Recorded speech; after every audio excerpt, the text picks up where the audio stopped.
Good evening. I call to order the July 9, 2008 meeting of the Los Gatos Planning Commission. My name is Michael Kane. I serve as chair of the Planning Commission. My fellow commissioners and I welcome you and thank you for attending tonight's meeting. The Planning Commission is composed of citizens appointed by Town Council to review planning and development issues and to make decisions and recommendations to the town regarding land use for both commercial and residential matters. As we hear discussion tonight, we will consider each proposal and evaluate how it supports and enhances the quality of life we enjoy in Los Gatos. Ours is a quasi-judicial procedure guided by the town's general plan, the zoning codes, and other standards and guidelines that have been adopted by Town Council. Again, thank you for attending tonight's meeting. We appreciate public testimony and look forward to yours as we evaluate each application. As a general reminder, please silence your cell phones. Mr. Suda, will you call the roll? Commissioner Sayoc. Here. Commissioner Michichi. Here. Commissioner Talasfor. Here. Commissioner Bourgeois. Here. Vice Chair O'Donnell. Here. Chair Kane. Here. And I'll note Commissioner Jensen has not arrived yet. Thank you. Let us do the pledge. Please join me. I pledge allegiance to the flag of the United States of America and to the republic for which it stands, one nation under God, indivisible, with liberty and justice for all.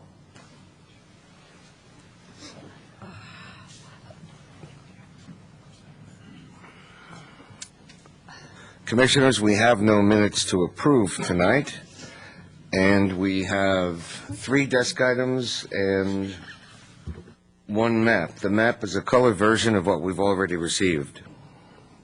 There are no requested continuances tonight, so let's move the subcommittee reports. In addition to our Planning Commission responsibilities, each of us serves on 1 or 2 subcommittees. Commissioner Bourgeois, can you give us an update on the new Sustainability Committee? Yeah, I've not heard anything about the follow-up meeting that's supposed to take place in August. Mr. Suda, I don't know if you've had a chance to talk to Ms. Faulkner about that, and then when we're going to agendize our discussion of our role on that committee. Your discussion is agendized for your first meeting in August, and I did talk to Ms. Faulkner, and as of 2 weeks ago, they had not scheduled a meeting date for your committee. That's all I know. Thank you. Is that going to be on a certain day of the month, on a regular rotation? Given our schedules, that would be really helpful if the meeting was predictable. I believe the way it's scheduled now, it's an ad hoc committee that has a finite timeline, and it's just meeting on an as-needed basis. And the Community Services Commission and Ms. Faulkner is leading that. So I don't think there's a regular schedule for that subcommittee. Thank you.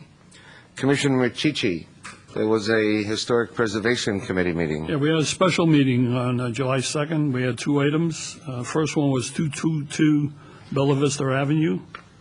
The committee recommended approval to the Development Review Committee with 7 or 8 directions to the proposal, and the motion passed unanimously.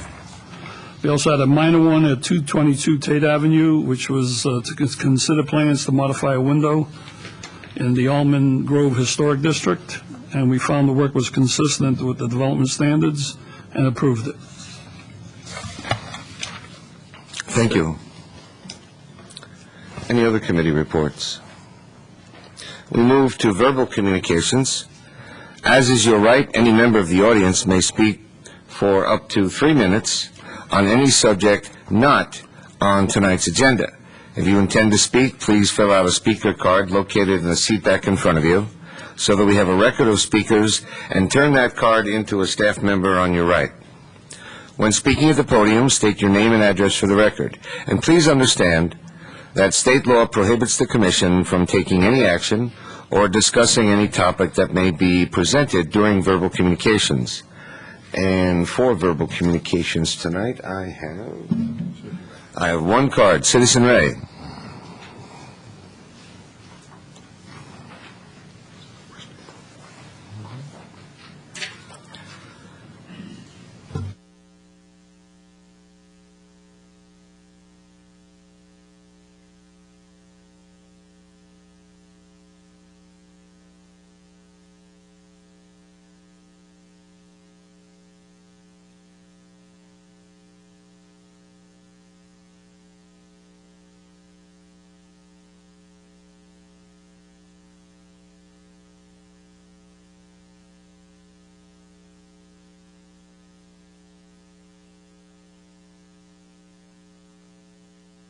never practically on.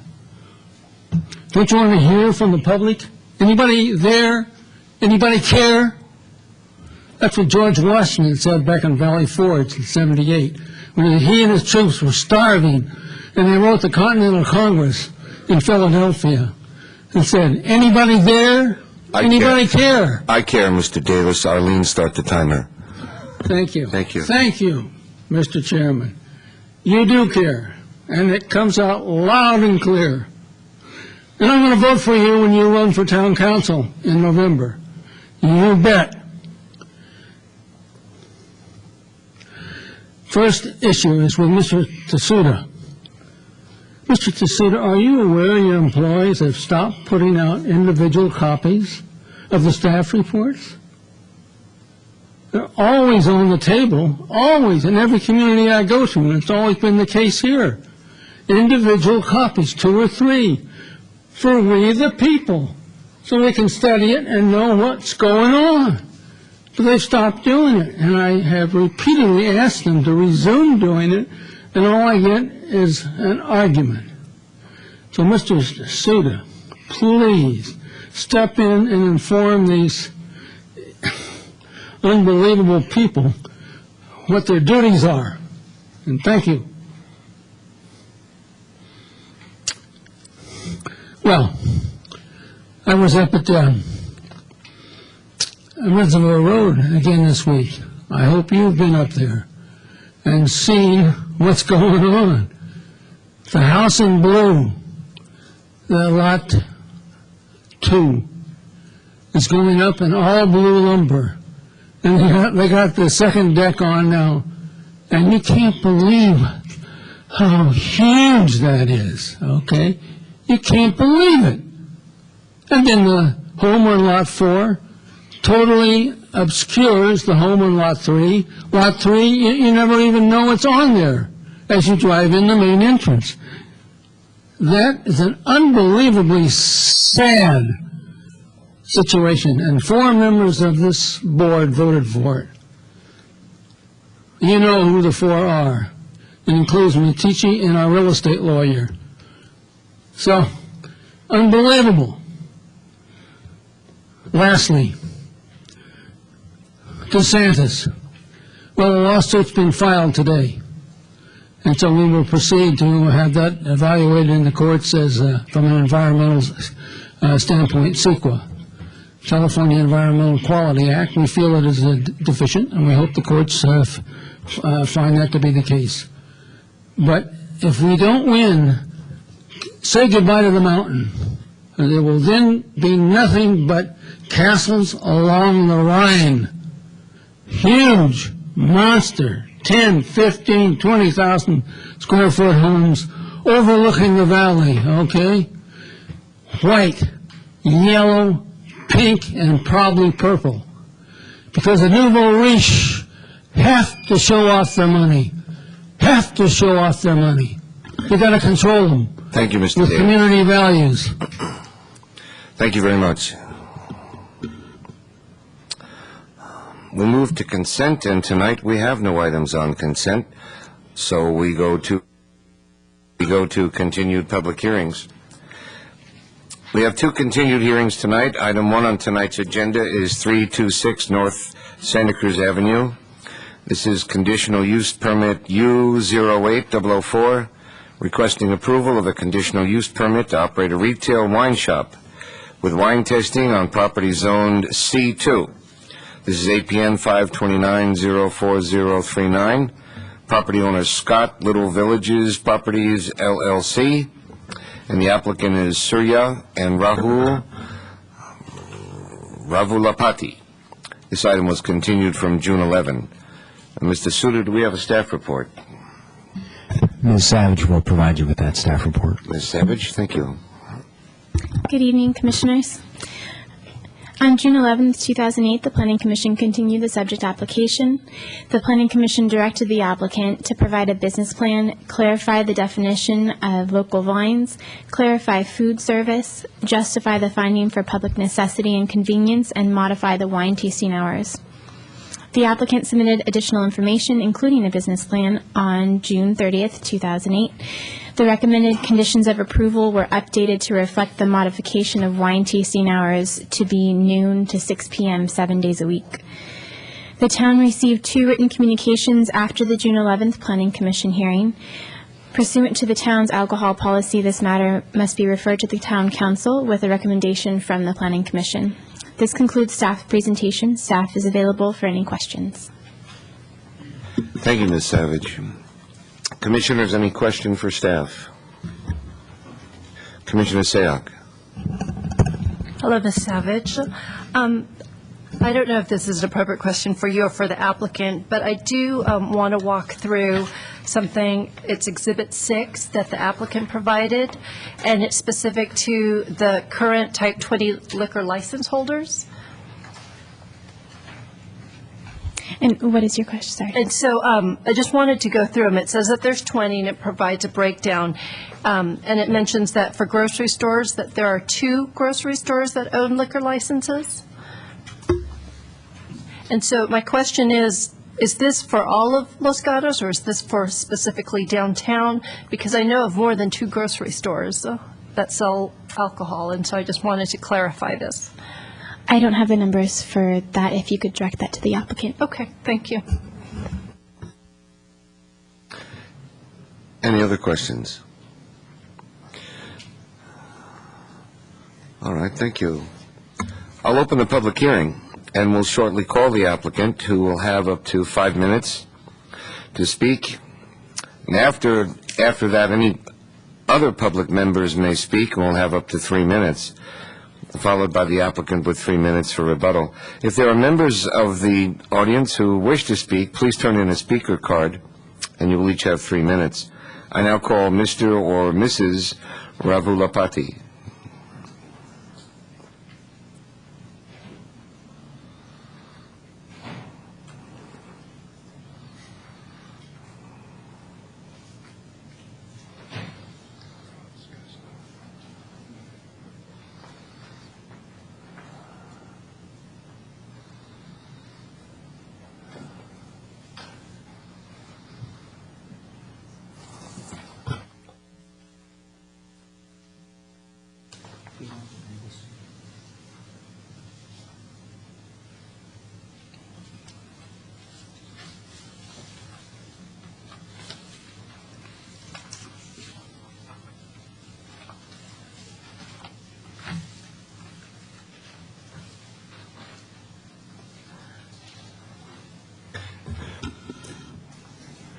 You can start any time, sir. Yeah, as you said, you're asking, entire downtown or entire Los Gatos. Those stores are in zip code 95030. So we have some research, and we got a lot of other information, how many stores and everything, we got. Here, there is a restaurant in that zip code. The ABC Type 20 license moratorium, that's a Type 20 liquor licenses holders, restaurants, wine shops, grocery, 7-Eleven, liquor distributors, and vineyards, and lodge and hotels.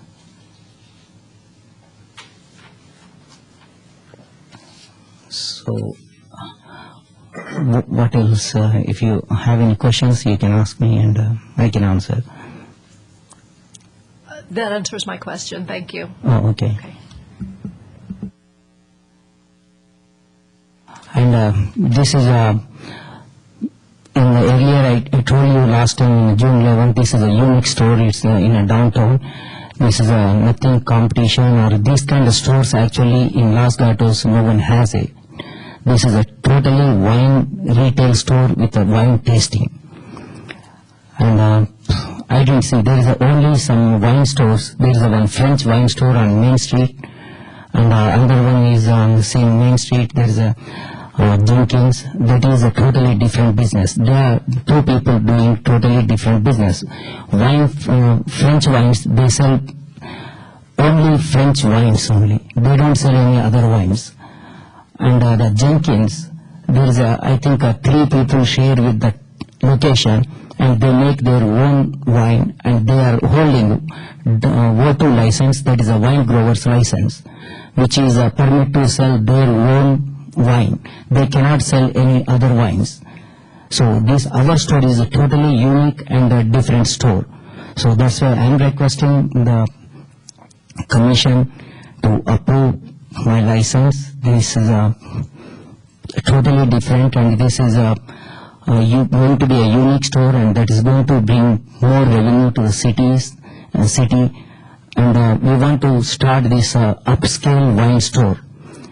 And if you last time you guys asked, the commission asked the design. Now I have a very good design. Already I'm working with the designer. Her name is Janice. She is the one working with me. If you want to see, you can see those copies. I have one color copy here. And these are the things. Could you put the color copy on the overhead, please?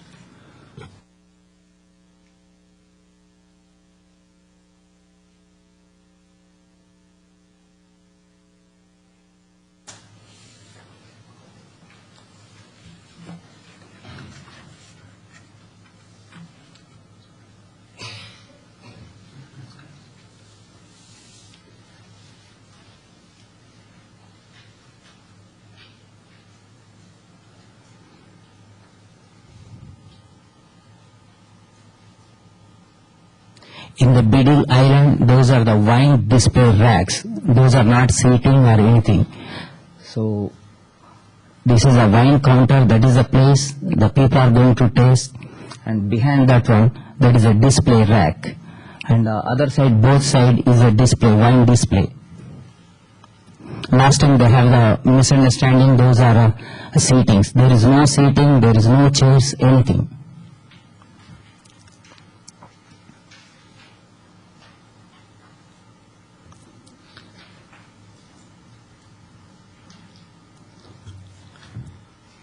You said you hired a designer. Yeah, she is from Los Gatos, downtown. Her name is Janice. She is a designer for so many years. She got a good experience, and somebody recommended me, so that's why I hired. And she did. Is that Miss McCabe? Janice McCabe? Yes.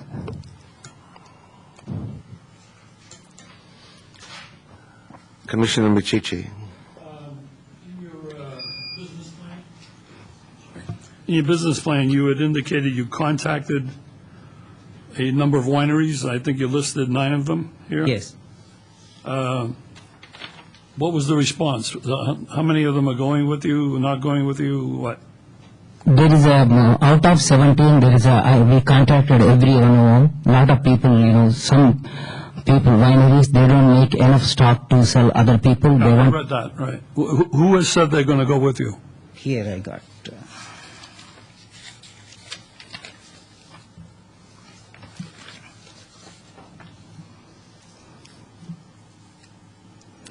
Buran School Vineyard, and they are willing to sell their product. Another one is Downhill. Which one? Downhill Winery and Byington Winery Vineyards. Another one is I contacted even Black Ridge also, so they are not interested. And another one is David Bruce Winery. Another one is Generosa Winery. Another one is Sonnet Wine Cellars. Have they said they're going to go with you? Yes. Okay. And Testarossa Vineyards. They said they were going to go with you? Yes. They are interested to sell their product to me.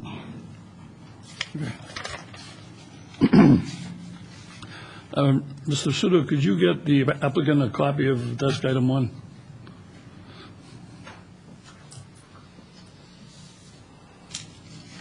Commissioners, Commissioner McChichi is right in pointing out what I didn't. We have a desk item on this matter, and that's a desk item for item number 1. We should take a moment to familiarize ourselves with that.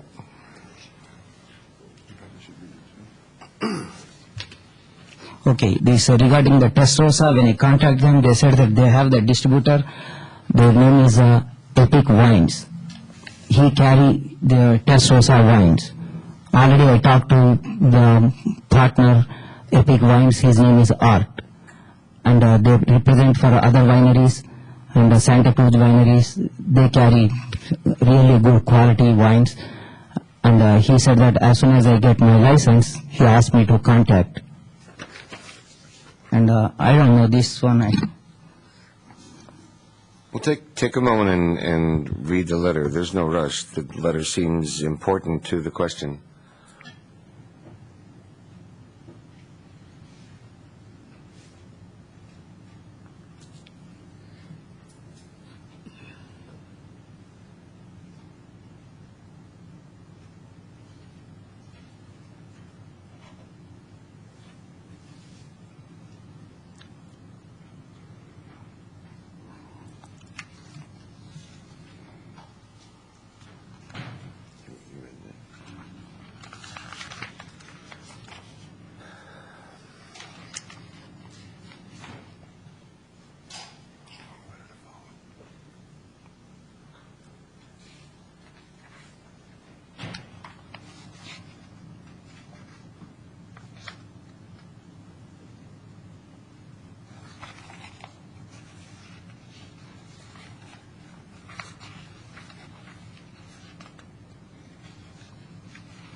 Okay, I want to address on this one. Actually, this letter they never sent me.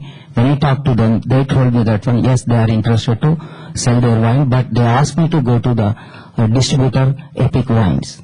And I talked to them, they said that no problem. And when they sent this one, I don't have any idea.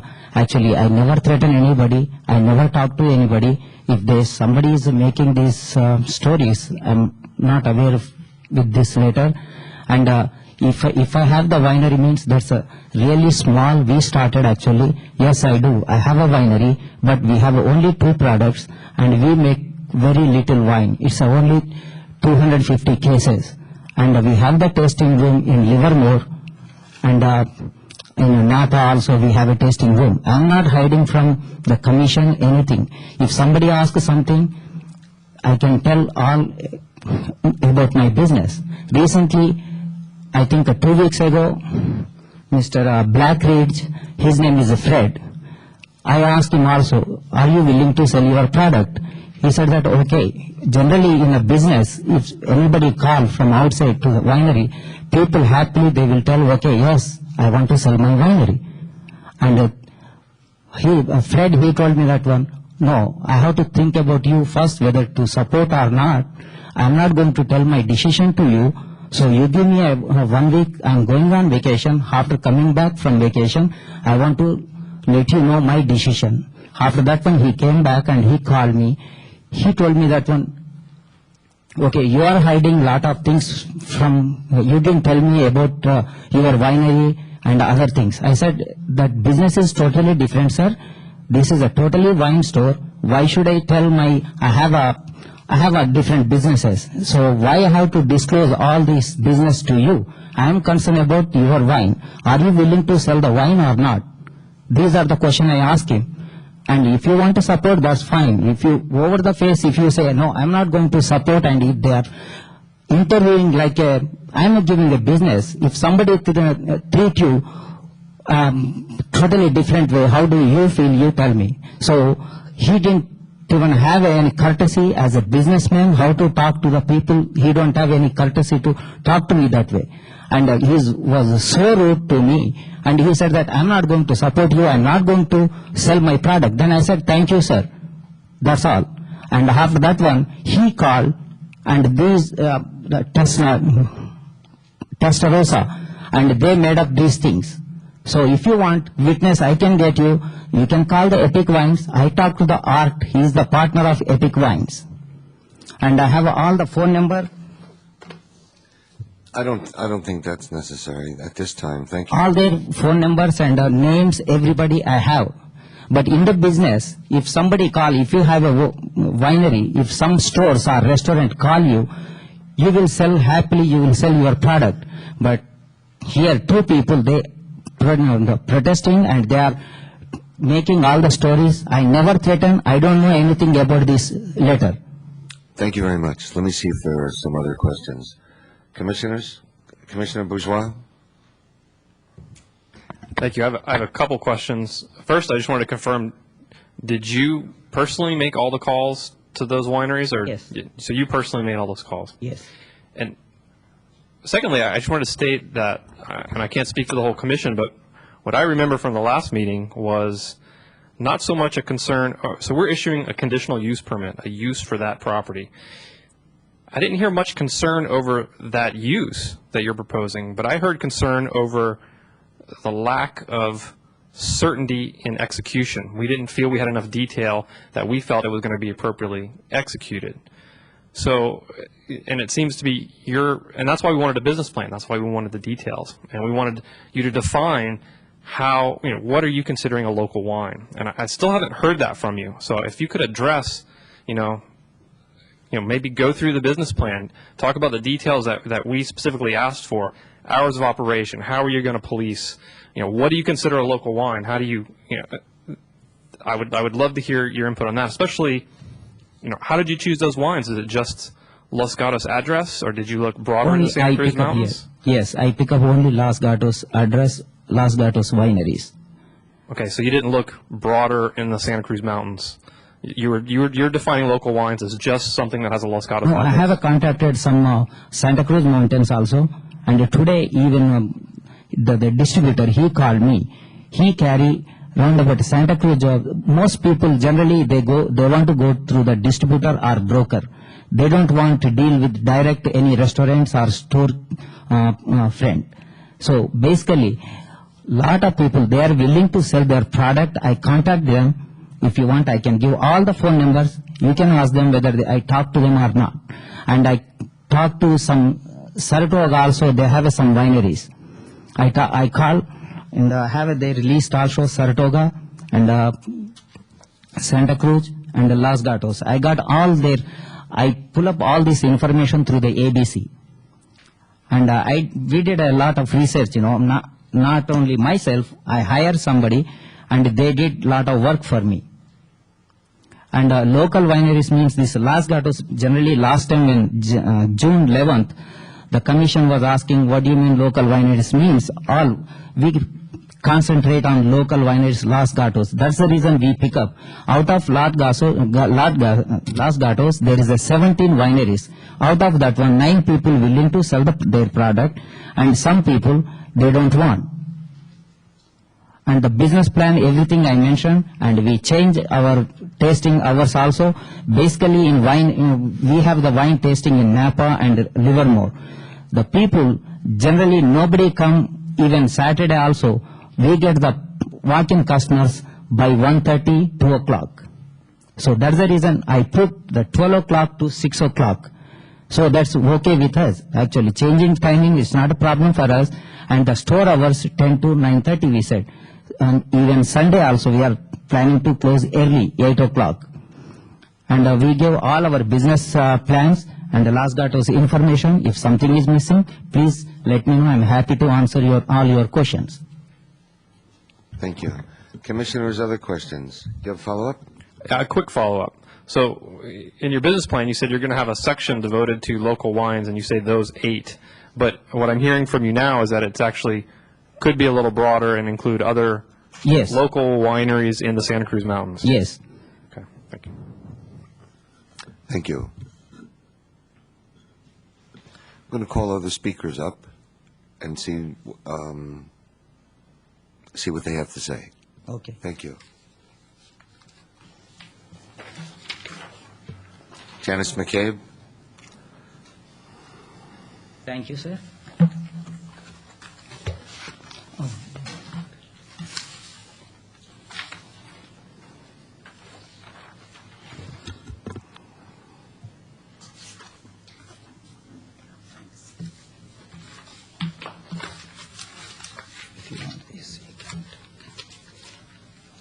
Good evening.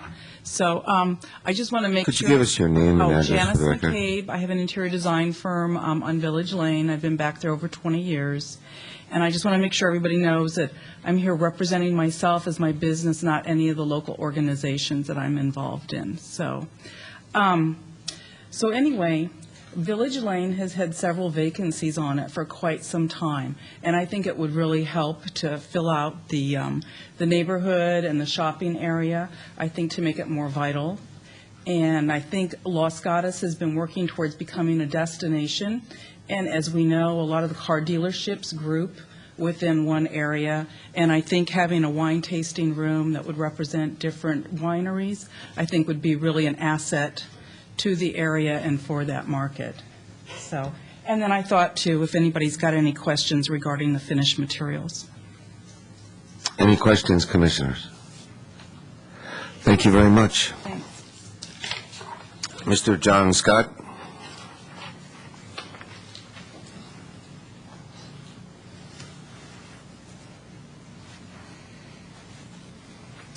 My name is John Scott. My address is 152 Sierra Sunrise Way in Auburn.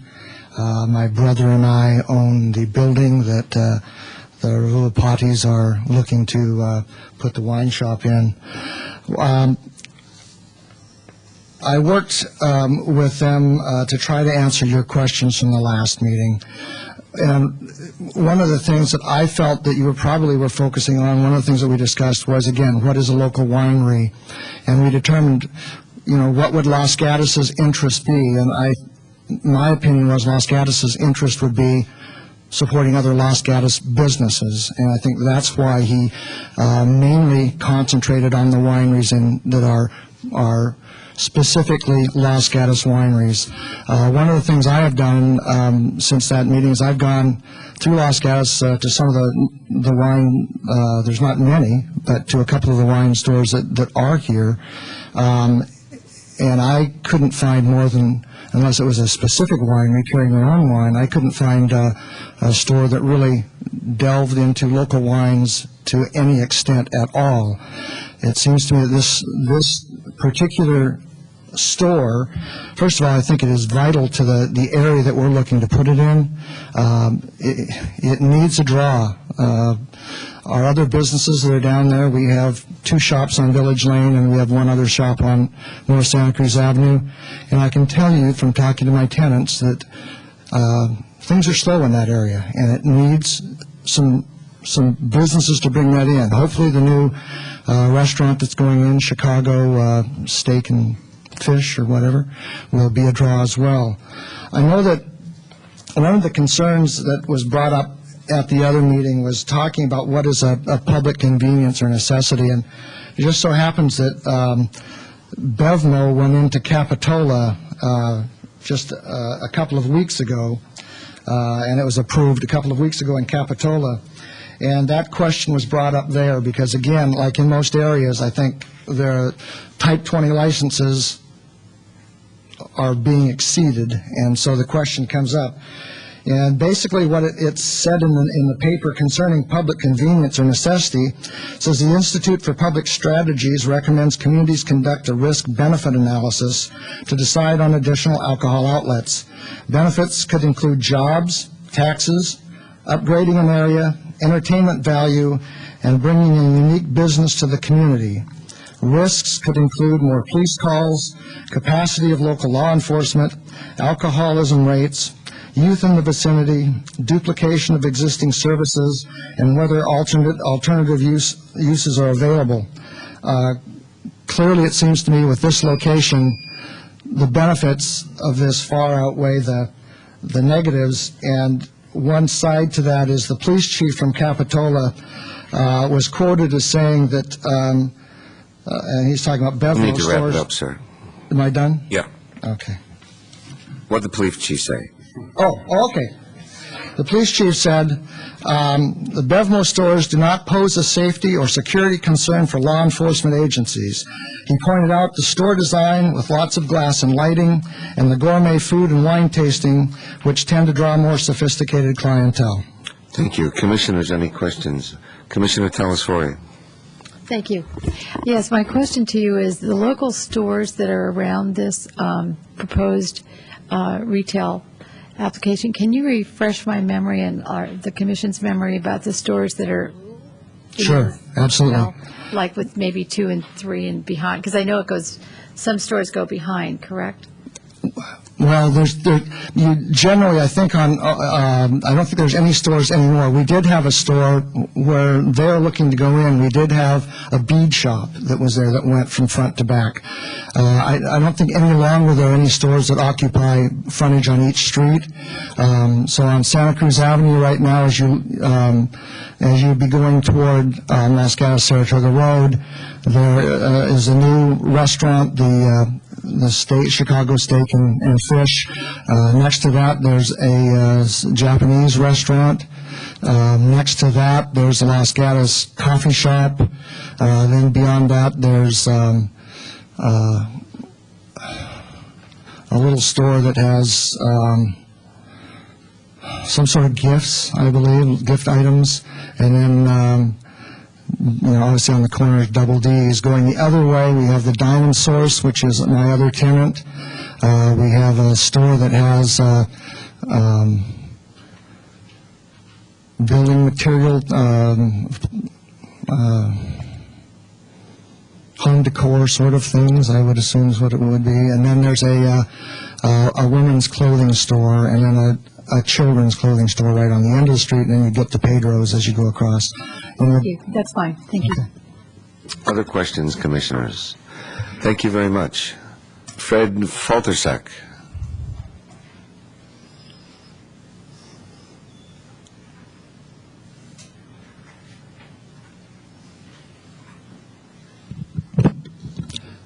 Good evening. My name is Fred Faltersack of 125 Alerce Drive in Los Gatos.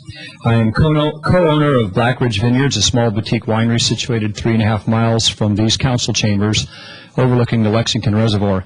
On June 12th, I received a phone call from Mr. Ravalopati asking for my support of his proposed wine bar in Los Gatos. He explained that he wanted to open a wine bar focusing on local wineries from the Livermore, Napa, and Los Gatos areas. He also spoke about how well received his plan was at the prior Planning Commission meeting, except for one person, Greg Jenkins, who was against him. Always on the lookout for a new location to sell my wines, I agreed to meet with Mr. Ravalopati at 11 a.m. on June 16th at the 326 North Santa Cruz Avenue.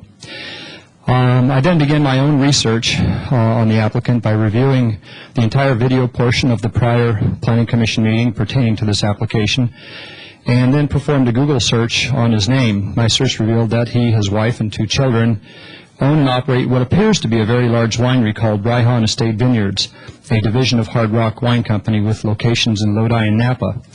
On June 16th, I was stood up at the 11 a.m. meeting. Upon calling Mr. Ravalopati, he was rather rude and asked who I was and what I wanted from him. Once I explained that it wasn't what I wanted, but it was what he wanted from me, he apologized, and I agreed to set a second meeting later that day. Upon meeting with Mr. Ravalopati, he proceeded to explain the benefits to me in supporting his wine bar application and elaborated more on how bothered he was by Greg Jenkins speaking against his plans.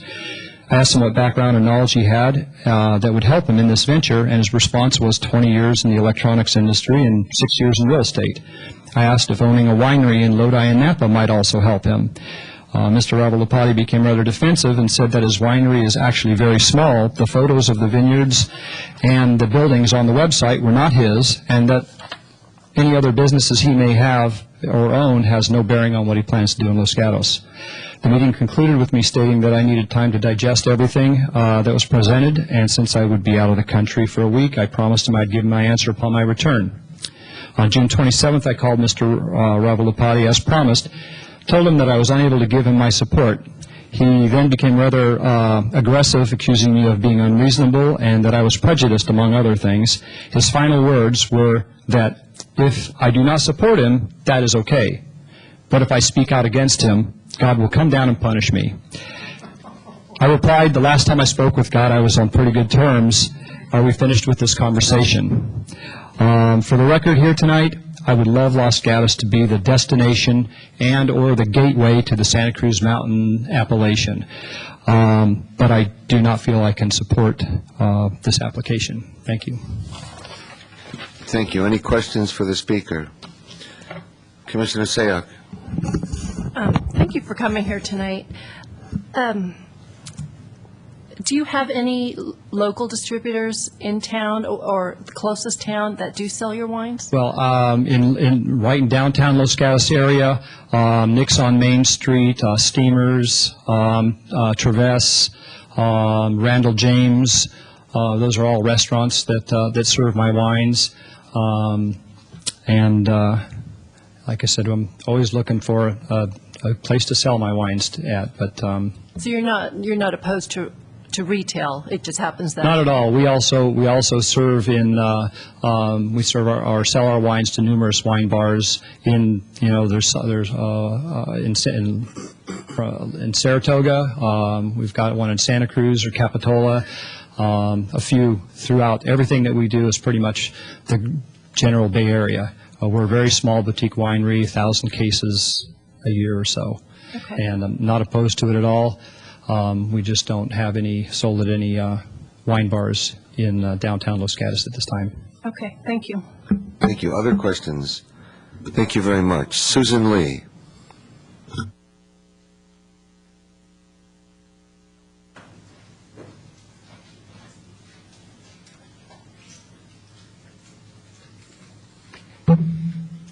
Hello.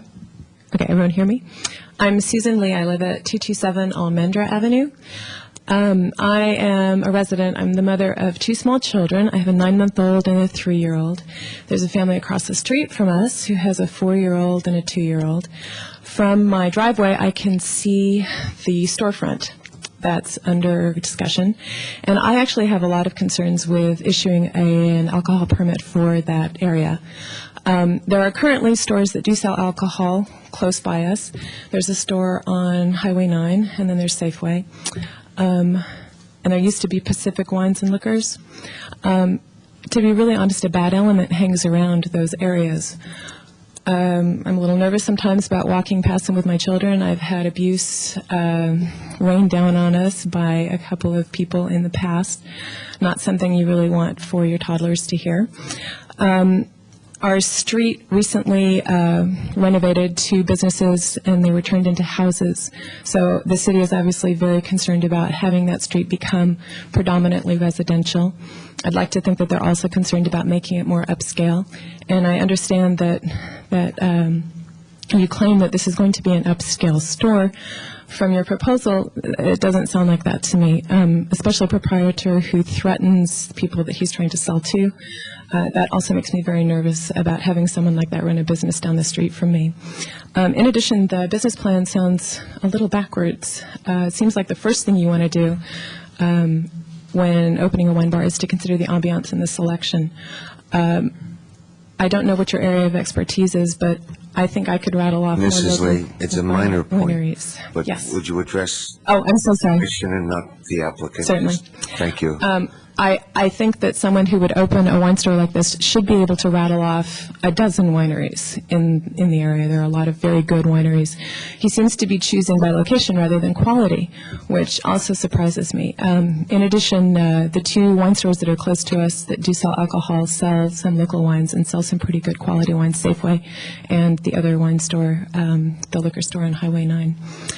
We're also concerned about parking. We're concerned about the people that are going to be coming to this store, maybe not even for the wine tasting at 6, but for buying alcohol from 6 to 9 in the evenings. We already have issues with parking on our street. We already have issues with the people who go to CB Hannigan's and walk past our house intoxicated. That's all I have to say. Thank you. Let me see if there are any questions. Commissioners? Commissioner Telesfori. Yes. Thank you for coming down tonight. Did you have a chance to read the report? No, I Review didn't. the conditions of approval? No, was it online?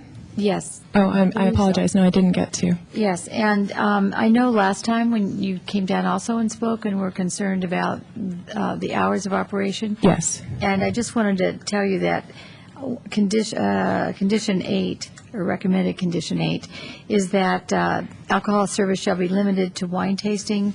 Wine tastings shall consist of 1 ounce pours only, and wine tasting shall be limited to the hours of 12 to 6 p.m., 7 days a week?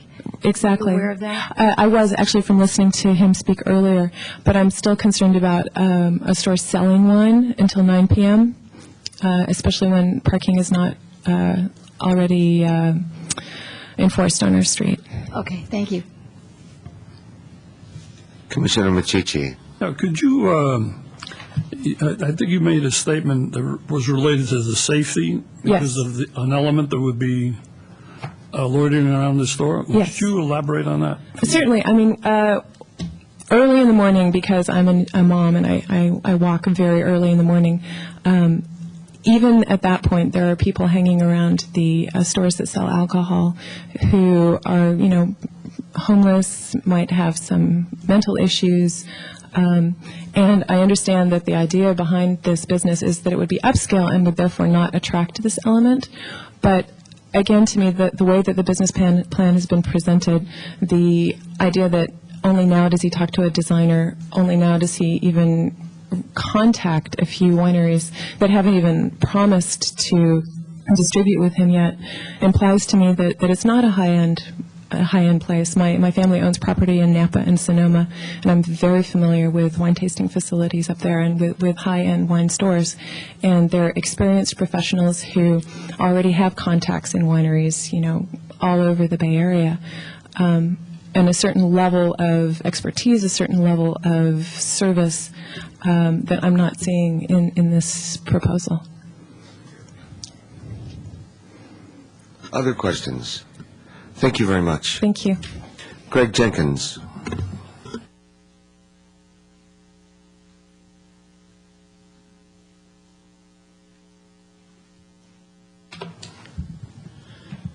Good evening, Commissioners. My name is Greg Jenkins. My wife and I own Fleming Jenkins Vineyards and Winery, and we operate our tasting room at 45 West Main Street here in Los Gatos. And we also operate under the conditional use permit issued by the town of Los Gatos in 2006. At the last Planning Commission meeting, I made a number of comments and raised questions. This evening, I have additional comments and new questions. I reviewed the property file last week on July 3rd and did find new information in it, although the information did not really make me feel all that comfortable. This evening we learned that this business is proposed to be a totally different and unique business, but to me it seems like it's very similar to Los Gatos Gourmet, which sells wine for sale and also has wine tasting. So to me, that sounded like it's a similar business, and I was surprised that Los Gatos Gourmet was not mentioned this evening. Apparently, the name is now changed to La Bella Vino. What is this entity? Is it a DBA of Hard Rock Wine Company, and who owns it? Interestingly enough, there is a Bella Vino wine shop and tasting bar in Danville, not far from their home in Pleasanton. Is this a coincidence, or are they somehow related?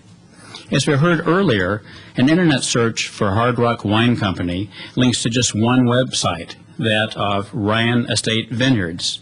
Ryan Estate Vineyards is stated to be a division of Hard Rock Wine Company. Perhaps La Bella Vino is a division as well. I learned that Mr. Ravi Lapati did reach out to local Santa Cruz Mountains vintners in recent weeks, though I'm not happy with what I learned from them. Two vintners told me that he said that I was the reason his conditional use permit was not approved and that I opposed his application. A review of my statements to the Planning Commission will show that that is not the case, and this is bending the truth. But now, after learning about the way that my comments were distorted to my fellow Los Gatos vintners, I too take the position of opposing this application. If Mr. Ravalapati did convince local vintners of his intentions to feature wines from local wineries and have the winemakers participate in wine tastings at the premises, then I do hope the Planning Commission has received letters of endorsement from these vintners or their distributors in support, or perhaps these vintners and distributors will speak this evening. Mr. Ravalapati has not contacted me since the last Planning Commission meeting. In discussions with the owners of Los Gatos Gourmet and the French Cellar, I learned that they had not been contacted by him either. The business community does need to work together, even if we are friendly competitors. Thank you. Thank you. Questions for the speaker? Commissioner Machici. The previous speaker had expressed a concern about safety because of an element that loiters around the liquor store. Have you had that experience? We haven't had any disturbances or any reason to call Los Gatos Police since we've opened. Okay, thank you. Commissioner Bourgeois. Thank you, Mr. Jenkins. I'd like to maybe delve a little deeper and clarify your opposition to this application, and I'm going to make a couple of distinctions. Are you opposed to this use of an additional retail wine shop in downtown, this use in this location, or just this application? And if so, why?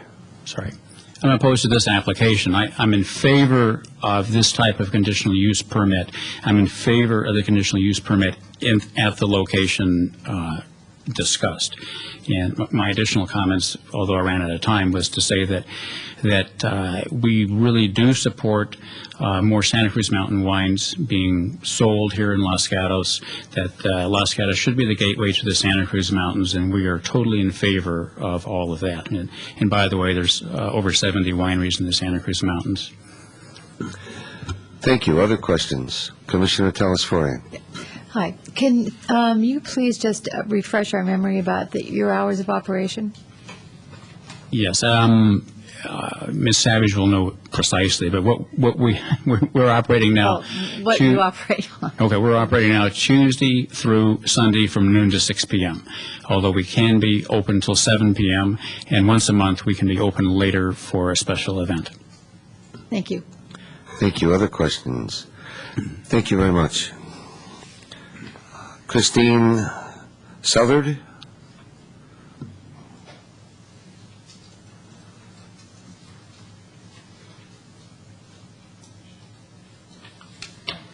Good evening. First of all, I apologize. I've never spoken in front of the commission before, so please bear with me. I am here to discuss, I'm sorry, I live at 231 Almendra Avenue. I am Susan Lee's neighbor. And I also have concerns about opening this type of business. First of all, I apologize. I did not read the business plan as I did not know it was available to me to read. And I also appreciate filling all the vacancies in town because we don't like to see vacant stores, but I'm not sure the wine tasting is a good choice for this location. Quality and assurance of proof of wines that would be served there. I love wines. I love good wines. I've traveled to Europe. I would like proof that these wineries will be represented there if the store does open. Parking is a big concern to me. We are already inundated with people parking to pick up quick food from the restaurants that are in that area, such as Double D's, the Chinese food Japanese food place.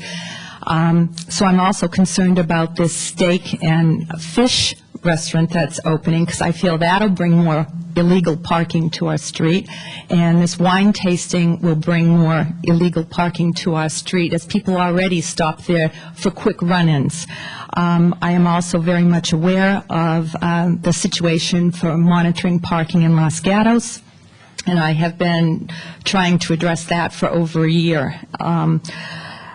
Disposing of bottles when we have this wine tasting. We here at 4 a.m. we hear other places dispose of bottles because bottle pickup is coming at 4 a.m. to pick up bottles, smashing bottles. I would like, and I don't know if that's addressed in the business plan, about disposing of these bottles, what time of day they would be disposed of, how often. I think that is really important for the residents on our street.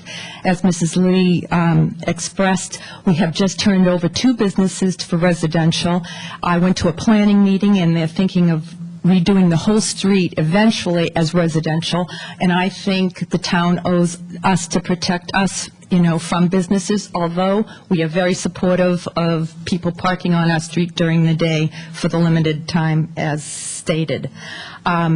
Safety, I agree with Mrs. Lee. I have seen people from other or around other wine distributing places or liquor places such as the Safeway or that liquor store on Route 9 that is next to the diner, what appear to be homeless people or people needing medical.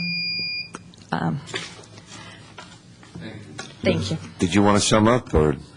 Yes. My summarization is that I would like a place of business to come to Los Gatos as the proprietor is addressing, but I do not want it there. Thank you. Thank you. Questions for the speaker? All right, seeing none, thank you. Thank you. I have no other cards, so I'm going to offer the applicant 3 minutes for rebuttal, if he chooses.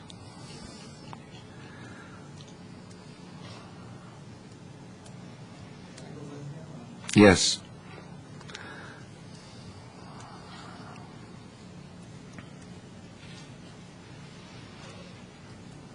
Well, as to some of the issues I can't address because I don't know what went on as far as conversations go.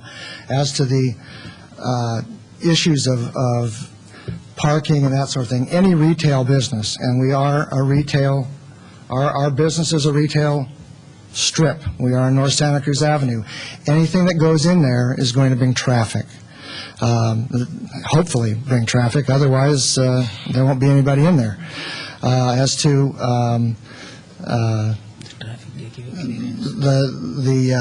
the times, they have adjusted the times of opening. They also adjusted the times of wine tasting. Mr. Villapati has also put in the presentation that you saw is there's going to be a fee for wine tasting, so that should eliminate just having people who are transient or whatever coming in to get some wine. So I think that he's addressed those concerns. I think that this type of business is vital in that location. I don't think putting a shoe store or a clothing store or a nondescript store of that sort of thing in there, because we have tried it and tried it and tried it, is going to be successful. It needs to be something that is unique, that is something that can bring people to the area, and I think that it will be, from our conversations, a very high quality, which is what I want in there. I want it to be a high quality retail establishment. It's in my best interest too, and that's what I'm looking for. So that's all really I have to say on it. Earlier, some are protesting, they're asking some excuse that if there is a wine business means there is a homeless people and troublemakers. That's not true. Wine drinkers always they are professionals, and generally homeless or labor class, they never like wine actually. Always they go for hard liquor. So they are the one maybe create the problems. Actually, if the people they don't know the difference between liquor and wine, I'm sorry, they have to get education. What is a wine and what is a liquor? So this is in front of, I have 2 kids means if somebody comment, that's nothing to do with this business. There is on the corner, there is a liquor store. Always there is a people are hanging because of liquor, not wine store. If you show me earlier the Jenkins, he said that he never had any problem since he opened from the last 2 years. Wine business, generally professional people, wine lovers, they shop. And I'm not hiding anything. In the beginning itself, I told Jennifer we have the wine tasting from Livermore. I don't have any Lodi location, and I don't have any other things. If I'm using something different, if we claim that one, can I continue? You can sum up. Okay. We are not hiding anything actually, and this is winery is nothing to do with this retail store. This is a totally wine retail store, and we have some partners. I am the one going to run this business with employees, and this business is not cheap, and we don't get any cheap traffic or any liquor people. I'm going to thank you. Okay. Thank you very much. I have no other cards or speakers. I'm going to close the public hearing. Dadon, you have quite... Thank you. I'll turn to the commission for discussion or further discussion or a motion. I'll first ask the commissioners for a show of hands from those able to visit the site and any disclosures or additional evidence that needs to be put in the record. Let us begin with Commissioner O'Donnell and move to his left. This is a very unique, I think, hearing. Typically, if we determine a conditional use permit, we are required to find that the proposed use is essential or desirable, that the proposed use will not impair the integrity or character of the zone, and the proposed use would not be detrimental to the public health, safety, general welfare, and finally, that the proposed uses are in harmony with the various elements and objectives of the general plan. I believe that most of the speakers, although not all, feel that this type of use could be quite good for that part of town. Normally, that's where it ends. In essence, tonight, we've gone beyond that. Now, we're asking ourselves to make a judgment as to the quality of the operator and whether the operator will be successful. We've heard some fairly damning remarks about the operator, but I'm troubled, and eventually I may ask council, as to the scope of what we're supposed to do. I am very concerned that we not in the future, and perhaps not tonight, I don't know, pass judgments on these issues of do you get along with some of these people, will you get along with some of these people. I don't know the extent of our scope, but let me say this, that if we find or could find that the use would be fine, but we're not going to grant it here, then we better be clear on the basis of why we're not going to grant it here. And I would like some guidance from the town attorney as to how far we can go in saying, great use, bad user. Because that's kind of what I'm hearing. So we don't have to give the answer now, but I'd sure like to have it before we vote. Well, I think that's a good idea, Commissioner O'Donnell. And let me state the obvious for the commissioners. We're not ruling up, down on this motion tonight. We're simply passing on a recommendation to town council, given that this is an item under the alcohol policy. But, Mr. Korb, you have comments on Commissioner O'Donnell's comments? Well, I think Commissioner O'Donnell has framed the conundrum correctly. The application is an application for a particular use, and that use generally is independent of the individual operator. And as you well know, a conditional use permit, once granted to an individual location, runs with property. So operators may come and go so long as they conform to the conditions of the use permit. So I think the appropriate way to frame the question isn't are you or can you make determinations regarding the use permit on the basis of the quality of the operator, but rather to the question that was originally asked at the last meeting, will this use work on the site, and have you been presented with a business plan that you feel provides sufficient confidence that the use can be successful so that you don't end up ultimately with a problem business or a problem location in the community, and you can make the findings necessary for approving a use permit. That determination is based on the evidence presented before the commission, and that evidence, very much depends on the individual or individuals who present the evidence to you, who prepare the plans. Their testimony ultimately is to be judged by you for its veracity and given whatever weight you feel is appropriate, given all the testimony before you. So the question, again, isn't, is this operator going to be good, but is the use going to be good, and do you have sufficient evidence that you are confident tells you that this business plan will ultimately operate successfully on the site. And that, again, is based on the witnesses, the veracity of the witnesses that you've heard tonight. Thank you. Commissioner O'Donnell? I just have one follow-up, and that was very helpful. Thank you. The other issue we've raised, which is related, is this local, I think, being Santa Cruz Mountains wine. It isn't clear to me that, for example, we could impose as a condition that 10%, 20%, with some percentage, or even some significant part, would be restricted to local wines. Is that correct or not correct? I think it's correct for two reasons. The first reason is that it's sort of tantamount to saying that a restaurant has to be an Italian restaurant in a use permit, or a Vietnamese restaurant, or some other ethnicity. What you're really looking at is restaurants and whether they work. And I think the same is true here, but also from a purely practical perspective, conditions of that sort are going to be unenforceable. We do not have the ability to police the items on the shelves of any retail operation in the town. So any expectation that a condition like that can be met, I think, is impractical, and we can't recommend it. Thank you. Commissioner Bourgeois. I'm going to continue along in that vein, and when I look at the second finding we have to make, which is will not impair the integrity or character of the zone, that to me speaks to execution. I think the same use could be executed differently, and so that goes to the evidence and the business plan that we've heard, the evidence we've heard tonight as to whether or not that character of that zone, which is a very unique little corner of downtown, is going to be affected.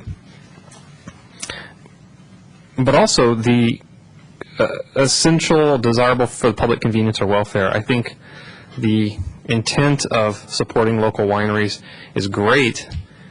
I didn't hear tonight that there was a really deep understanding of what those wineries are and how many there are and where they are, and you know, it was the selection process was strictly Los Gatos address. Well, that concerns me. So I'd like to echo Commissioner O'Donnell's framing of this. I see it exactly the same way, and have a lot of concerns. We can make a motion at any time, just as a reminder. Commissioner Telesfori. Commissioner Bourgeois, did you want to add something? Commissioner Telesfori.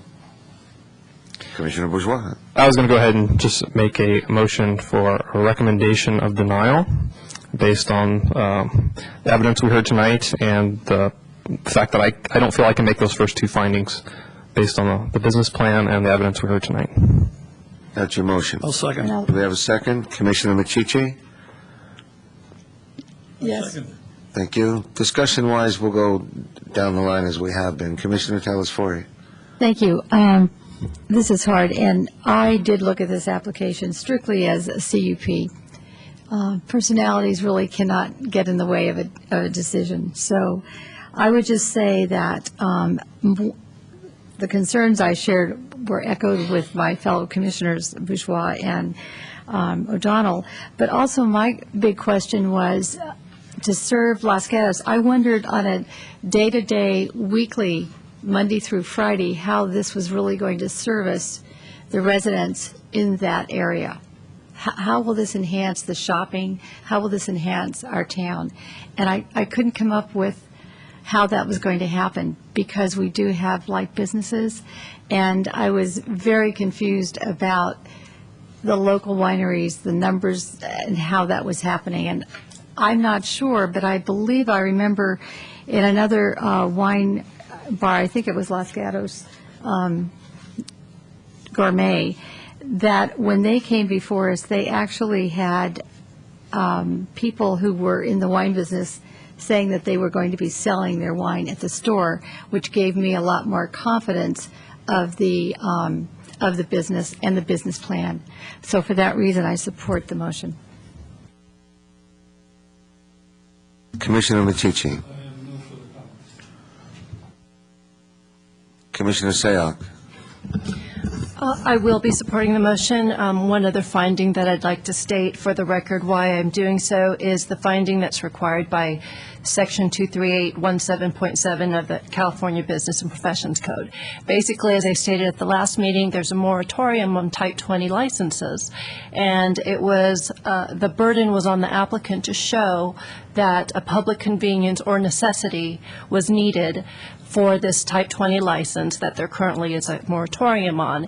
And I didn't hear it at the last meeting, and unfortunately I didn't hear it again today. So I will I will support the motion, and those are the comments for reasons.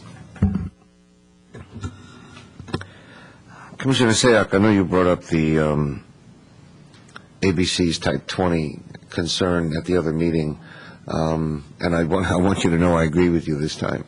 Just having taken a second look at it, I'll be supporting the motion as well. Commissioner O'Donnell, do you want to add anything?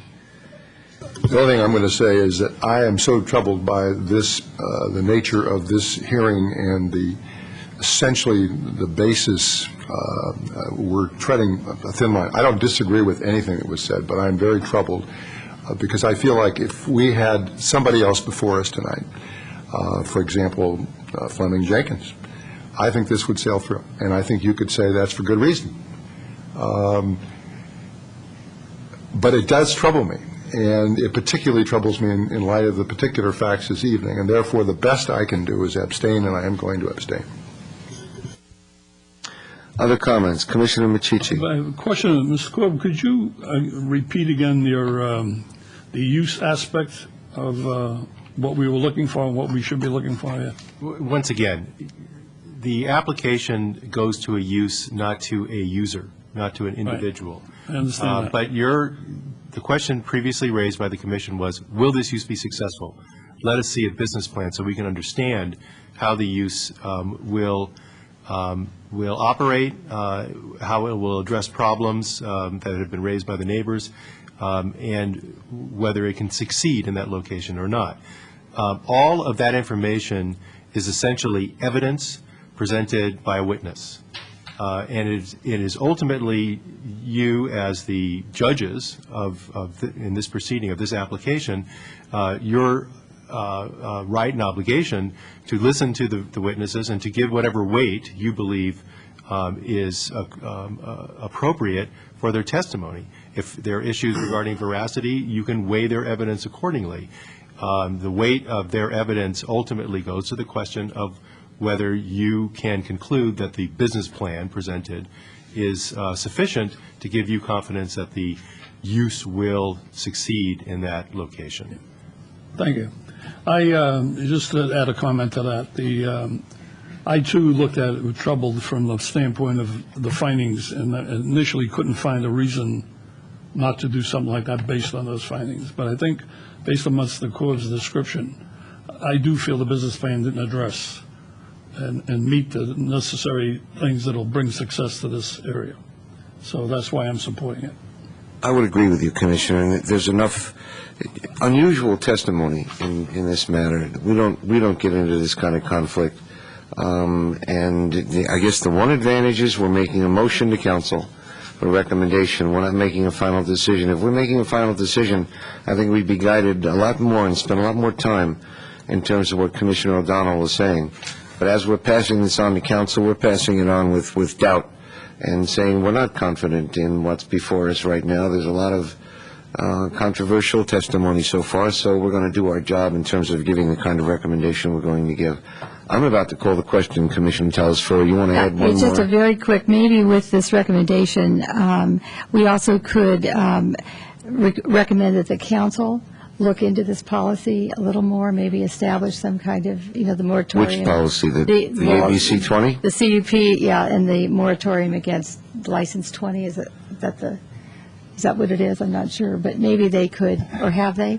As a separate item, I suppose item. we'd like more clarification on the Type 20. Right. The staff could provide you with additional details on ABC and their moratorium process. We could return that to you under director's item at a future meeting. But that's a process controlled by ABC, not town council. Okay. Thank you for clarifying that. Sorry. I'm going to call the question. All those in favor, aye? Aye. Aye. Opposed? Abstaining. And abstaining. Motion carries 5-0 to 1.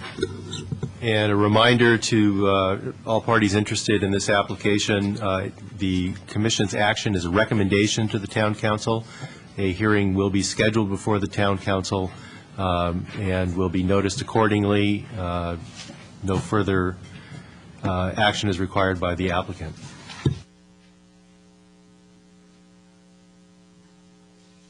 We're going to move forward, and we're going to ask that our new Commissioner, Marsha Genshin, join us, please.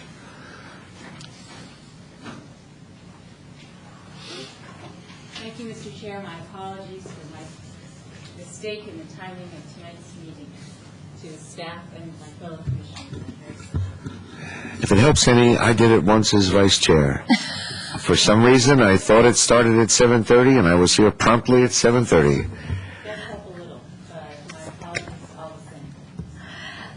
Our next continued public hearing, item 2 on tonight's agenda, is 106 Central Avenue, architecture and site application SO672, requesting approval to demolish a single-family residence and to construct a new single-family residence with a reduced front yard setback on property zoned R120. This is APN 529-32023. The applicant is Maurice Camarzo, and the property owner is Ed Kenner. This item was continued from May 28, June 11, and June 25, 2008. Mr. Suter, do we have a staff report? Yes, we do, and that will be presented by Suzanne Davis. Ms. Davis. Good evening. The project location is on the west side of Central Avenue. It's just south of Oak Hill Way and across the street from where Jackson Avenue intersects with Central. There's an existing one-story home with a single-car carport on the site, and the neighborhood has a real unique mix of architectural styles and home sizes. Although the existing house is going to be retained, the additions are going to be done in such a way that we aren't keeping 50% of the continuity around the house, so it's technically considered a demolition. This is in the R1 zone, but it's within the hillside area, so we did apply the hillside development standards and guidelines to the project. There are 2 additions proposed at the rear of the house, along with a new deck, and the carport will be expanded and converted into a 2-car garage. We averaged the front setback for this house because the existing front of the house is being kept in the exact same location, and the code does allow you to do that, so we took the setbacks from the 2 houses on either side, averaged that, and the front setback is proposed based on that rule in the code. The setback will be about 20 feet for the front of the garage and just under 24 for the front of the house. We did do an architectural review on the project, and the consulting architect made a few recommendations that were incorporated into the plans. He also commented that he thought the house would fit well into the streetscape and into the neighborhood. We did an arborist review, and we did go out and redo that because it was done over a year and a half ago, and we had some question about the structural integrity of a couple of the trees. So initially I had the town arborist look at the trees, and then we got the consulting arborist back out there, and we did include the new report with your packet. We're trying to retain trees 4 and 5 and allow the removal of 2 and 3. 3 in particular is not in good condition. 2 is going to need to be trimmed to get it up from the roof, and we looked at it and determined that enough of the canopy would have to come out that it's going to be determined to removal, because they'll have to take out more than 25% of the canopy. And the way the tree is structured, it's sort of basically a V. You're going to lose about half the canopy and kill the structural integrity of it anyway. We also did a geotechnical peer review. The applicant provided a geotechnical report for the project, and that was peer reviewed by our consultant, and the project was cleared from a geotechnical perspective. Staff has determined that the project's in compliance with the hillside development standards and guidelines. We are recommending approval. The Planning Commission does need to find that it's categorically exempt from CEQA, and there are findings for the demolition of the existing residence and findings for compliance with the hillside development standards and guidelines. That concludes the presentation, and if you have any questions. Thank you, Ms. Davis. Questions for staff? Commissioner Machici. Yes. If they had not, if there was less than 50% of the exterior taken down and it wasn't considered a demolition, how would this application been handled? As a remodel? Yes. If so, would it have just gone into the planning department? It would have been just a building permit. And that was it? Correct. So because of this technicality, it's here in front of us? Yeah, we originally considered doing it at the Development Review Committee level. We initially forwarded it to the Planning Commission because the house was a little bit larger, and we looked at it and determined that, it's one of the larger in the neighborhoods. We thought the commission should review it, and Then subsequently, the applicant did make some design changes, and that's something I didn't mention. The house became smaller because they did pull the wall back on the rear addition on the north side to get it further from the tree at the back, which is number 5, so that it could be retained. And so the addition became smaller, brought the house more in line with what is out there. At that point, we'd already advertised it, and everybody was aware it was coming to this group, and we didn't want to change the process. Okay, thank Commissioner Telesfori. I have a question about the trees that are going to be newly planted along the border there. Is that for privacy for the neighbor? No, I think they just proposed it because a couple were going to come out. We're actually recommending that they put them elsewhere because it's pretty tight between the two properties. There is quite a bit of vegetation, and even with the two coming out, if there's two are being retained, they'll probably grow a little bit better with the canopies not growing into each other. And there's quite a bit of room at the back of the property. This property goes all the way down to Oak Hill. Right. When I was out there, I viewed everything, but I cannot remember the window situation with the neighbors, and I know they're very close. The houses are very close.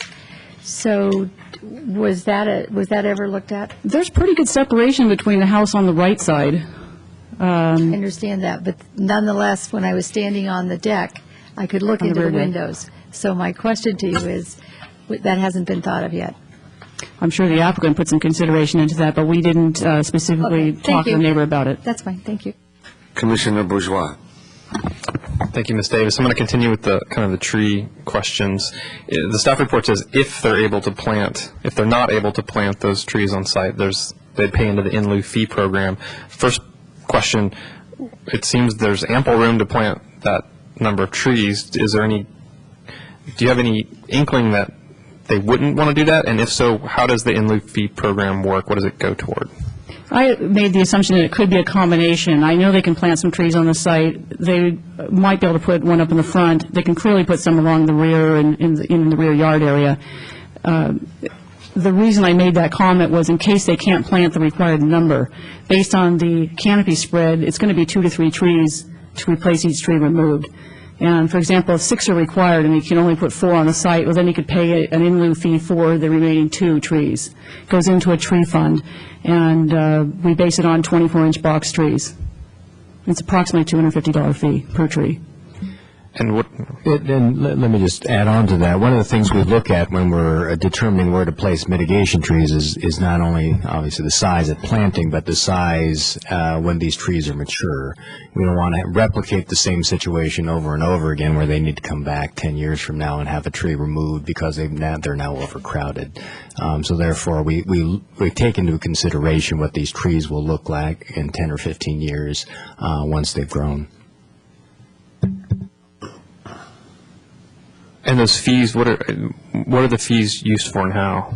They're used for trees. Where in a town, it could be a park, it could be street trees, it could be various things. Thanks. Other questions of staff? I have one, Ms. Davis, about the metal roof. In touring the neighborhood, I saw a couple of tile roofs, but mostly asphalt composition. I don't even know, what does a metal roof do for us? What kind of metal? It's called a standing seam metal roof, and the architect might be able to give you a little more detail about that, but we didn't have a concern about the roof as long as it's a matte finish, which isn't reflective, and it's a darker color. We felt it would blend in okay. Did we require it or suggest it? No, it's something that they chose because it's appropriate for the style of house that's being proposed. Thank you. Other questions? Thank you very much. I'm going to open the public hearing, and we'll shortly call the applicant, who will have up to 5 minutes. After the other public members speak, the applicant may then have 3 minutes for rebuttal. If there are members of the public who wish to speak on this matter after the applicant, please turn in a speaker card. You will each have up to 3 minutes to speak. And I will now call the applicant. Mr. Camargo? Mr. Camargo is the architect. I'm the landowner. So I'll be speaking. Ed Canner, 106 Central Avenue, Los Gatos, California. Is that okay? It's wonderful. Very good. All right, I'm here before, I'll try to make this as quick as I can. 3 days before the original meeting that was planned on May 28th, I received an arborist report, a whole package. In that, I received the arborist report that recommended we retain trees 2, 3, 4, and 5. And when I give those numbers, I'm referring to the arborist report in the back of the page. 2, 3, 4, and 5 are the 4 oak trees we're talking about. At the time, I asked for the continuance. Between that date and today, I've been working with Suzanne. She's been very helpful, and I want to thank her for working for us and for the recommendation she's proposing right now. However, in the current recommendation, we tried our best to retain tree number 5. Tree number 5, as it currently exists now, is more than 30% over the existing structure, and it's also 8 feet from my current house. I'm going to ask that we not only remove trees 2 and 3, we also remove trees 2, 3, 4, and 5, because they are in a setback and they are the only fire hazard I have from jumping from one of my neighbor's house to my house, and vice versa. So the trees I'm referring to are the 4 oak trees, 2, 3, 4, and 5, and they are in the setback between my house. Facts are they're 8 feet from the existing structure. The canopy overhangs the current structure more than 30%, and I did have Ms. Talsford out there yesterday, and she could see that also. The trees are centered between me and my neighbor, and those trees are the only catalyst for a fire to jump from one property to the other. So then I come down to kind of my oxymoron, as I'm fighting to save these trees, yet I'm thinking my issue is not the health of the tree, but fire hazard and protection of life and property. Couple of facts. City planning requires setbacks between houses so that fires don't jump between houses. Also, if I was building an existing house right now, they wouldn't allow me to plant those trees. I understand that they are existing and grandfathered in. At this point, I agreed to do my house using hillside zoning, which primarily are fire safety regulations, so the house meets all those codes. The house was designed with fireproof materials. That was the reason, one of the reasons for the metal roof, including the metal roof and sprinklers, which was required under the hillside ordinance. The house, in addition, was featured in the Mercury News last week on the front page on the Sunday edition for complying with the government's new building codes that are vulnerable to fire and fire safety. I found it interesting that now I'm going through all this fire safety, I'm going through all these materials, yet the largest threat to my house from fire are trees number 4 and 5. Actually, 2, 3, 4, and 5. So, my question would be, it's interesting to allow you to, why am I designing fire-safe house, then build next to the single largest fire threat on my property? The grounds everywhere else other than these trees, I'm cleared 20 feet from the existing house. All right, so given the current environment for fire threat, i.e. Corralitos, Bonnie Doon, Campbell, Big Sur, Watsonville, where we have sustained loss of life and property, and we are no different here in Los Gatos. Given the fact that the city has designated my home as a high fire hazard area, and the fact the city has required me to comply with very strict safety codes, it seems irresponsible to live in an existing structure or build a new structure next to these trees within 8 feet of these trees. So I'd like to request the removal of trees 2, 3, 4, and 5 from the property to mitigate fire hazard and comply with setback. There's one other issue. There's another tree on the property, a Monterey pine. It's tree number 1, and it's in the front of the house. That tree is 80% dead, and it is an incredible fire hazard. What I'd like to offer is to take that pine tree out and replace it with a large blue oak as being taken out, i.e. tree number 5. The only thing else I'd like to address is we did talk about the size of the house. If you look at the house, the new construction from the road, it looks like a single-story house. The only reason it gets to 3,300 square feet is because of the grading in the back goes down. So as I build out on the family room, I do very little excavation, get an additional 700 square. Thanks for your time. Thank you. Mr. Kenner, we're going to chat.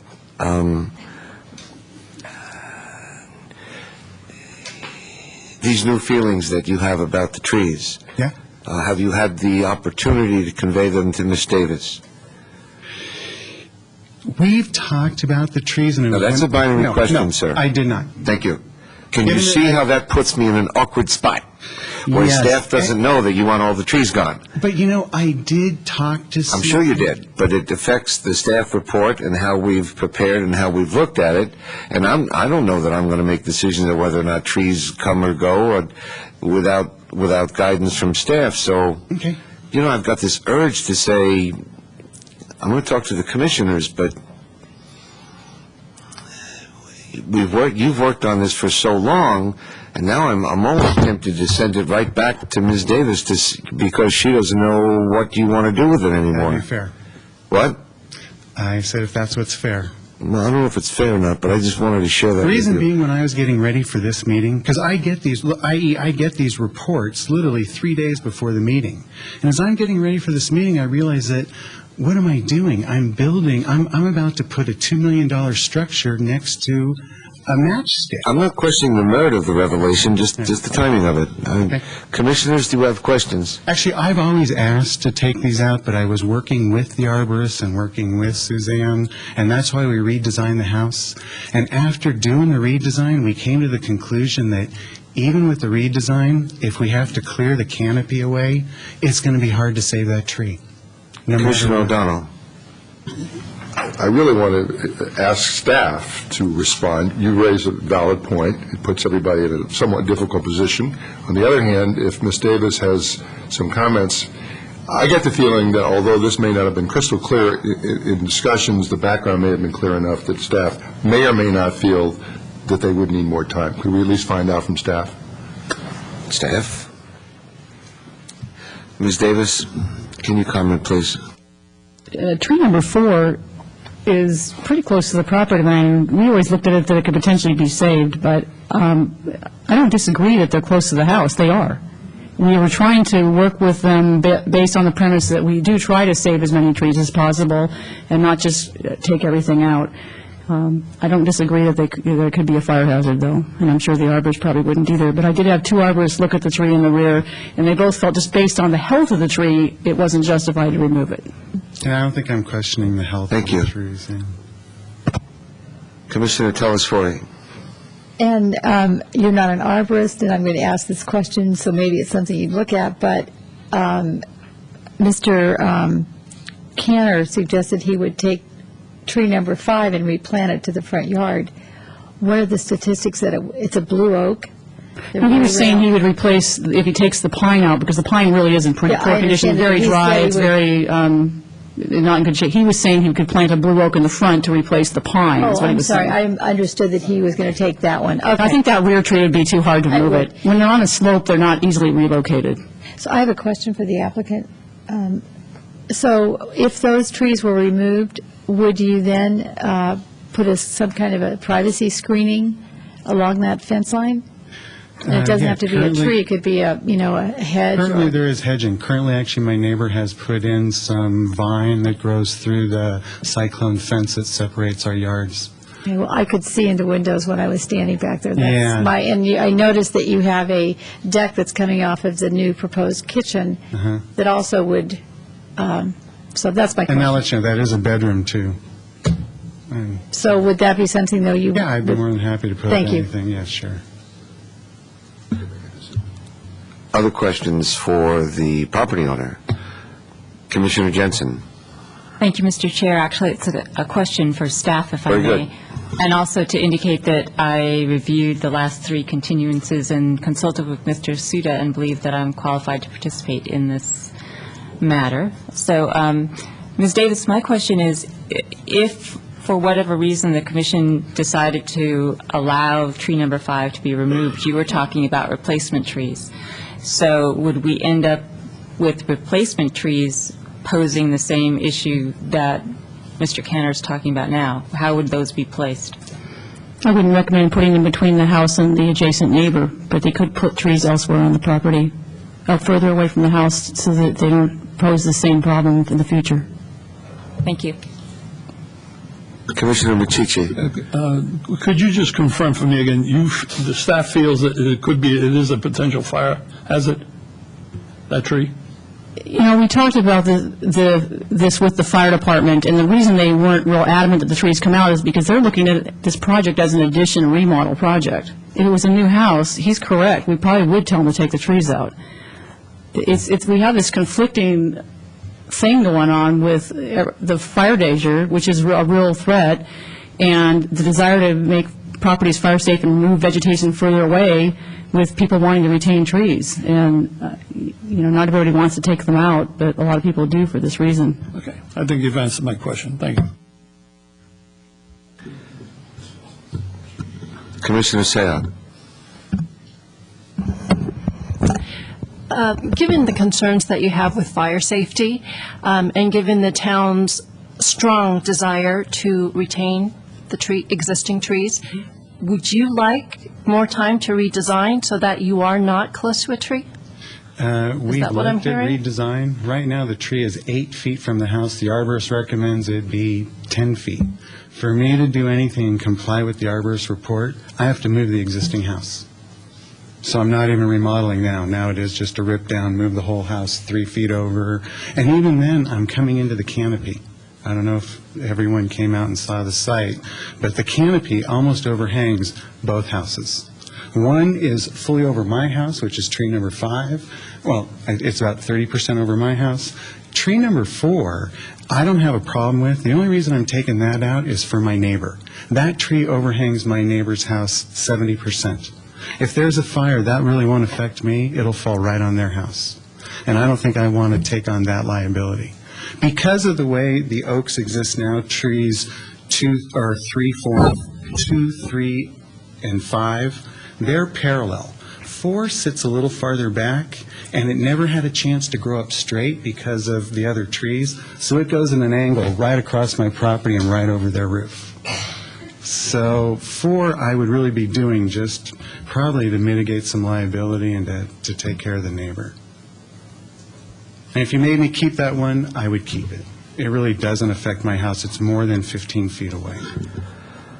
Other questions for Mr. Kenner? Thank you very much.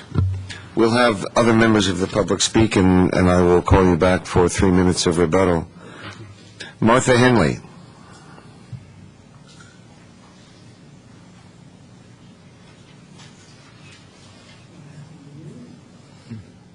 I'm Martha Henley. I live on Central Avenue, and I'd just like to say that between my house and Ed's house, we're the ugly blights on the whole street. I'm taking care of mine this summer, and I'm really pleased that Ed's going to be taking care of his. And it's really unfortunate that it has drug on and on. So I'm really encouraging you people to help us all out and get Ed's process going. I think his discussion about the trees are valid. I stood up on the hillside and watched the fire that began at the Cats skip from the top of one tree to another, and like within 10 seconds catch roofs on fire and completely burn down 3 homes. And believe me, that picture on the front page of the Mercury News is something we all should be paying attention to. It scares the heck out of all of us. Thank you. Any questions for the speaker? Thank you. Citizen Ray.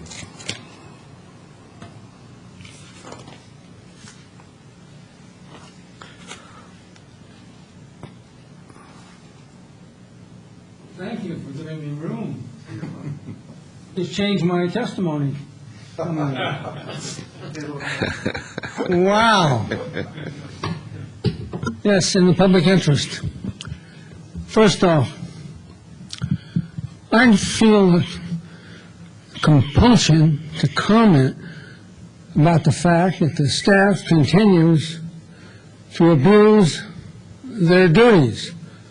By making a recommendation, they have assumed the quality of discretionary judgment on the issue, okay?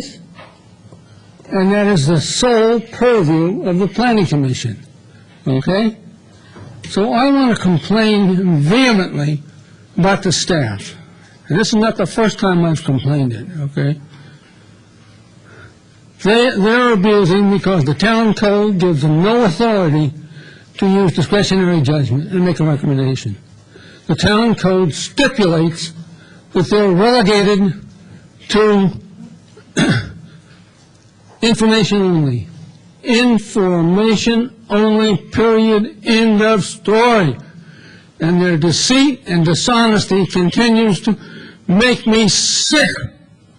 Are you listening to Suda?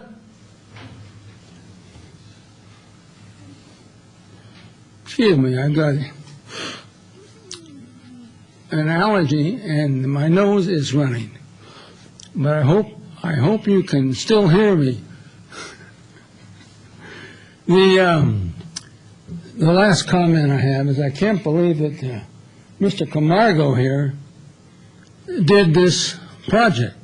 I remember distinctly some 5-6 years ago when he showed up here and tried to savage every community value we had in the general plan, zoning ordinance, and so forth. But it looks like he's got religion. I'm looking at the plans, and they seem to be totally in sync with our hillside design guidelines as far as I'm concerned. They fit the topography. I can't complain about a thing. So I would urge you to look at it in the same light, unless you can find something that I couldn't find. And that goes for Ms. Jensen, the new person on the Planning Commission, because I haven't had a chance to talk with her before. So I hope that you listen to the public interest comments, okay? I've been doing what I do off and on for 40 years, eminently successfully. 3 successful lawsuits, 2 successful referendums, a bond issue of $5 million in Walnut Creek, a lot of background. Thank you. Thank you. Mr. Cantor, if you wish, you have 3 minutes to rebut. I think I'm okay, unless anyone has any other questions. Any questions for Mr. Cantor? Thank you. Commissioner Telesfori. My question was about the metal seamed roof. Yes. And I wondered if you had explored with your architect any other options to metal seaming that are fire, safe. There's composite shingles, so on and so forth. The metal roof actually costs a little more money, but it's a 70-year roof. You don't have to replace it.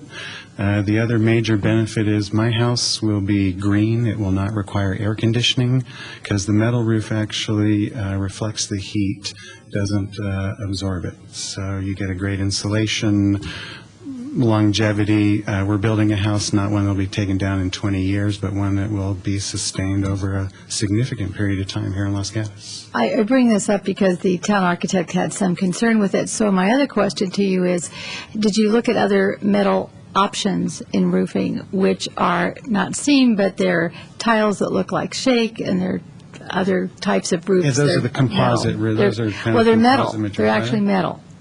Yeah, we can look in. Would you look at that? Okay, I appreciate it. Your house now, design is very unique, blends with the neighborhood as far as the design. The roof troubles me a bit, just, and the architect picked up on that. Well, it was a little different for me to get used to, too. It doesn't seem very warm to have a metal roof. Okay, but I appreciate that. We've Thank actually you. taken a tour and looked at a few other houses Maurice has done, and they're actually quite spectacular. So. Thank you. Commissioner O'Donnell? I have one question of you. One of the things we asked was, had you discussed with staff what you discussed this evening, i.e. the fire damage on perhaps 3 of those trees? And you candidly said not specifically, although there was perhaps some background on it. To the extent that might cause some concern with the commissioners, I guess I'm wondering, are you saying, at least I seem to hear you say, it would be nice to have a decision tonight, it would be nice to have an affirmative decision tonight, and I guess the question is, we have before us perhaps two possibilities. One is to go as we would have been a couple days ago before you decided, perhaps correctly, that these trees perhaps ought to be removed. So I'm really asking you, if the commission were not inclined to say take those trees out, would you want us to go forward anyway and to approve the project with the trees in? You know, at this time, I think the reason I waffled on the trees is I myself worked with the city and worked with Suzanne because I really wasn't all that hot about taking these trees out. The oak tree is a very nice oak tree. It just finally hit me. I'm going through all this fire stuff and all these regulations, and here I am with this, matchstick next to the house. So it really just hit me if I could get an affirmative decision with more information and time, I would wait for that time.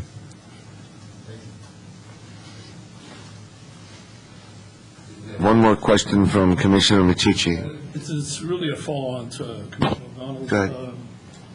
I'm wondering if, rather than taking the situation that we approve it with the tree in, that we approve it with a condition that staff reviews it again with the fire department, makes an assessment on the potential danger, and then decide to their satisfaction whether it stays in or comes up.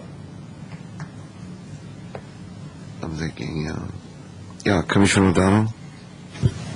I may be wrong, but it seems to me we have a very interesting question before us tonight, and one that I have not addressed before, and that is the one that Ms. Davis talked about, the contrast between our great desire to save healthy trees and our great desire to save life.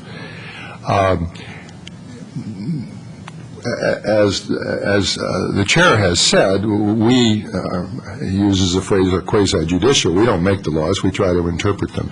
And we apparently have kind of two things in front of us. It would be nice if the town council had some precedent here that we could look to and say, well, this is what they do. I think they're not aware of any such. So I guess what I'm saying is, and I'm directing this to somebody, I don't know whether Ori's back there listening to this or not, but it would seem to me we could make a decision if we had enough facts to say we think the safety issues trump our general policy of the tree issues. And unless there's some question about that, then that question would be before us. And I'm not saying how the rest of the commissioners would decide that, but at least we know we could do it. So I'm really kind of throwing it out to my fellow commissioners and also staff, and if our attorney is anywhere within sound, him. Well, let's save it for our discussion, and maybe that's a good motion, Commissioner Micciche, when we come to it. Other questions for Mr. Canner? Thank you very much. I'm going to close the public hearing and turn to the Commission for a continuation of this discussion and a motion. I'll ask the Commission first for show of hands for those able to visit the site and ask if there are any disclosures, additional evidence that needs to be put in the record. Let's begin with Commissioner Bourgeois, and let's truly do that. I want to respond to Commissioner O'Donnell. I want to deal with Commissioner Micciche, but let's start with you and go down. If you'd like to do that first, I'm fine with that. Well, I was thinking I didn't want to deal with a world solution on policies of do we cut down all trees to prevent fire. I liked what Commissioner Micciche said of let's go with what we have within the realm of our task, of our authority, and send it to staff with that condition, rather than deny it or send it back, or let it go through the process forward with what may be an easy question to resolve. He's not adamant about cutting the tree down. If it's a fire hazard, staff would support cutting the tree down. So let's let that be a simple issue, and maybe we can get a motion out of that with that as one of the conditions. So, Commissioner Bourgeois? Okay. That's a narrow point. I'm not saying that's the whole issue. So right, and that's exactly where I was going to go. I was going to back this up a second, because staff has clearly stated that the reason this is before us is because of the size of the home, and so I think it's well-designed. I think it fits into the neighborhood. I think the size is appropriate. I don't have any issue with those aspects of the project, and I think we should all be clear on our opinions on that. And this seems to have transformed into a tree issue. When I was driving by the site, I was heartbroken that tree number 2 was going to have to come out, much less 3, 4, and 5. So I was very glad that the efforts were made to save those 2 trees. Now that I hear they're coming out, I'm a little disappointed. But believe me, we are all very hypersensitive to the real dangers of fire. I applaud you for the metal roof. I have no problem with the metal seam roof. I think it fits well with the design and the architectural style of the house. And I think if you're in agreement with the muted colors, I don't have a problem with that.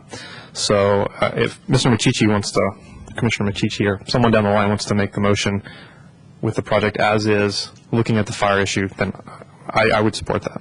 Thank you. Commissioner Telesfori, did you want to add or defer to Commissioner Machichi? I want to remember we had an application in front of us, and we actually had a grove of blue oaks, because these are just not oaks, these are wonderful blue oaks.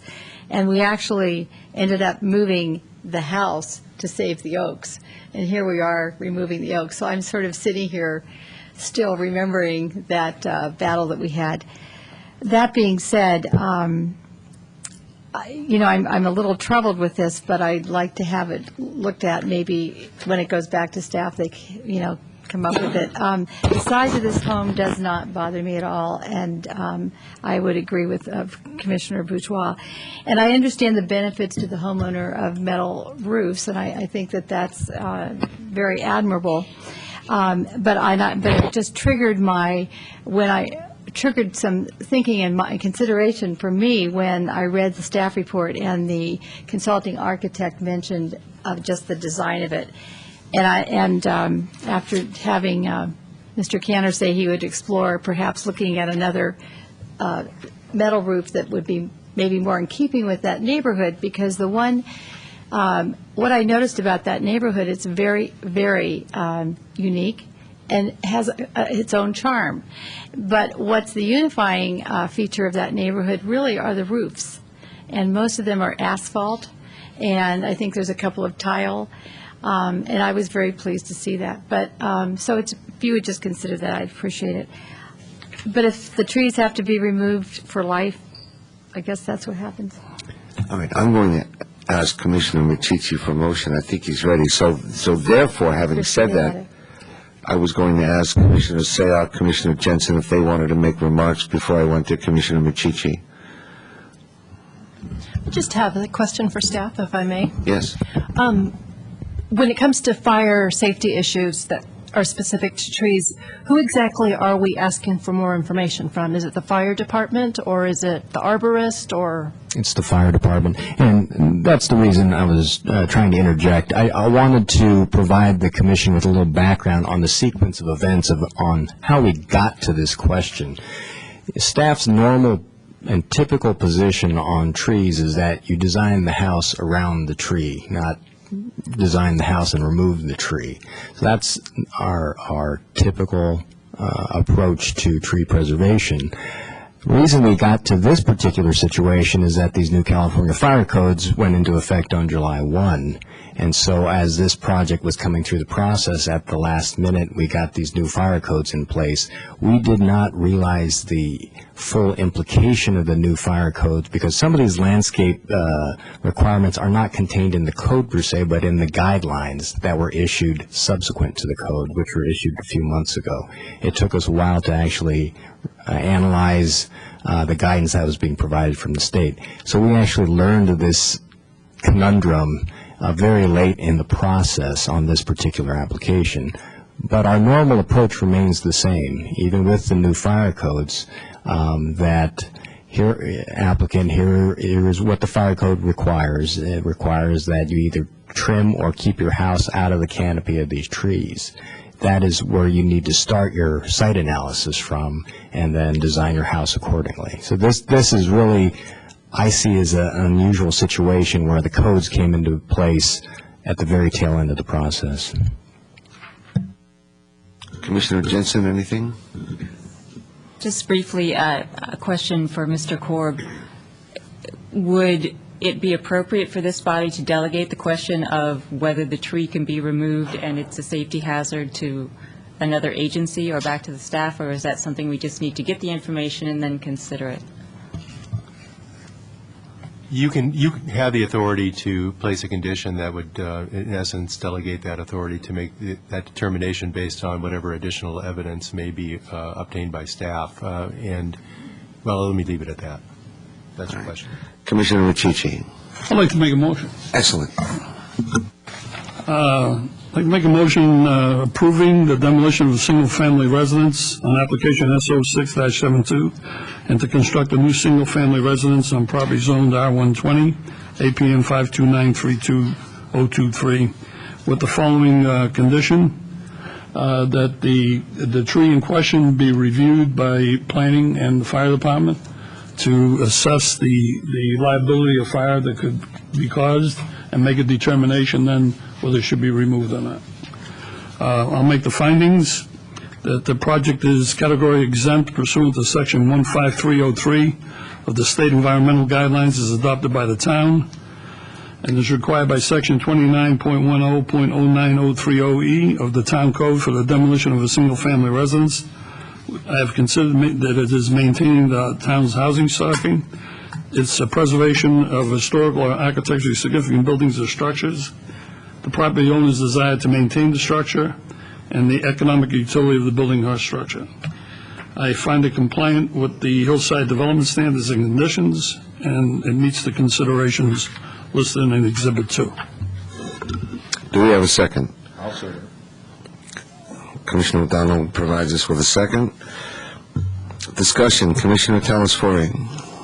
Yes, I'm wondering if the maker of the motion would include as a exterior color, which is condition number 4. It speaks about the house, but I'm wondering if in there, unless it's appropriate to put it as another condition, that we also require that the roof color itself will be of dark material, or dark color. I can add something. Let me just get some clarification from staff. In the architect's report, he said that he would select a roof color subdued or substantially grayed down in color tone to minimize the visual impact. Do you find that's true at this point, or should that be further toned down? We suggested an earth tone base color with a matte finish so it's not reflective. Right, something very dark, I would think. So is that meeting the request that Joanna's putting in, the Commissioner Telesford is putting in? Yeah, I think we can just add it to the color condition number 4, that the roof be within that. Okay, with the seconder? Yes. Okay, Commissioner O'Donnell? I just want to make sure that the motion I seconded, I think I do, but I heard you just say tree singular, but I think you meant tree plural? Yes. Okay. I didn't mean that.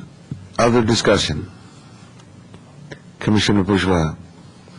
I'd like to make just a comment for staff, and I don't want it to be part of the motion, but I heard that even with 2 trees, we weren't sure if we could fit all the mitigation trees on the site. Now we have 4 trees coming out.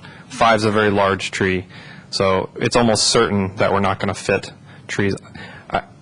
And the reason I heard for spacing, I would like to maybe kind of recalibrate the thinking on that.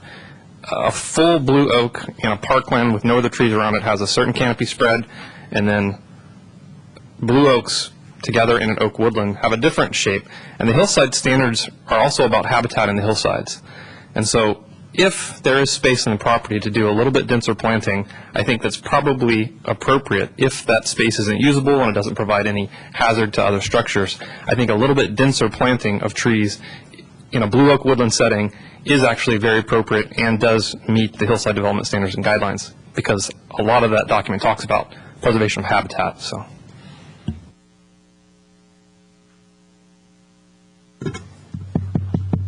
Does that affect the motion? No, I would rather see more trees planted on site than go to an in lieu fee program that goes to planting street trees downtown. It's just something I'd like staff to consider. It sounded good. I was hoping it would affect the motion. Other discussion? I'm going to call the question. We understand the motion then. All those in favor say aye. Aye. Aye, opposed? Motion carries 7-0. I haven't said that in a long time. Are there appeal rights, Mr. Corbin? There are, anyone dissatisfied with the decision of the commission may appeal the decision to the town council. The appeal must be filed within 10 days. It must be filed upstairs in the clerk department. There are fees for filing an appeal. Thank you very much. We're going to take a 6-minute break and be back at 10 after, thereabouts.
Yeah.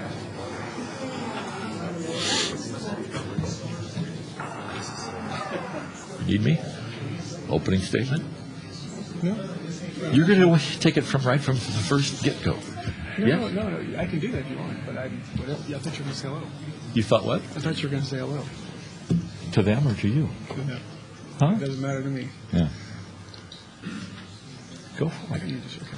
No, stay right here, though. Huh? We'll stay right here. I'll be right here. Okay.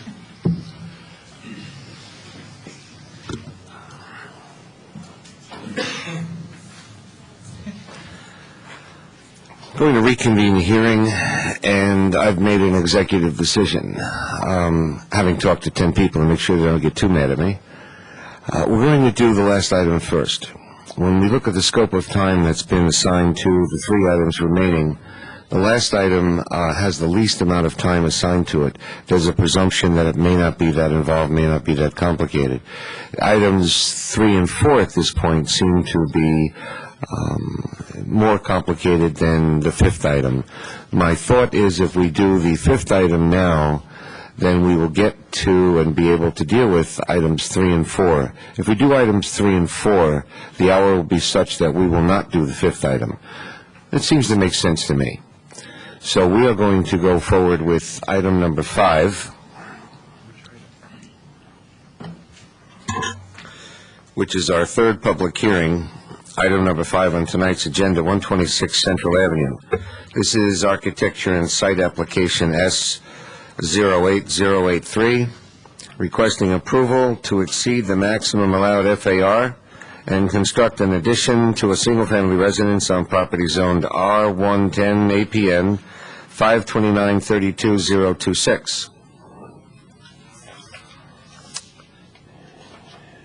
The applicant is Greg Kawahara. The property owner is Tim and Lucy Kane. Mr. Suda, do we have a staff report? Yes, by Ms. Savage. Ms. Savage? Good evening. The property is located at 126 Central Avenue between Oak Hill Way and Orchard Street. The surrounding properties are single-family residential. The subject property contains a single-family residence that has a 1-story profile from the front. The residence currently exceeds the maximum floor area by 139 square feet. The project proposes to add 525 square feet, which will cause the residence to be 664 square feet over the maximum floor area ratio. The request to exceed the maximum floor area requires an architecture and site application. The location of the paved area compared with the Central Avenue right-of-way presents unique circumstances for the subject property. The right-of-way is 50 feet wide, while the pavement is only 21.5 feet wide.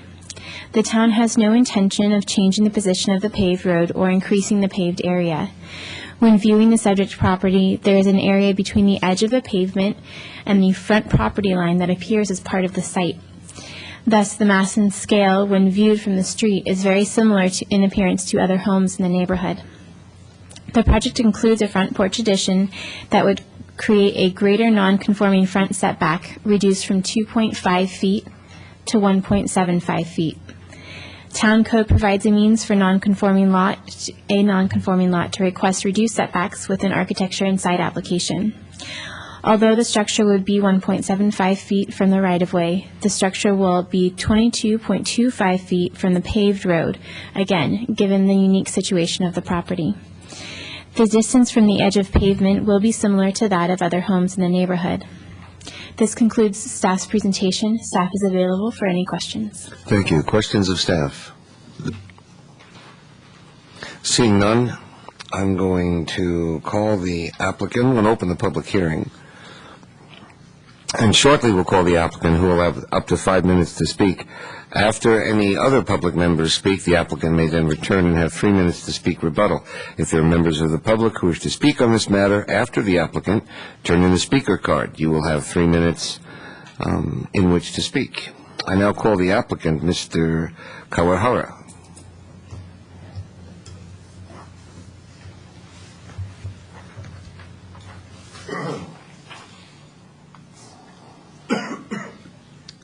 Hi, I'm Tim Kane, 126 Central, and Greg Kawahara is my architect. And I just wanted to first state that So this has been a long process. We have a small house, and I'm just looking to have build my house to be bigger for my family. We are going over the existing FAR, but mainly if you look at the way we're constructing the house, most of that is not affecting the overall look of the house. Most of it is going to be accommodated down below from the hillside, which drops down, and moving back, pushing out the back of the house a little bit. As was stated by staff, the setback situation is unique with the way the right-of-way works on Central. And I know there were some comments from the architect that he had some concerns. We feel we've addressed all those concerns, and Greg can speak to those. Good evening, Commissioners. I'm Greg Kawahara, 5822 Dressler Circle in Livermore. First of all, to elaborate a little bit more on what Mr. King was talking about in terms of the addition. There's an area under the existing family room that's about 221 square feet. That's the underfloor area. He's using it for storage. So it's within the existing building envelope that we're converting to a living space. We're going to excavate it. So out of the approximately 500 square feet we're adding, about 220 of it is already in existing massing. In reference to the consulting architect's report, we have a desk item, which you should have, and we responded to his comments. Initially, the elevation that he was referring his comments on was an older elevation. Included with the desk item is a new revised elevation where the roof of the porch has been lowered by 18 inches, and also the width and the depth of the porch is reduced by a foot in each direction. So at this time, we're willing to remove the corbels and knee braces as he's suggesting, and also revise the picture window to a casement window in the dining room. But we feel with reducing the height and the size of the porch, we'd like to keep the wood columns as full height and not provide the low walls. If you have any questions, I'd be happy to answer them. Commissioners, questions for the applicant? Seeing none, thank you. We have some speaker cards. Citizen Ray. Martha Henley.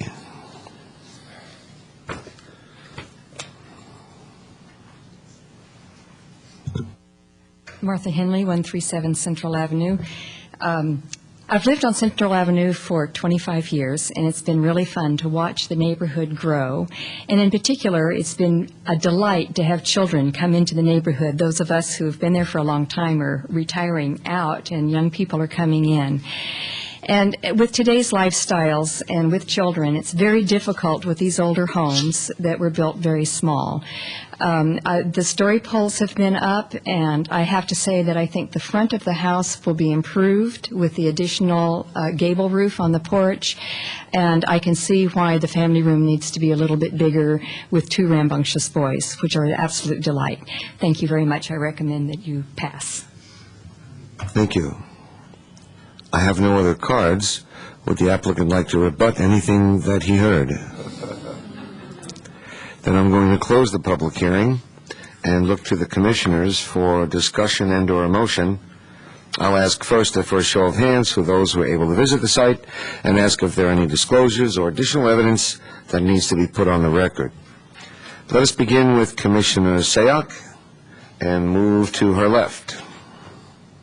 Okay. First off, I want to comment that I did visit the site, and as many as the staff as well as the applicant has stated, the visual mass has not changed much from the front and from Central Avenue, even driving from both sides. So in terms of exceeding the floor area ratio, the fact that it's hidden, well hidden, and it doesn't change the harmony of the streetscape, I personally don't find any reason not to approve that. In terms of the right-of-way, it is rather deceiving. If I didn't have the map and the staff report in front of me, I wouldn't know which was the street, which was the right-of-way. And so from the streetscape, I don't think that adding the front porch and reducing the actual right-of-way will change much. And so for those two reasons, I would actually, I can go ahead and make a motion to approve it. Please do. Okay, let me just grab my findings. Okay,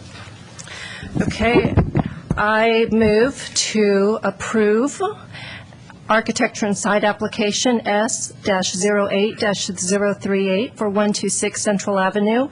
It's requesting approval to exceed the maximum allowed floor area ratio and to construct an addition to a single-family residence on property zoned R110. The required findings include a finding that the proposed project is categorically exempt pursuant to Section 15301 of the California Environmental Quality Act. That's contained in Exhibit 2. I can also make the finding that the proposed project meets the objectives and requirements of the Hillside Development Standards and Guidelines as required by the standards and guidelines, also contained in Exhibit 2. And I can make the required considerations that is required by Section 2920150 of the Town Code for granting approval of an architecture and site application. Do we have a second? I'll second it. Commissioner Telesfori seconds. And I'll second it with the comment that although this does exceed the maximum FAR for the site, I look at this as being more functional for a growing family and keeping a family in town, so that's why I'm seconding it. Other discussion? Commissioner Jensen. I would just like to inquire of the maker of the motion whether she would be including the changes that are contained in the desk item that I understand the applicants agreed to with respect to the front of the house.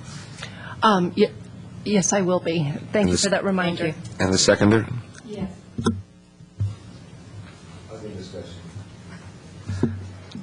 I want to get something on record from staff. Mr. Suda, the issue, or Ms. Savage, the issue with the right-of-way, that's not a night we should go gently into. Why are we having no big deal on this right-of-way issue? You have a very unique situation on this portion of Central where you essentially have about 20 feet of extra right-of-way beyond the edge of pavement. We have Mr. Rouhani's informed me that Public Works has no intention of widening this street. We are not going to need that right-of-way in the future. So you just have this, again, a very unusual situation where the street is where it is. This house is always going to be close to 25 feet from the edge of pavement. From the standpoint of the perception of mass and scale, your eye perceives that right-of-way area as part of the lot. In addition to the fact that they've designed this in a way that minimizes the increase in mass and scale, the fact that you have this extra 20 feet of right-of-way, we think only further supports the applicant's request. So this rare exception makes sense. Other discussion? Seeing none, I'm going to call the question. All those in favor? Aye. Opposed? We have 7-0. Are there appeal rights, Mr. Corbin? Yes, there are. Anyone dissatisfied with the decision of the commission may appeal the decision to the town council. The appeal must be filed within 10 days. It must be filed upstairs in the clerk department. There are fees for filing an appeal.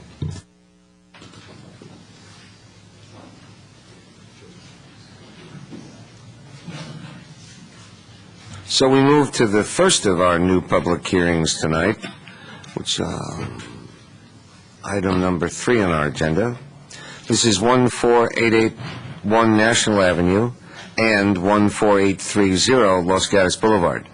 This is Neg Deck ND 07150, General Plan Amendment GP 07003, and Zone Change Z 07002. It is Architecture and Site Application S 07212, requesting approval for 1, General Plan Amendment from mixed-use commercial to office professional, 2, a zone change from C1 to O, and 3, demolition of 2 single-family residences and construction of a new 3-story medical office building on property zoned O and C1. There's no significant environmental impacts have been identified as a result of this project, and a mitigated negative declaration is recommended. These are APNs 424-10-017, 064, and 065. The property owner is Dr. Lee and Ms. Lee Walker. The applicant is John Lean. Mr. Suter, do we have a staff report? That will be provided by Sandy Bailey. Ms. Bailey. Thank you, Chairman Kane and members of the Commission. I'd also like to remind the Commission and the members of the public that there is a desk item on this matter. It's available over here. The applicant is requesting approval to develop 3 parcels which total .085 acres. The parcels front on Los Gatos Boulevard, Samaritan Drive, and National Avenue.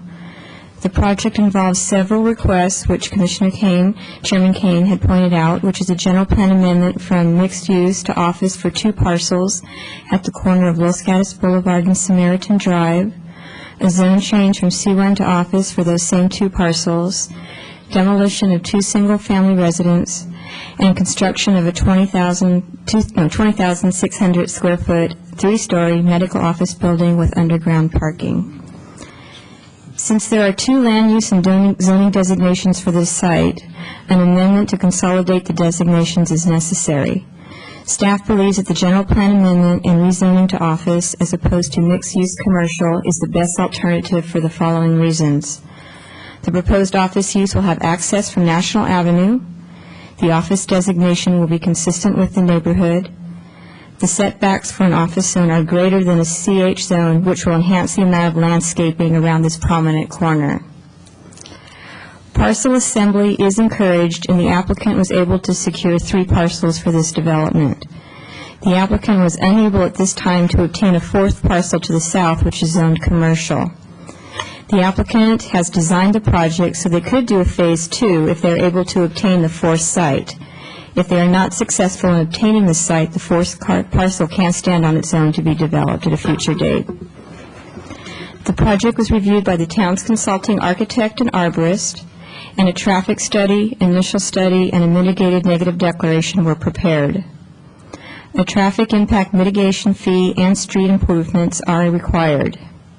The town has been in contact with the City of San Jose regarding street improvements on Samaritan Drive, and the applicant is required as a condition of approval to contribute their fair share to the City of San Jose for a future signal improvement. A community benefit is required for the proposed project to offset the traffic impacts and pursuant to the town's infill policy. Staff and the consulting architect have concluded that the setbacks and the building's mass and scale are appropriate for the site, and that the mass and scale of the proposed building is compatible with existing and proposed buildings in the area. Staff further believes that the architectural design of the proposed building, the extensive landscaping, and the transition in height complements the corner and clearly provides appropriate gateway architecture that serves as an entry element to the town of Los Gatos. That concludes my presentation, and the applicant will be providing a computerized 3D presentation of their proposal as well. Thank you. Questions of staff? Commissioner Bourgeois. Thank you for your report, Ms. Bailey. If you could clarify for me, in light of the desk item and the fact that they're going to be required to do a phase 1 site assessment, does that affect how we make a finding on the CEQA document? If you could just address that for me. The environmental consultant reviewed the letter we received from the Department of Toxic Substance and concluded that it will not impact the proposal. We can require the phase 1 study or phase 2, depending on the outcome, and that will be prior to issuance of a building permit. And at that time, if there are some significant issues that are as a result of that, the project would be required to be reevaluated through the environmental review process. But at this time, we do not anticipate that there's any impact because the agricultural use is a very old use, and there's been 2 single-family residences there for quite a while. So we've assumed that any contaminants that were in the site have slowly gone out of the soil. So if I could clarify, so the mitigated neg deck would come back through the process if there are significant effects, and it would not be, we wouldn't be approving that mitigation measures as recommended would be let at the building permit point. It would actually come back through the process. If there were significant environmental issues, it would come back through the process. Thank you. And to paraphrase what Commissioner Bourgeois just said, that's the effect of these 3 documents, these letters, in the desk item. I'm That not is going to correct. pretend to understand them completely right now. They're meaty and they're complicated and they're CEQA and they're toxic and John understands them, I don't. But that's the effect of them. If that, there may need to be further review. But it That is doesn't correct. affect anything else we have in our package. That is correct. Other questions of staff? Commissioner Telesfori. Yes, I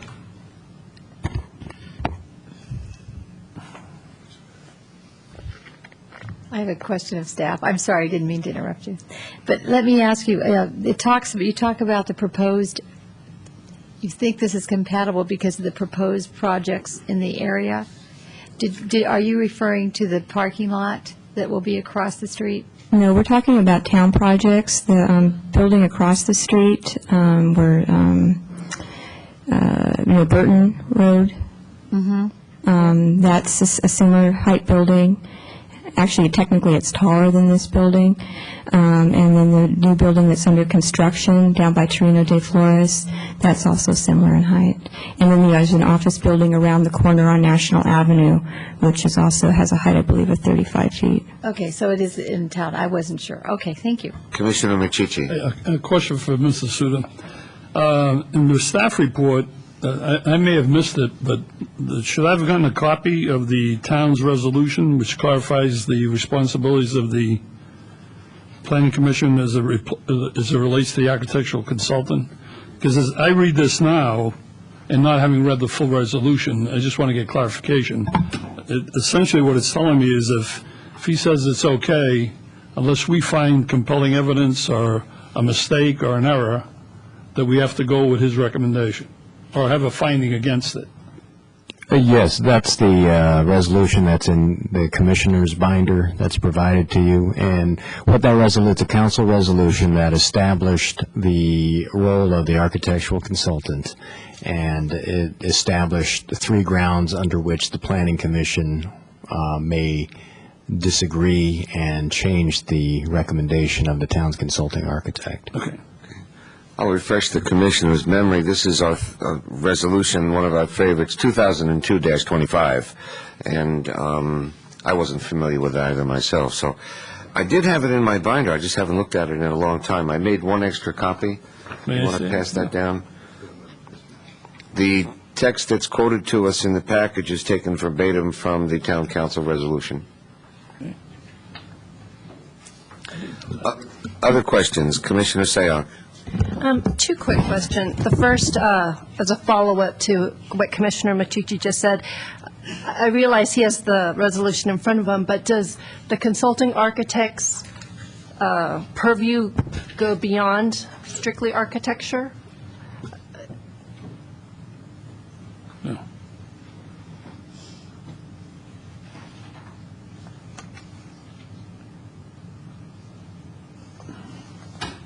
Well, while we're looking that up, in using the consulting architect, when the architect evaluates the application, it's a joint effort. It's not totally the consultant's requirements or evaluation.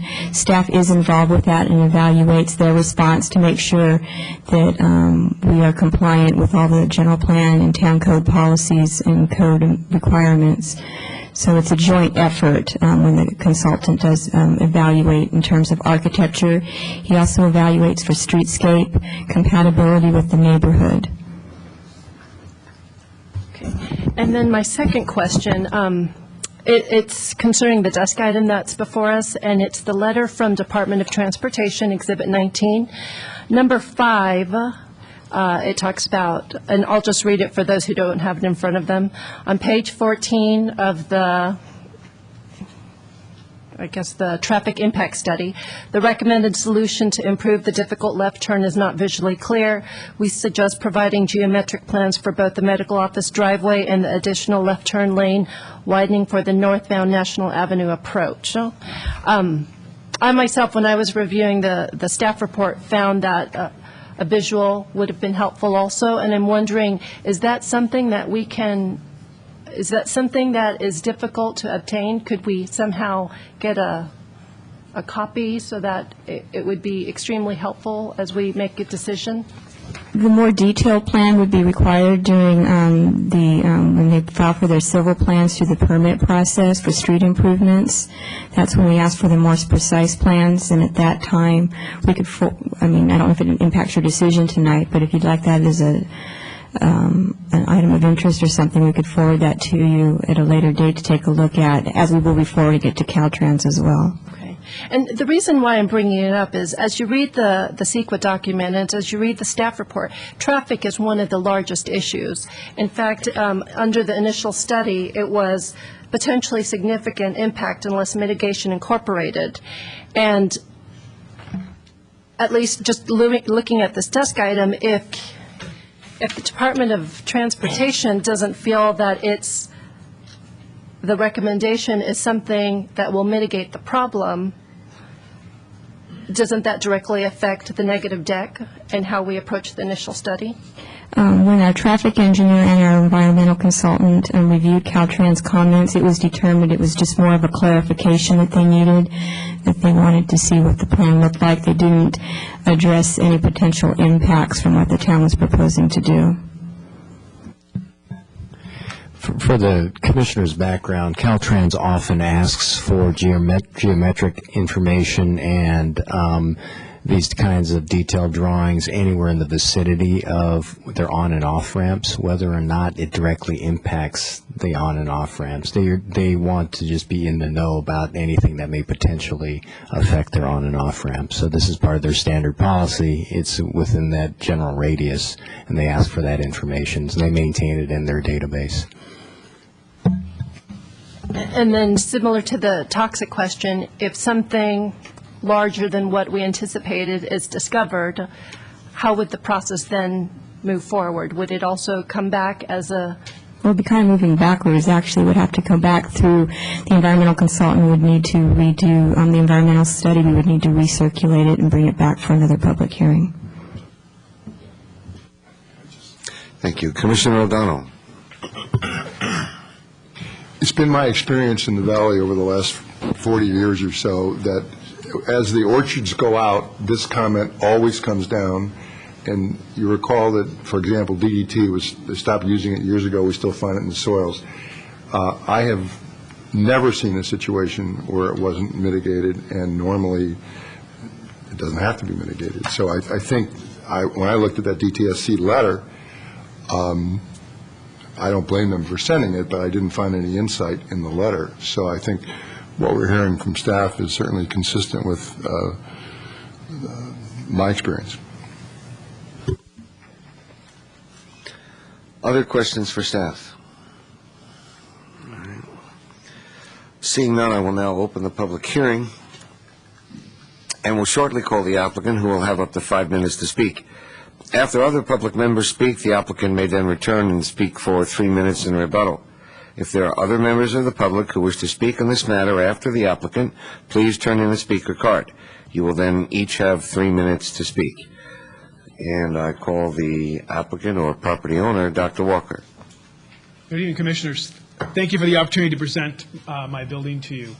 I practice in Los Gatos. The name of my practice is Los Gatos Oral Facial Surgery, but I need a new office, a larger office. So this started several years ago when I purchased the property and then began to develop it for my personal use. But in order to develop a signature building, something that was uniquely different to the town, something that is personal to me because I grew up here. In fact, probably unusual to you that I was born and raised here in Los Gatos. That I assembled a team that was entirely Los Gatos. John Lean, who's an architect here but lives here. Barney Davidge, who's an illustrator who works here and lives here. And my landscape architect, Chris Canko, who works here and lives here. But as great as that team is, in order to develop a signature building with style and elegance, something we can all be proud of, because I'm just like you, I'm not a developer. This is my personal building for my personal use. We work with staff and the architect, met several times, and the building has gone through 3 major revisions. And I'm happy to say tonight that with the staff's support, as well as the architect's support, we're very excited about the project we'd like to show you. So let me start off by showing you the 3D image. This is a graphic design by Barney Davidge. Dr. Walker, pardon me, sir. Do we have the timer? You're going to get some free time, Doctor. This is a graphic design by Barney Davidge of Los Gatos. To orientate you, this is 85. This is Los Gatos Boulevard entering town. And this colored area is my project. Now, this 3D image will actually walk you through the building as if you were entering town. I think it gives you a good perspective of this being a gateway building. We're now entering town through Los Gatos Boulevard. The building to the left, which you see, is the Samaritan Medical Center building. And the color building in the distance is our building. I think the first thing you notice is it's uniquely different. It distinguishes yourself that you've entered the town of Los Gatos. You wouldn't see this building in Los Gatos other than Los Gatos. You wouldn't see it in San Jose, for instance. As this model revolves around the architecture, you'll notice that it's Monterey Mission style. John Lean has taken mission elements throughout the state of California, including one of the design elements is from the Los Gatos High School, and implemented into the building. We're on National Avenue now, and we've taken the parking structure and moved it to the back of the parking. This complements the aesthetics of the entrance. I think the last thing that you and I would want to do when we enter town is look at parked cars. So we've hidden them behind the building, but there's only 16 cars on grade level. For a total of 87 parked cars, everything is under the building. We're back on Los Gatos Boulevard now. There's the site of the 3 parcels that I purchased merged, and then again back to the entrance when we enter town. Now, this is merged onto Google Map. It's the exact replication to scale. Let me show you then the second introduction, which are still images. We had a neighborhood letter and a neighborhood meeting. We welcomed all the neighbors in the area to come, look at the plans, meet with us, and discuss the project. Not one person that showed up for the meeting complained about the project. They did have some concerns about where we would park during the constructions, but no complaints. Everybody said they loved the building. Each of the colored areas are all my neighbors. Every single one of my neighbors has signed a letter of support for the project. So let's go to the CAD design again. This again from Barney Davidge, who's taken John Lean's design and created a 3D model. Then, as powerful as this image is, it's naked without landscaping. And landscaping is as powerful as a building. I felt so strongly about that I hired Chris Kenkel. Now, Chris Kenkel then designed landscaping, and when you put it to the building, it's a pop. It's a wow. When you enter town, this is a distinguished building. This is an appropriate building for a gateway. We planted some 50 trees on the property. Now, everything you've seen drawn by Barney Davidge are the exact plants to the exact scale of the landscaping. So nothing is hidden from you. We thought we'd provide also a close-up detail because there's a lot of architectural detail in this building. It is not a box. This being the CAD design, this being the CAD design with landscaping. And I think it's very powerful. You'll notice there's balconies with wrought iron. There's plants hanging from the balconies. There's a lot of intimate details that have gone into the building to replicate the California Mission style. Now, I also created a design from National Avenue. The reason is it's my medical building. My patients will see an impact when they see the building when entering town, but they're going to see more of an impact when they park their car and enter the building. So this entrance is more important to me as my patients than maybe to you. And look at that. We've taken the 16 cars at grade level and hidden them behind an arbor. You don't see the cars. Now the cars enter here. We've made the entrance as far as possible away from Los Gatos Boulevard and Samaritan Drive. And this is our entrance, through another arbor, a series of benches, into our building. And lastly, just like you, I'm concerned about the hills. I want this building to stand out but not block our views. So this is the CAD image and the superimposition of the building with the hills actually in your car on Los Gatos Boulevard. And I think it's very powerful. It's majestic, it's stately, it's elegant. It shows that we've entered the town of Los Gatos. It doesn't look like things you just passed in San Jose.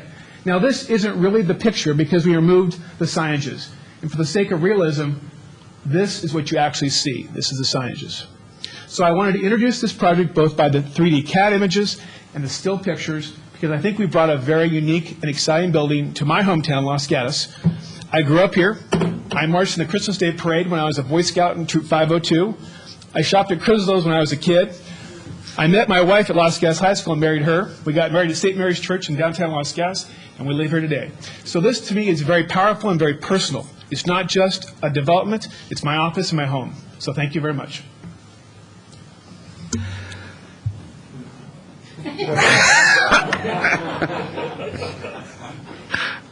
I should explain why we're laughing. Commissioner Machici said, "Can we applaud?" It was well done. Commissioner Telesfori. Thank you. I've been sat here for 8 years, and I mean, that is an absolutely wonderful use of our new modern age tools. Thank you. And it's a good exhibit of it. But I do have a question. It was in the staff report, and it was about undergrounding the transformers. And you had originally said that you would do that, and then you have decided not to do that. And I wanted to, one, know the reasons, and this reminded me of it. Perhaps you could enlighten us. My architect, landscape architect, Chris Kenkel, feels that he can provide good landscaping to camouflage it, and there are some requirements by the utilities to have a 10-foot clear zone around it. So that complicated burying it. So we felt we could effectively camouflage it without burying it. So where would it be on the site? Can you remind me? I can go backwards, yeah, let me.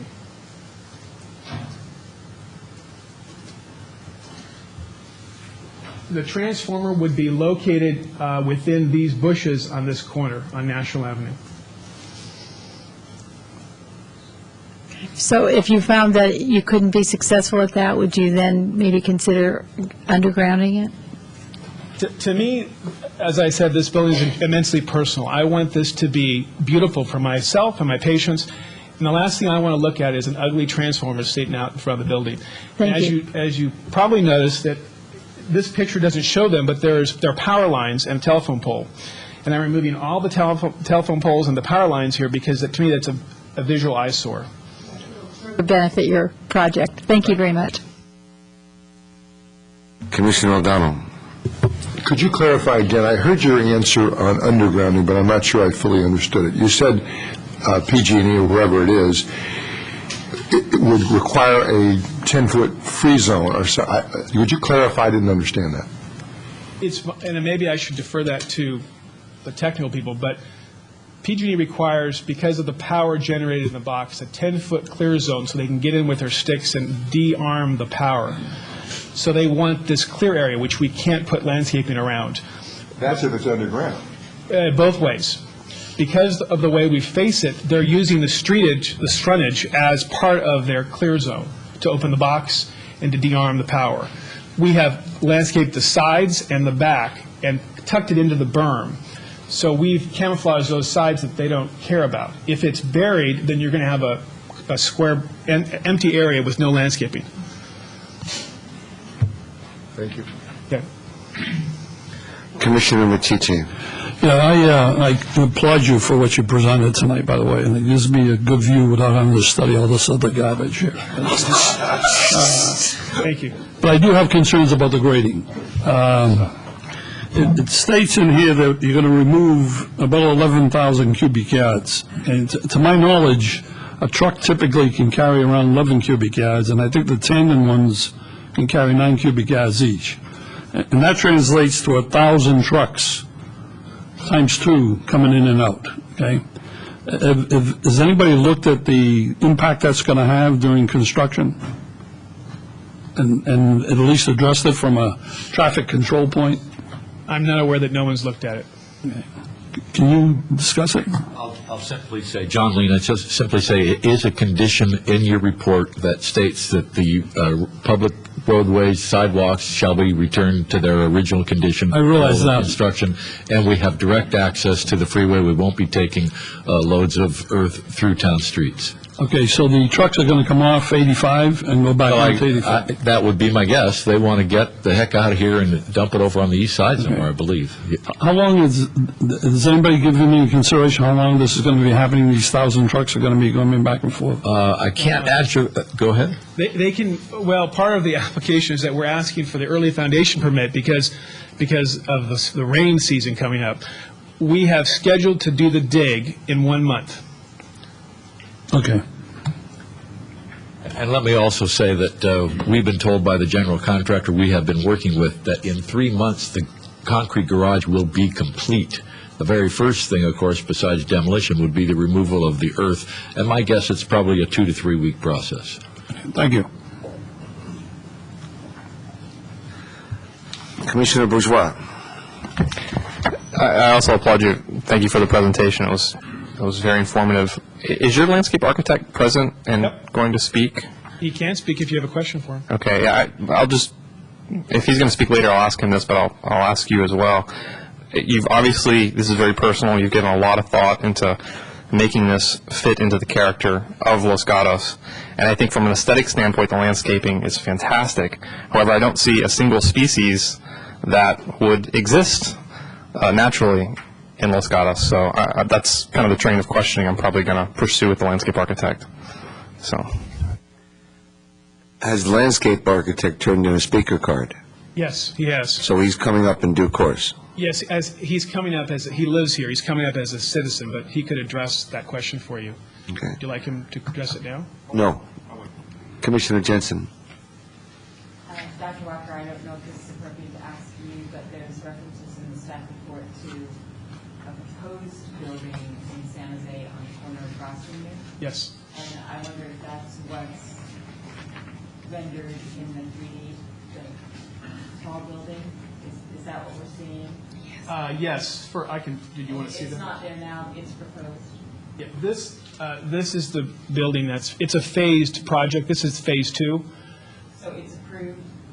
I don't know the details of that. I know that the city of San Jose feels that this is a signature building, and they're very proud of it. It's 4 stories, it's 75,000 square feet, and it sits right on the property line. Okay, so that's the box. It's a box. It's a glass box. There's no articulation. What we've done, just for scale purposes, is the architect, and I can show you. The architect put the plans on the building.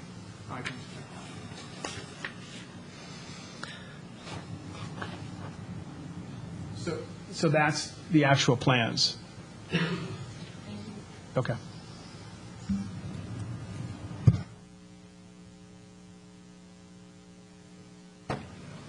Commissioner Sayoc. It's a follow-up to that question. If either staff or Mr. Lean, since you put these in the plans, is it an approved project? And the information that's presented, 4 stories and 70 feet high, is that? I'm trying to grapple how 4 stories can be 70 feet high. It's probably because it's a medical building, whereas typically a story might be regarded as 10 to 12 feet. In a medical building, you might have 5 to 6 feet between floors to run what they call it's an interstitial space for running all the utility requirements. And when you obtained all this information, so it has been approved by the cities, or? Lee, could you show them that there's actually a billboard on the property showing the building? It's being considered by the City of San Jose Planning Department at this time. That's the billboard that's on the property right now. Okay. Mr. Lean, could you return to the mic, please? I have a question. Town architect submitted a letter May 12th and maybe some supplemental instructions. Anyway, this one is Exhibit 9, and he makes a number of recommendations, some of which are eliminate 3rd floor in this area. I think it was the tower. Eliminate projecting gable. You're familiar with his letter to the extent that in the staff report it says the applicant has incorporated all the consulting architect's recommendations. I just want to hear from you that that is a statement of fact. It absolutely is a statement of fact. What we did is we met back with the architect. It's like I said, it's a process Yes is with the good. team. I like yes. I'm a big fan of yes. We're not going to come with you with a design that's our design. We're going to come to you with a team Yes design. is good. So we met at this table. Are you asking me a question? No, he's telling you the answer. Don't say anything more. He likes what you said. Ms. Bailey, you support that? Yes. Yes is good. All right.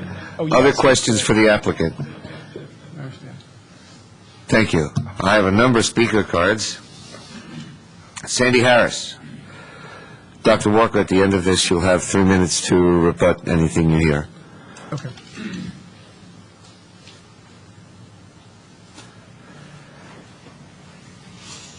I'd just like to comment that I've seen a lot of the work that John Lean has done in the town, and one of his signature pieces for our town is the university and Highway 9 there, that office complex, it was one of the most difficult sites in the town, is a major asset to the town. And also, I'm happy to see that his design for this building is very appropriate for the town. It's well-fitting, and also you couldn't ask for a better location for what he's doing there. It's appropriate for where it is, and I'm hoping he gets an approval on it. It looks like the right place for the right site.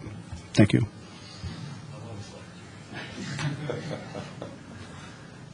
Dr. Elanikiotis, followed by Dr. Thomas. Dr. Thomas, could you be available after Dr.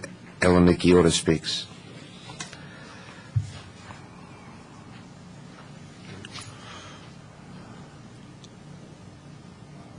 I'm Dr. Tony Elanikiotis. I've been a resident of Los Gatos for over 15 years. I have a successful orthodontic practice in Saratoga, and have taught orthodontics at UCSF Med School for over 20 years. I see hundreds of patients per week, with a significant percentage residing in Los Gatos. This building would provide a Los Gatos-based practice that offers the state-of-the-art care across the valley to Los Gatos residents in a Los Gatos location.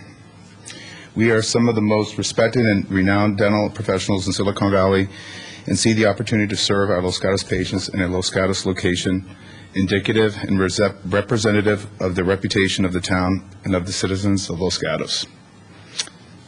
Do you have any questions? Any questions for the speaker? Thank you. Dr. Thomas, followed by Marnie Davidich. Yes, sir. Good evening. My name is Dr. Greg Thomas. I'm an oral surgeon. Also from the community here, not in Los Gatos per se. I was raised in Saratoga, but know the community very well, the Los Gatos community. The need for excellent medical dental buildings in this area is highly needed, especially for patients who have disabilities. A lot of the buildings that are in the area were, dated, and access to these types of buildings is just limited. And so I think that this building stands for, access and also the excellence and professionalism that we can offer in the community. I think the building is beautiful. I think that it complements the Los Gatos community. I enjoy the underground parking. I think that that's an asset to the building itself, and the access on National Avenue as well, as opposed to being on Los Gatos Boulevard. I think that it will serve the community well. Any questions? Thank you. Questions? Thank you.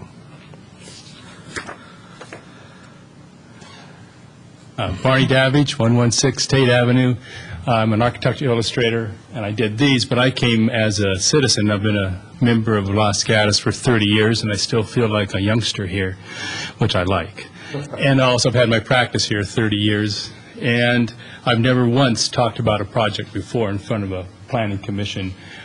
But with working with Dr. Walker, I see where you guys have a challenge, and that's getting quality architecture, good materials, good tenants, and a good client that owns the building. Because I've seen great architecture and lousy materials in this town. I've seen great architecture, good materials, and the owner doesn't keep it up. With Dr. Walker, you're getting somebody, an opportunity that's going to give you everything. Because with working with him, he sees detail. I miss things, and I usually don't miss things. He catches it. He says, Barney, you forgot to do this. And I do it. And that's unique. So when he said he was coming to the Planning Commission, I said, as a citizen, I'm going to come and talk because it was worth it. And I think you guys now have an opportunity to bring a great building to Los Gatos. Thank you. Thank you. Questions for the speaker? Thank you. Chris Cankel.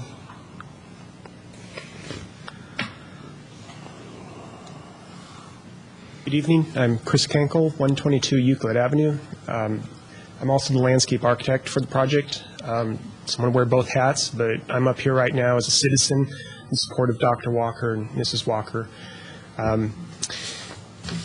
I have lived here almost my whole life. I grew up here. And previous to my awareness of this project, I've always assumed that the limits of Los Gatos to be somewhere just beyond Lark Avenue, because this is where the boulevard makes a noticeable change and becomes less descript.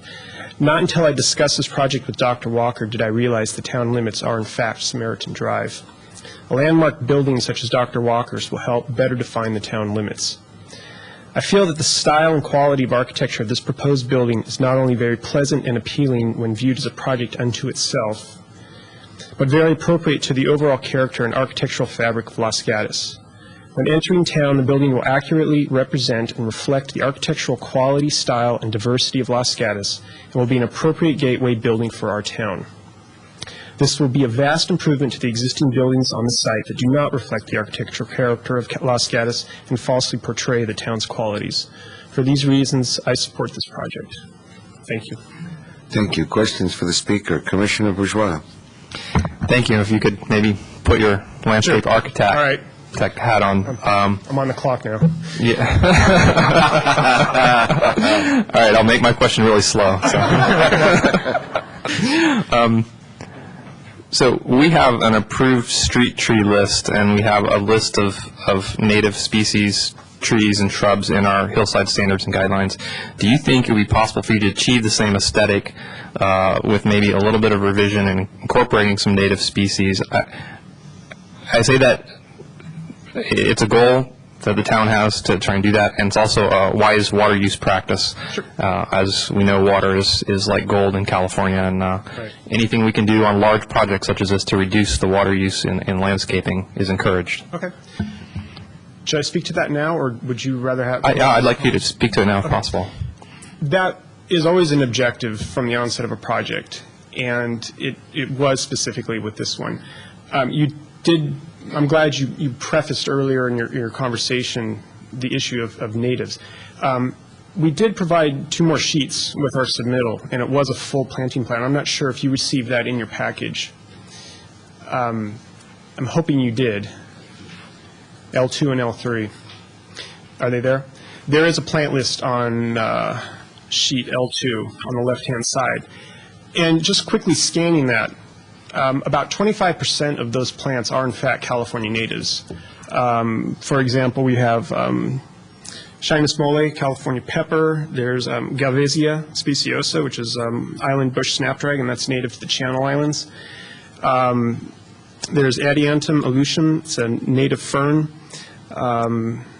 What else do we have on here? We have California wild grape.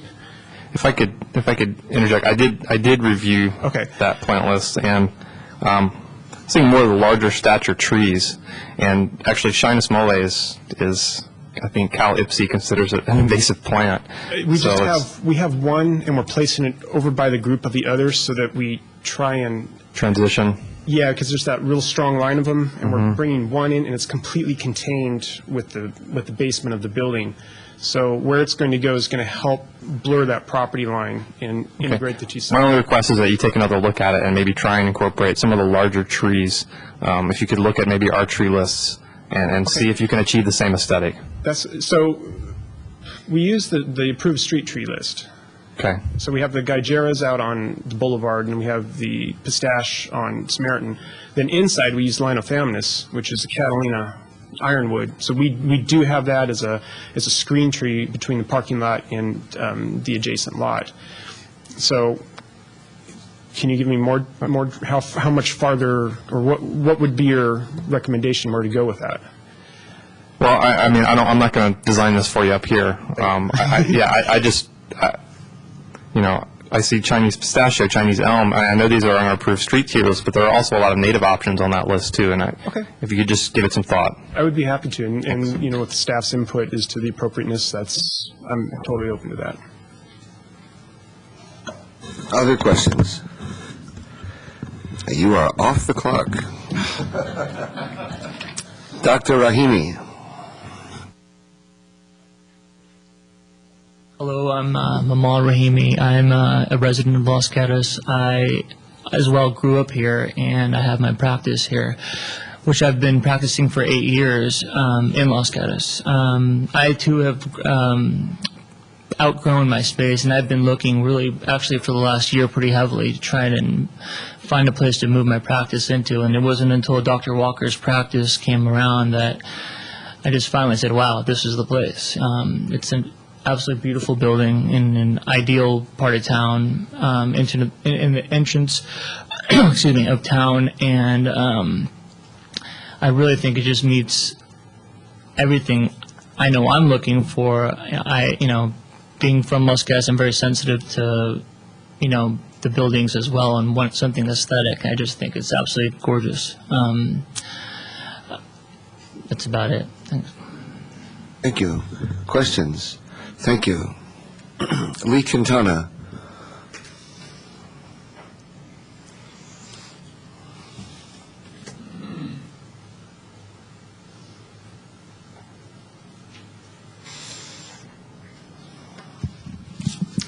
Lee Quintana, 5 Palm Avenue. I have not looked at the plans, and my comments are not going to be based on the plans themselves. Just looking at the visuals, it looks like a nice building, but that's not my concern.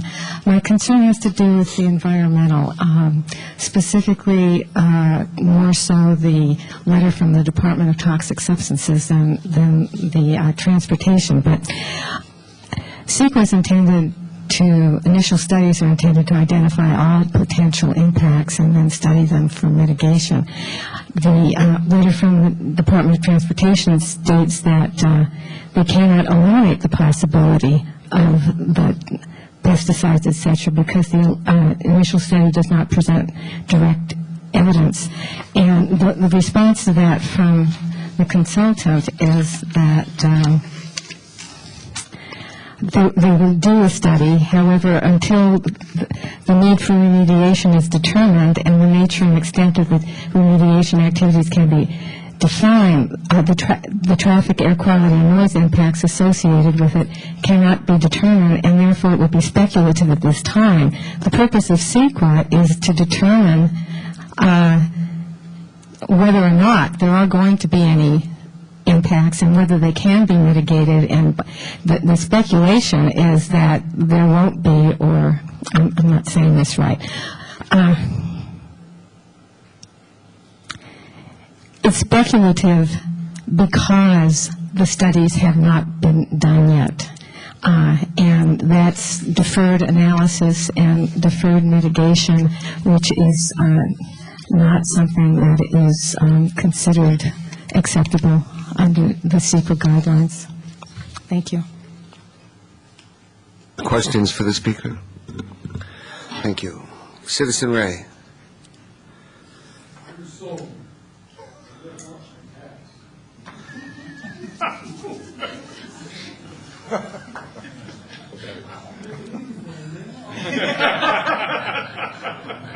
Dr. Walker, you may get a special award for this. Dr. Watson.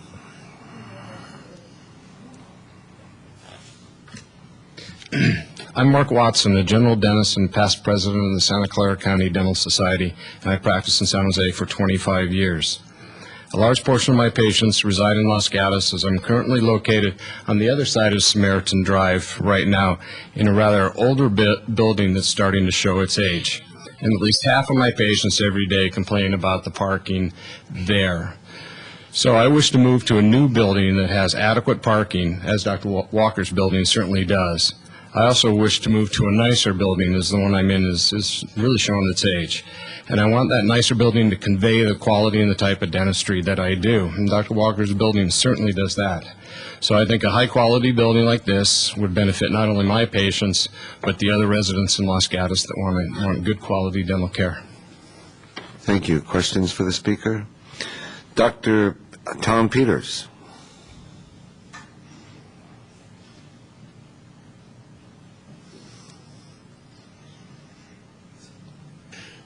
My name's Tom Peters. I've been a practicing orthodontist in Los Gatos for 27 years.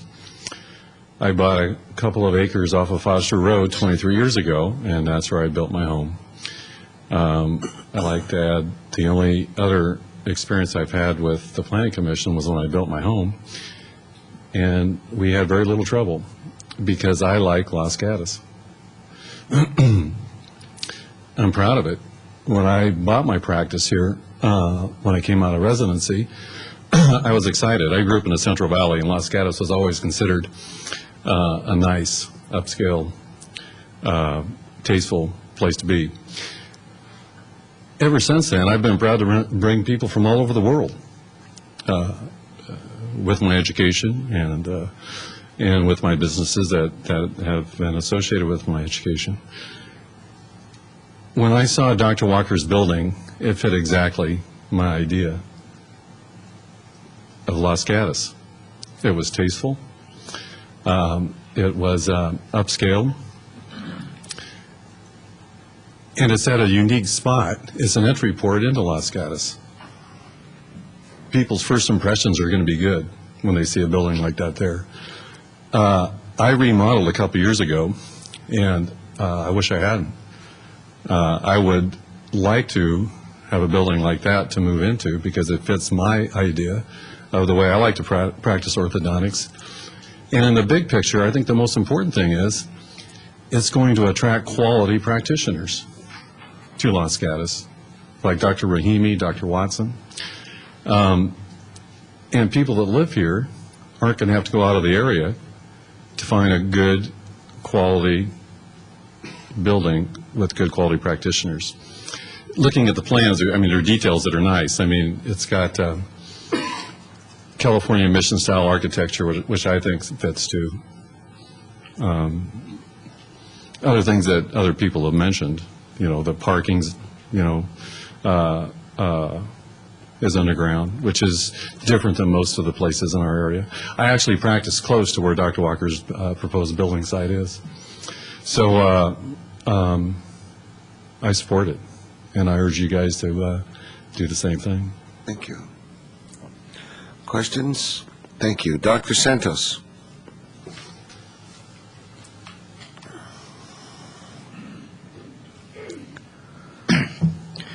I'm speaking on behalf of Dr. Walker's building. My name is Dr. Aaron Santos. Thank you. 14529 South Bascom Avenue. I'm a general dentist practicing in Los Gatos for over 1 year with my father, who's been here for 30 years. I've been a resident of Los Gatos for my entire life. I feel this building will be a great addition to the community of Los Gatos because it will be one of the finest dental facilities in all of Santa Clara County. The building's design will be an excellent addition to an already beautiful town with its California mission architecture.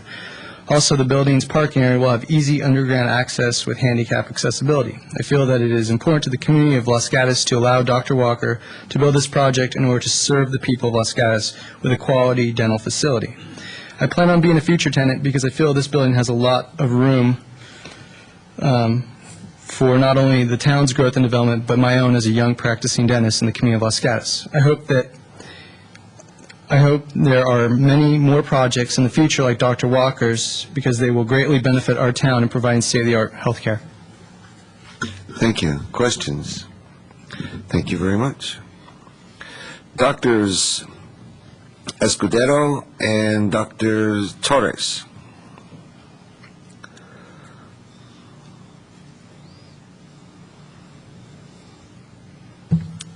Hi, my name is Cesar Escudero. I'm a general dentist practicing in Saratoga with my wife, Dr. Torres. We have been residents of Los Gatos for 5 years now, and I'm proud to say that I'm a resident of this town. Our children go to school here at Blossom Hill Elementary, and we're involved in the community through Cub Scouts and sports. I didn't grow up in Los Gatos, but I did grow up in the South Bay, and you know, back then, I guess you remember when 101 was a two-lane highway, or all of us do, you know. That's when I was a kid. All this area was orchards, and now that I've seen these orchards go into buildings, and over time I've seen these buildings rise. Now I've seen some of these very buildings have begun to look dated as other buildings in the surrounding towns. Los Gatos has always been considered to be the upper echelon of the Bay Area. And in my eyes, this building is a representation of what Los Gatos is all about. It's aesthetically pleasing to the eye, it shows quality, and it will be new. I strongly urge the town of Los Gatos to support this project that is presented here tonight. Our town needs more projects like this, one, to maintain the reputation that we currently have. Thanks. Would you like to say something? I just wanted to add that I'm also here in support of Dr. Walker's building, and I've seen the plans for this beautiful professional building and know that it will be built with much planning and thought, and that there's been given a lot of attention to its detail and design, as you can obviously see. The lovely California Mission-style building will nicely complement the Los Gatos area, and it's just been said over and over, but its location at the main entrance of the town will be a great introduction into the Los Gatos area. So, thank you.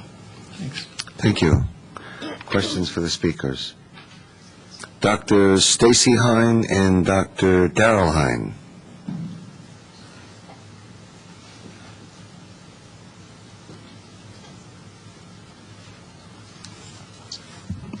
Hello, I'm Dr. Darrell. I'm Dr. Stacey Hine. This is my husband, Dr. Darrell Hine.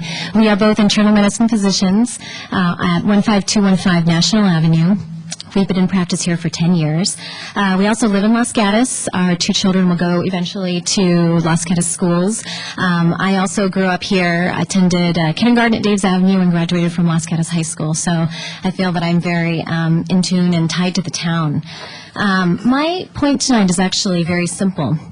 I'm not sure how much you are aware, but it's actually becoming increasingly difficult to attract physicians, new physicians, to practice in our town. And we really need the help of you all, the town, to encourage physicians to practice here. For example, in our office, we used to be an office of 8 physicians. 4 internal medicine, 4 pulmonary critical care. Critical care physicians are the physicians who run the intensive care unit at Good Samaritan Hospital and the Community Hospital Los Gatos. When we went from 8 to 5, it's the pulmonology intensive care unit physicians that we lost. Since that time, over the past 5 years, we have been unable to recruit one single pulmonary ICU doctor into town. Even with the help of Good Samaritan Hospital, we have been unsuccessful. And what does this mean for us? It means that we don't have enough ICU doctors. So when we have our heart attacks and our strokes and we can't breathe and have to be intubated, there's not enough physicians of that caliber to take care of us. And that's very threatening for us. The ICU doctors who are left in town, they're getting older and they're going to be retiring within the next 5 to 8 years. So we really need to recruit physicians actively. And this proposed building can help us achieve this goal. The office location is an excellent location, ample parking, highly attractive. I can't think of a more wonderful gateway for a new physician or a patient to come down Samaritan Drive and realize that this is the quality of medicine that we deliver to our patients in town. And it represents the distinguishment of how we practice. It's my hope that the town supports the growth and the development of the medical facilities to keep Los Gatos as one of the premier places to practice medicine. Thank you. Thank you. Questions for the speaker? Thank you very much. Dr. Walker, you have up to 3 minutes to rebut any of the terrible things you heard.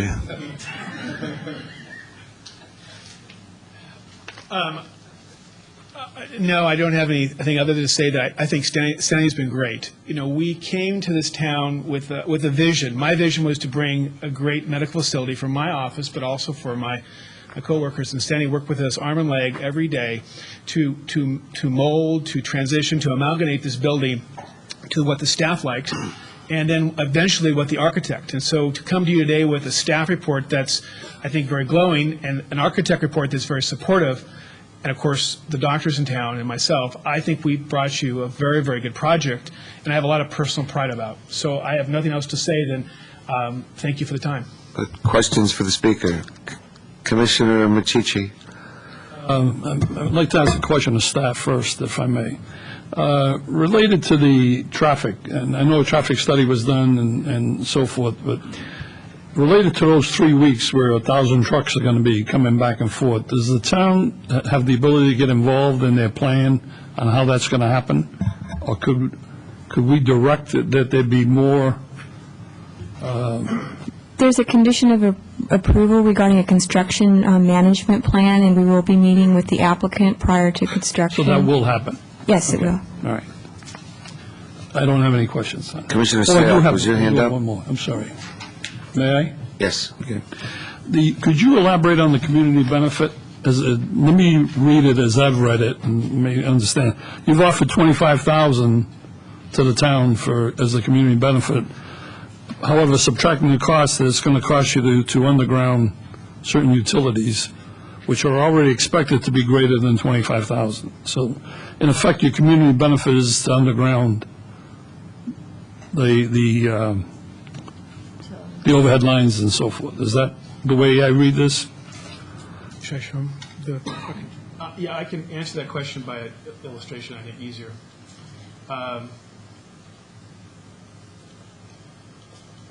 Obviously, I've been blamed for detail surgeon, and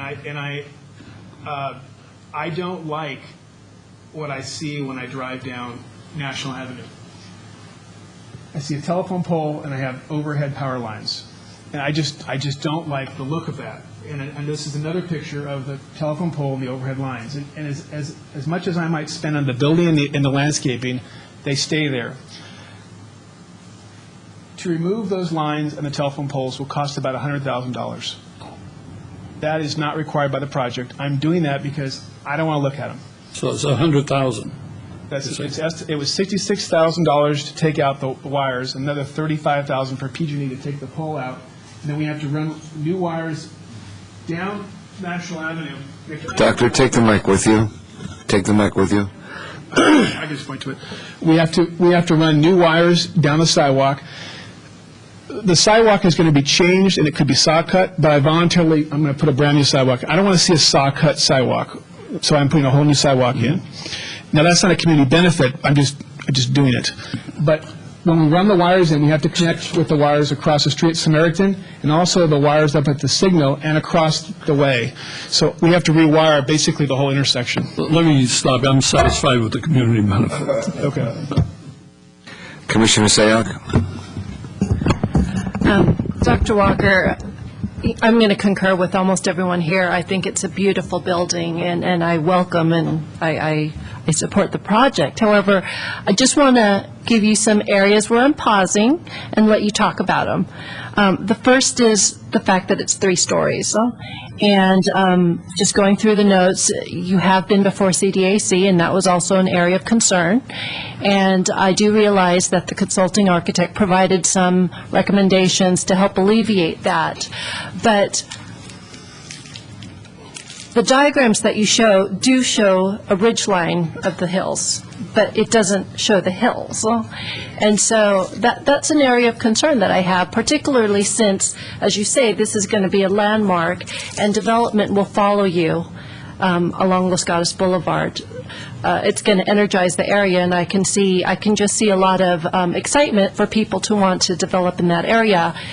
And so if you can, talk a little bit about why your team decided not to remove the 3rd story, and why you think your situation is unique, so that 3 stories on a prominent intersection that pretty much blocks the hills should be supported.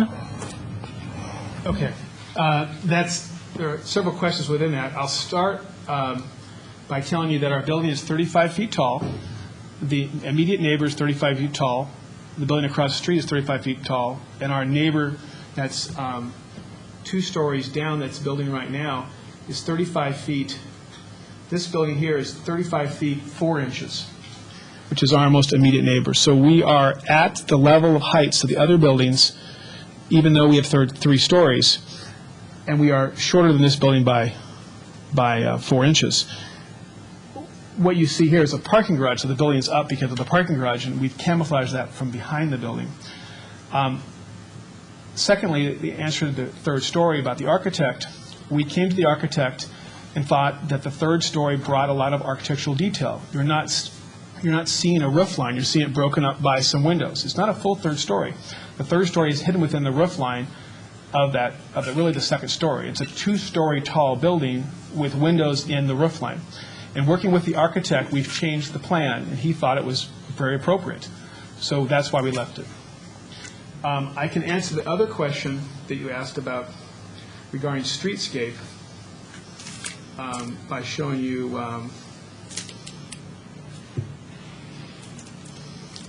streetscape picture, which kind of visually lets you see it relative to the adjacent buildings. This is from the San Jose town. This is the plans for the new building. This is our building. This is Dr. Gutman's building, and he supports our project. This is the neighbor's building, which supports our project. They've both written letters. And this is the current project I just showed you. This is 35 feet 4 inches. It is 2 stories, and ours looks squattier, and it's 3 stories. Now, if you go on National Avenue, this is our immediate neighbor. I'm sorry, this is our immediate neighbor at 35 feet as well. And if you look out our windows, this is what you see from Samaritan. So I think if you look at the contents of our building within the community, we are at height or below our neighbors. And I think if you look at it, it doesn't look like a 3-story building.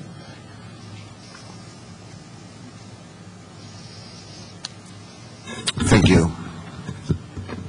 Commissioner Saya. I do have one more question. And I don't know, maybe you could talk to it a little bit, but it's also a question posed for staff.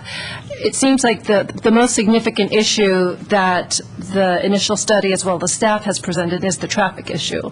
And I can definitely, I've driven that intersection several times, and it is a mess. And the mitigation offered basically is that you'll be working it out with San Jose. Are you comfortable with this open-ended mitigation that basically you could be at the mercy of San Jose based on what you guys come up with?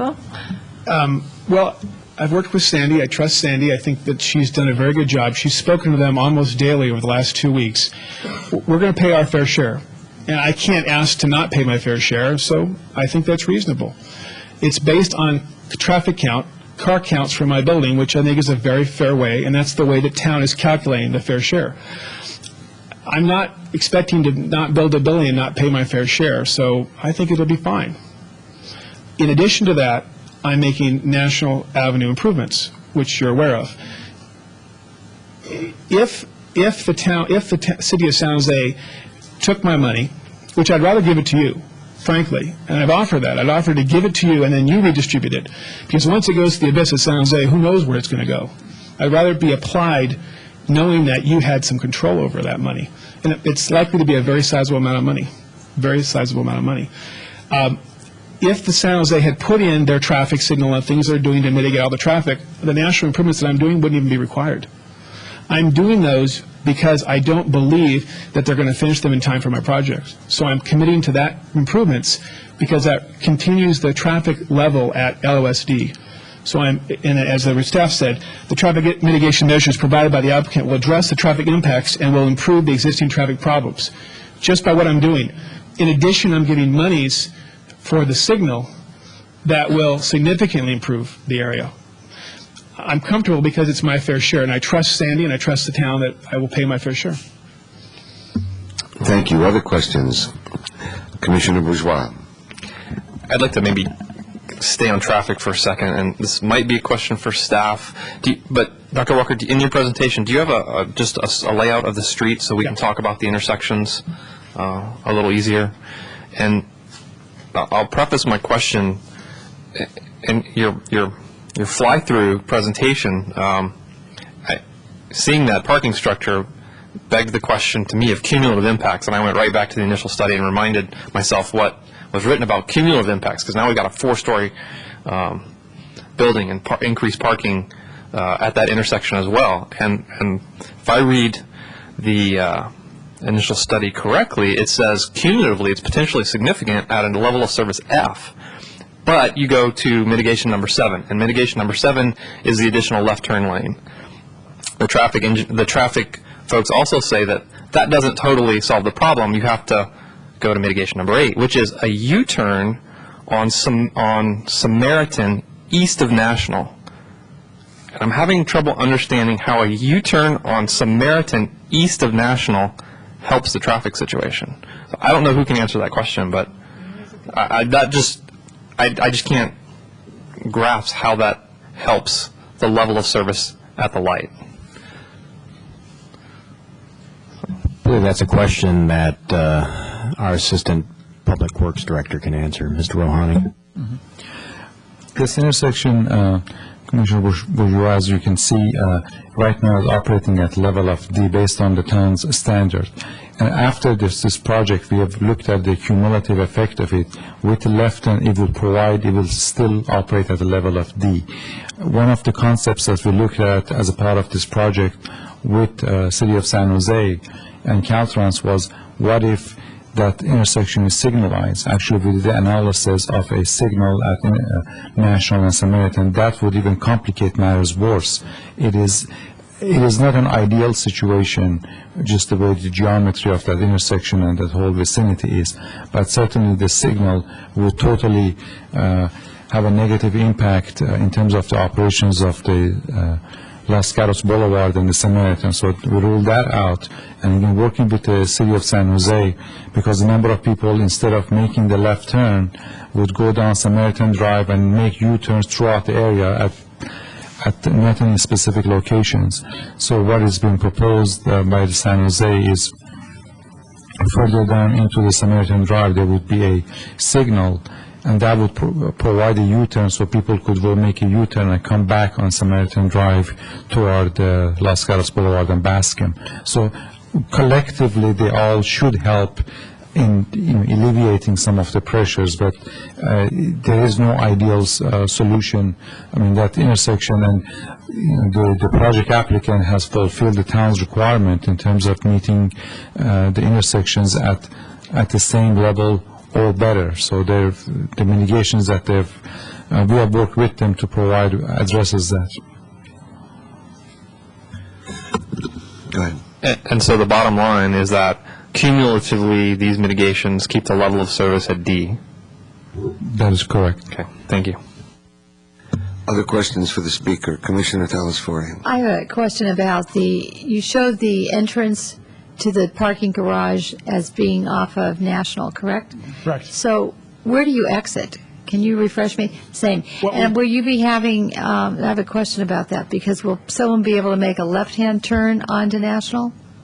That's a very busy corner. I'm wondering if it might be that cars would have to be doing a right-hand turn only.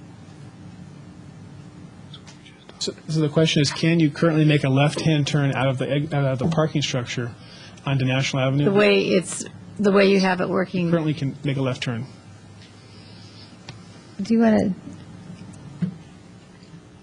We did look at that analysis of doing a right turn only, but it would put more of a traffic input on the neighborhood to the south.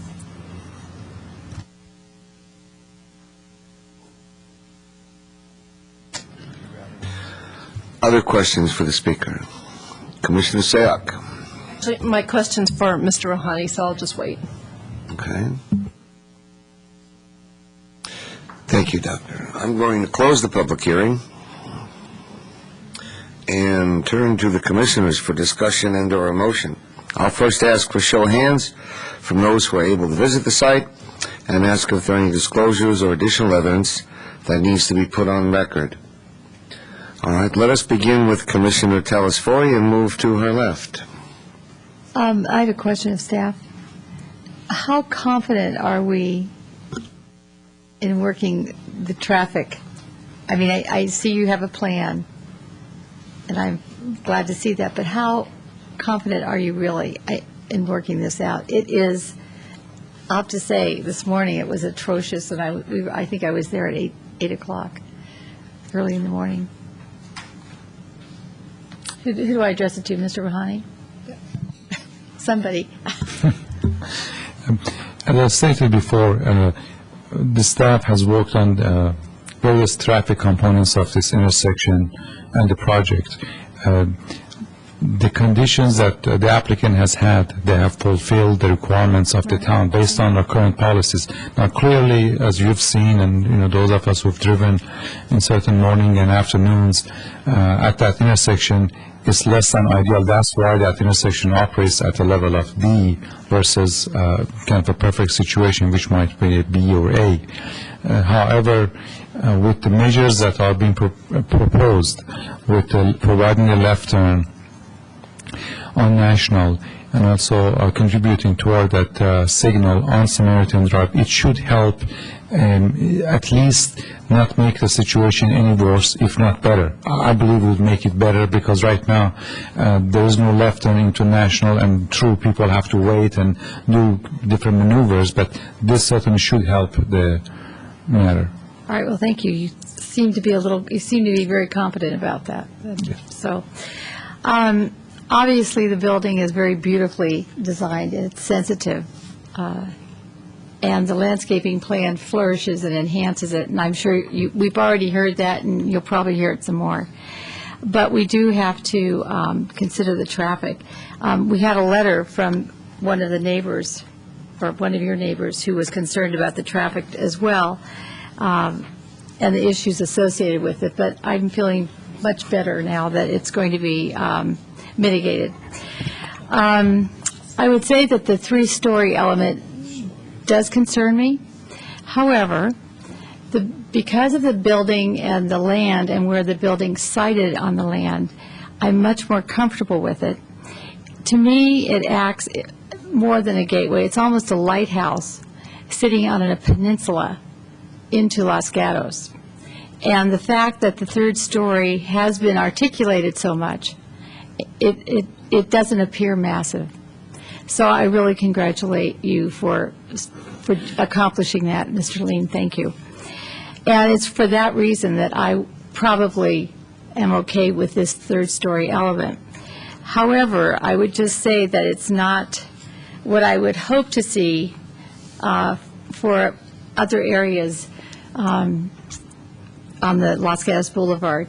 I don't want this to appear that it's precedent setting, but I do want us to be careful about the rest of the development along that area.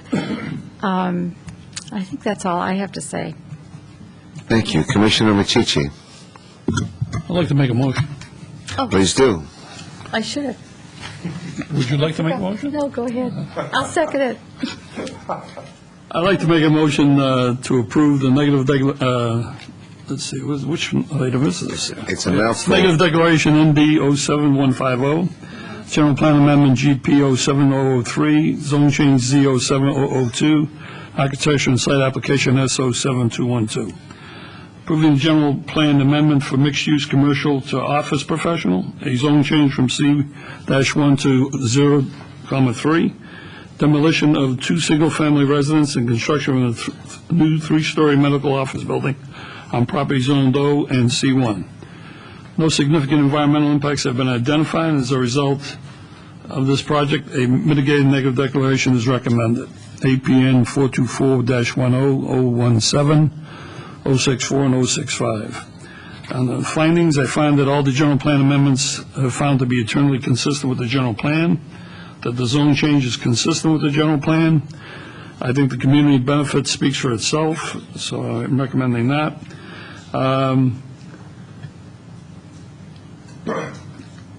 Let's see, I'm sorry. Yeah, the traffic situation was covered.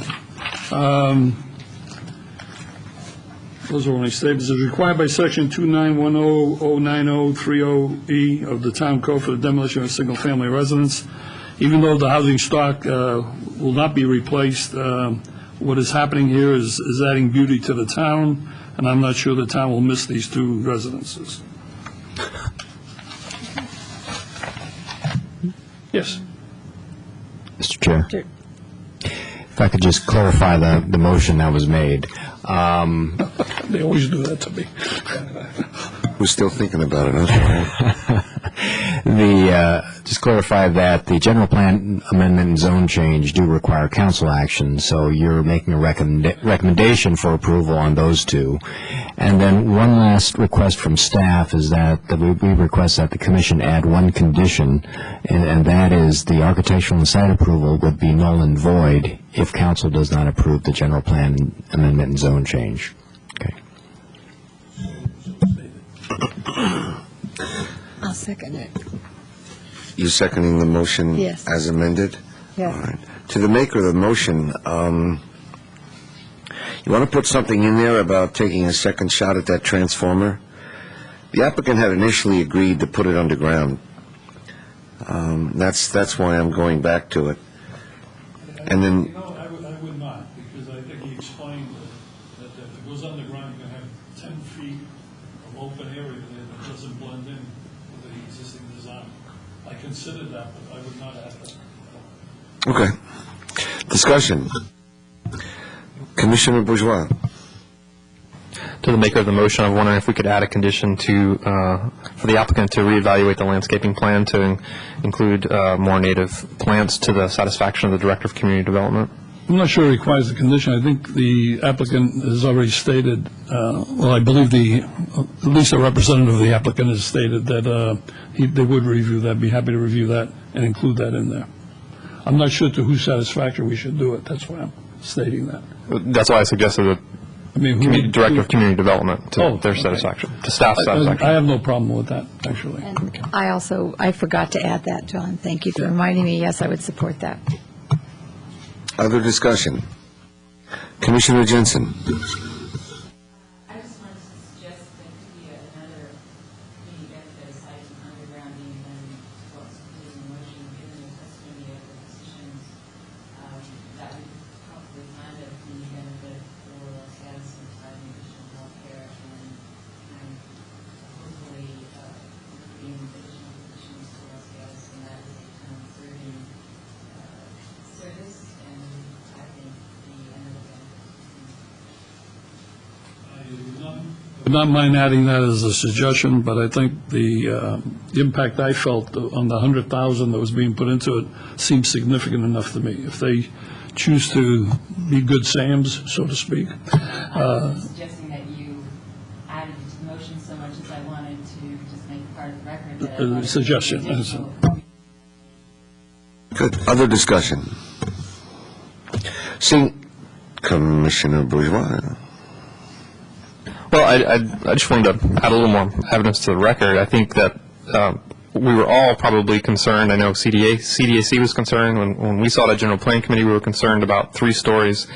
But I think the story poles really tell the story. And I think when you see it, it's an excellent design, but seeing it in a vacuum on a plan sheet, it looks like a 3-story building. It's big. But when you're out on site and you see the story poles and you see it in relation to the adjacent buildings, I think it fits in beautifully. And I think it was very sensitively designed. And so that was a major concern throughout the staff report, throughout all the subcommittee reports. And I think it was well executed. Well, since you brought up the 3-story, I'm going to support the motion, but I want to put it on record. The reason for that being that this so-called 3-story building would get my support because of its location. As Commissioner Talasfori said, it's on Point North Gatos, the promontory that pierces San Jose, and because it's a gateway building, I think we can support a 3-story structure and not worry about precedent, because certainly that's something we'd probably look at twice if it was anywhere else. But clearly this is a gateway. This is the borderline between our town and another town, and it certainly could be viewed as much more appropriate there than any other location. Other discussion? Seeing none, I'm going to call the question. All those in favor say aye. Aye. Opposed? Motion carries 7-0. Mr. Korb, do we have appeal rights? Yes, some of the applications here tonight are final applications, and if anyone is satisfied with those, the decision of the commission on those applications, such as the architecture and site application, they must appeal to the town council, or they can appeal to the town council. The appeal must be filed within 10 days. It must be filed upstairs in the clerk department. There would be a fee for filing the appeal. The decision of the commission with regard to the zone approval, which is merely a recommendation to the town council, will be heard in a public hearing before the town council. That hearing will be noticed according to the town code. No further action needs to be taken by the applicant with regard to that hearing. And as previously stated by Mr. Suda, with the addition of the condition that he recommended, all of the final actions tonight are conditioned ultimately on council's approval of the zone change, and the project in effect cannot go forward and is not complete until council approves that zone change amendment. That concludes my statement. Thank you, Mr. Korb. Item number 4 on tonight's agenda, 15700 Shady Lane, lot number 2. Architecture and site application S07200, requesting approval to construct a new single-family residence within an approved planned development on property zoned HR2 and 1/2 PD. This is APN 527-09-001 and 004. Property owner applicant Highlands of Los Gatos, LLC. Mr. Suter, do we have a staff report? By Ms. Davis. Ms. Davis, good evening. Good evening. To give you a little bit of background, the plan development was approved by the Town Council December 19th, 2005. The ordinance was adopted in January of 2006. The tentative map, which created the lots, was approved July 11th, 2006, and the council just approved the final map on June 2nd. So it should be recorded any day now, and that will get those lots in their current configuration. The curbs, gutters, roads, retaining walls, and utilities have been installed, as you probably all saw when you visited the property. The lot numbers were changed with approval of the tentative map. This was previously Lot 1, and the reason we changed them is we had 23 lots at one time, and it got taken down to 19 through the process. We kept the original lot numbers during the plan development discussion for continuity, but we had to renumber them with the approval of the tentative map, so this is now Lot 2.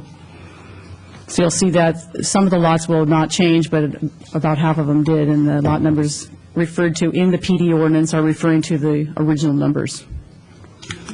So the project's located on the south side of Shady Lane. It's the first lot on the right after you enter the development. It's a 2.16 acre site, and it's the first of the approved 19 lots to be developed. The proposal is to construct a new residence. It's 5,640 square feet with a 3-car garage at 760 square feet. There's also a cellar element that is exempt because it's below grade. There's also a landscape plan inclusive of a pool and hardscape and several trellises. An EIR was completed with the plan development. That was certified by Town Council in December of 2005, and there's no further environmental analysis required for the residents.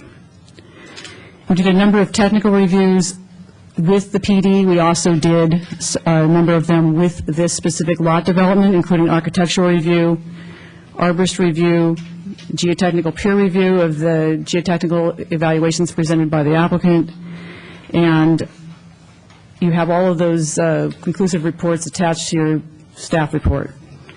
With the architectural review, there are a few refinements we need to make to the project when the construction plans are developed, and we have a condition of approval to do that. The applicant is intending to retain all the trees. The arborist recommended that one of them come out because it's covered with poison oak and it's growing into another tree. So we're going to leave that as an option. They can either remove it or they could choose to relocate it. There's two possibilities there. If it is removed, replacement trees will be planted. There are several trees that will be relocated as well. This is a green project, and it's something I didn't put in the staff report, but I do have the green building checklist in the file. They need 50 points to qualify for certification, and it came out at 136. Staff found the project to be consistent with the plan development ordinance, the Hillside specific plan, and Hillside development standards and guidelines, and we are recommending approval subject conditions.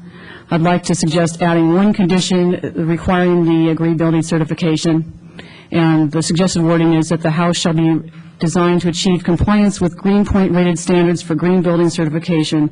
The Greenpoint checklist shall be completed by a certified green building professional. That concludes the staff report, and we're available if you have any questions.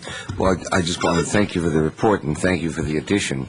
That was going to be my opening salvo, is where's the sustainability, and especially as concerns the hillsides, and especially as concerns this first of many projects, and what is it, Exhibit E, Exhibit F of the Hillside Guidelines seem to get no treatment, no reflection, and that's the only sustainability language we have. So I'm very happy to hear that you had it all along, I just didn't know it. Questions for staff? Commissioner Talasfori. Speaking of phrasing, in reading the Consulting Towns Architect report, he refers to this proposed development as expensive estate residence. And I wondered, he says it more than once in here, and it wasn't in the staff report.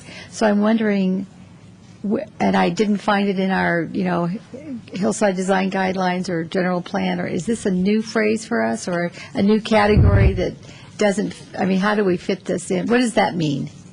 How do I look at that? We don't have definitions for an estate development as came up with the DeSantis project. So that's just something that the architect used as a reference. It's a phrase that Mr. Cannon has used in his report, but it's not based in the town code or the hillside standards. So we look at this property development just like we look at any house, correct, in the hillsides? Like any hillside home. Thank you. I wanted to be clear. Thank you. Commissioner Jensen. I just have a question, I guess, because I'm new. On the green checklist, is it build it green? Is it LED? What? No, it's standard? separate from LEED. It is a criteria that's been adopted by the town council. It was done early in June 2nd, and it's been adopted by most Bay Area counties, or most Santa Clara counties, cities, and there's a checklist that the applicant fills out with various components of the project, and it gives them points for each thing. Thank you. Is there something that can be, is there something available right now to the commission that we could learn from as to what the checklist is, or could it be included with future such reports? I'm happy to pass the checklist around if you'd like to see what it looks like. There is also a website, builditgreen.org, and it has checklists for... This checklist is on that website? Correct. And it has checklists for new homes, for remodels, commercial projects, residential projects. If you I go don't mean on, the forms so much as I meant this specific checklist that you're referring to. The checklist is online, and I have one in the file that's been completed for the project, and I can pass it around so you can take a look at what it entails. Okay. Other Commissioner Sayoc. Give Ms. Davis a chance to return. Sure.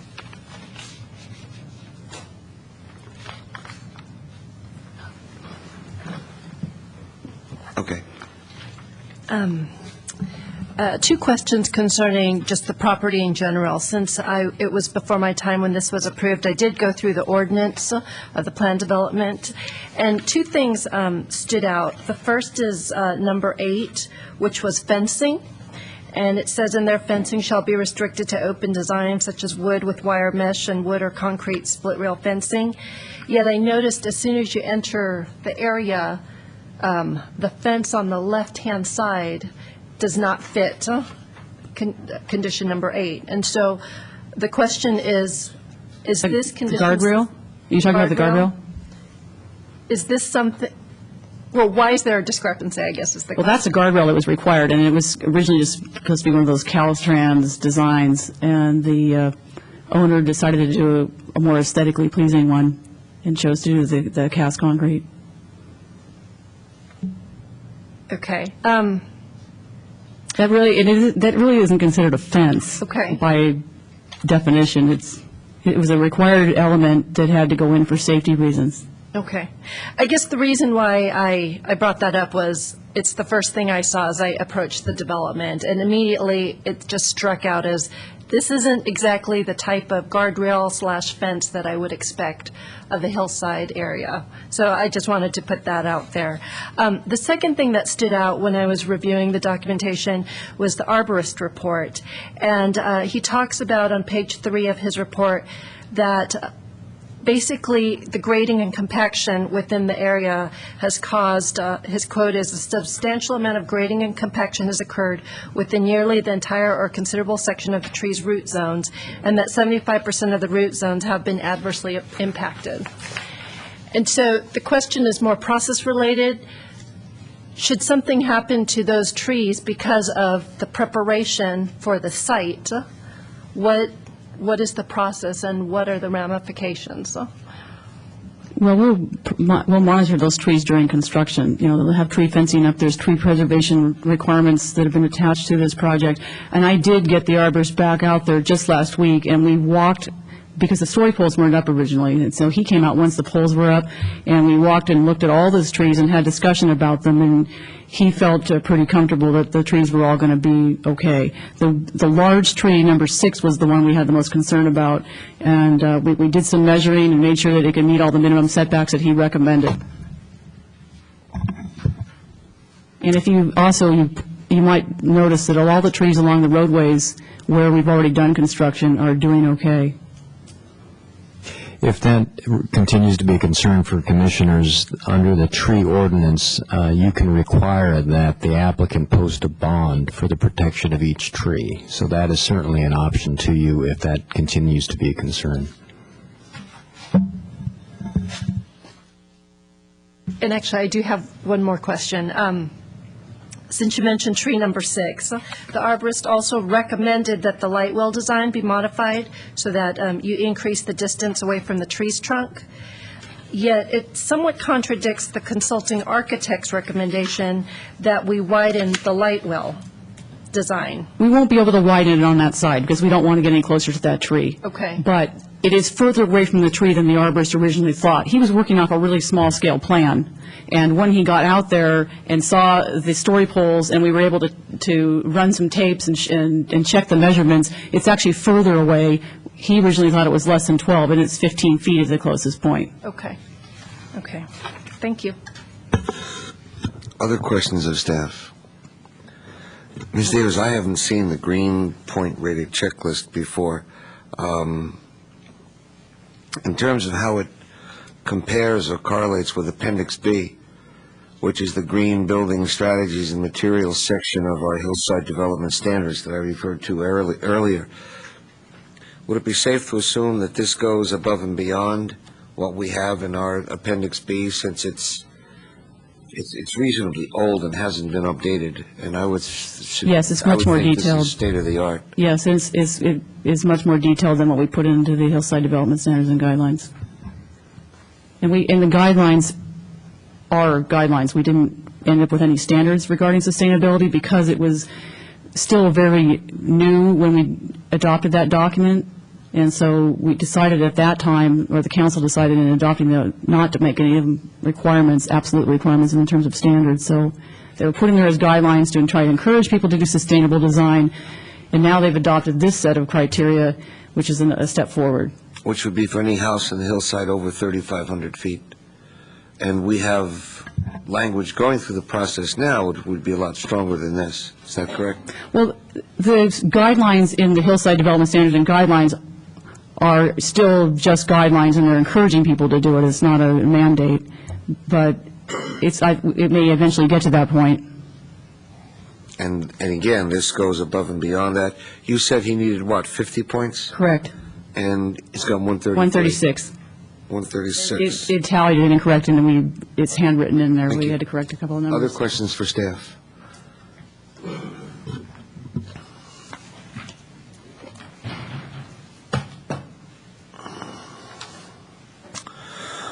I'm going to open the public hearing, and shortly we'll call the applicant, who will have up to 5 minutes to speak. After any other public members speak, the applicant can then return and have 3 minutes for rebuttal. If there are members of the public who wish to speak on this matter, please turn in a speaker card. You will then have 3 minutes each to speak. And I now call the applicant, and since none is listed, I don't want to call Mr. Highlands, but I guess it's Harris. I guess it's Mr. Harris. Sandy Harris. Yes, I'm Sandy Harris, the owner applicant for this home and the development. And we've, if you've been out there to see this site, we strategically located this structure where there isn't a single tree that has to be removed. And just to comment on the commissioner's concerns about the compaction out there from the report, the roads actually in this development have been in there for probably 50 years and have been driven over for probably 50 years, and there's significant compaction due to that in itself. It has never affected any of the trees. And as much as the arborist has concern with that, I would have a major concern with that. I love those trees, and what we have there is pretty much an existing situation that's been there for many, many years. And not only that, behind us, 40 some odd years ago, there was a 32 lot development approved on the 36 acres behind us. And they have some mature oak trees that they actually filled 8 feet, 10 feet next to, and they built these retaining walls around them. And some of them have trees on the uphill side as well. And if you were to take a look at those trees, they're as healthy as any other tree, if not more healthy than other trees that we have within the town. So as far as the assertion that those trees are going to be damaged anyway, I don't understand how that can be founded, because, again, there's proof out there that that isn't exactly the case. And secondly, those roads we didn't just put in. They've been there. Obviously, we put the asphalt and stuff down in the curb and gutter, but that has been the traveled roadway and the traveled space in there for probably 100 years or whatever, because the easements go back to the 1800s that used that area there for ingress and egress. But as far as the house is concerned, we've put that house in a proper spot on this lot. We haven't had to take out a single tree to put that house in. We've articulated the design so that you don't have a big bulk and mass structure that has offsets, insets, articulation in the roof. The maximum height we have is 25 feet in a small area, and it goes all the way down to 12, 14 feet. The majority of the house is much less than the 25-foot that we are entitled to use. And we tried to mix it up, and so when you drive up and see the house, it doesn't look like just one big box. You can take a look at the articulation that we put on that, and I believe that we put some tender loving care as far as design work in this to try to accommodate that. As far as sizes and everything and setbacks, we've met all the hillside standards. We haven't asked for exceptions or variances of any kind. And I think, you heard the word estate. Well, I believe we have a very special project, and if you go up there, you've experienced that yourself. And I think these houses are appropriate for where we're putting them. Secondly, on one of the comments, it was required of me where someone suggested our guardrail was a fence, that we're supposed to put a Caltrans guardrail in like you see out in the middle of the freeway. And as far as I'm concerned, in my opinion, that's not appropriate for the hillsides, not in this development. And I thought what I put in there, which cost me about 100 times more than a metal guardrail, was much more fitting for what we had there. It was more open. It was less intrusive than feeling like you're driving down a freeway, because that's not what I wanted to have accomplished for the site. I've gone through extra expense, as you see, with the retaining walls to make sure I had something that was blending into the hillside, and I've planted lots of mature trees, and we're looking to have this be a signature development for the town of Los Gatos, and we've taken lots of expense and care to get it to that point, and I hope to get a favorable consideration from you tonight. Thank you for your time.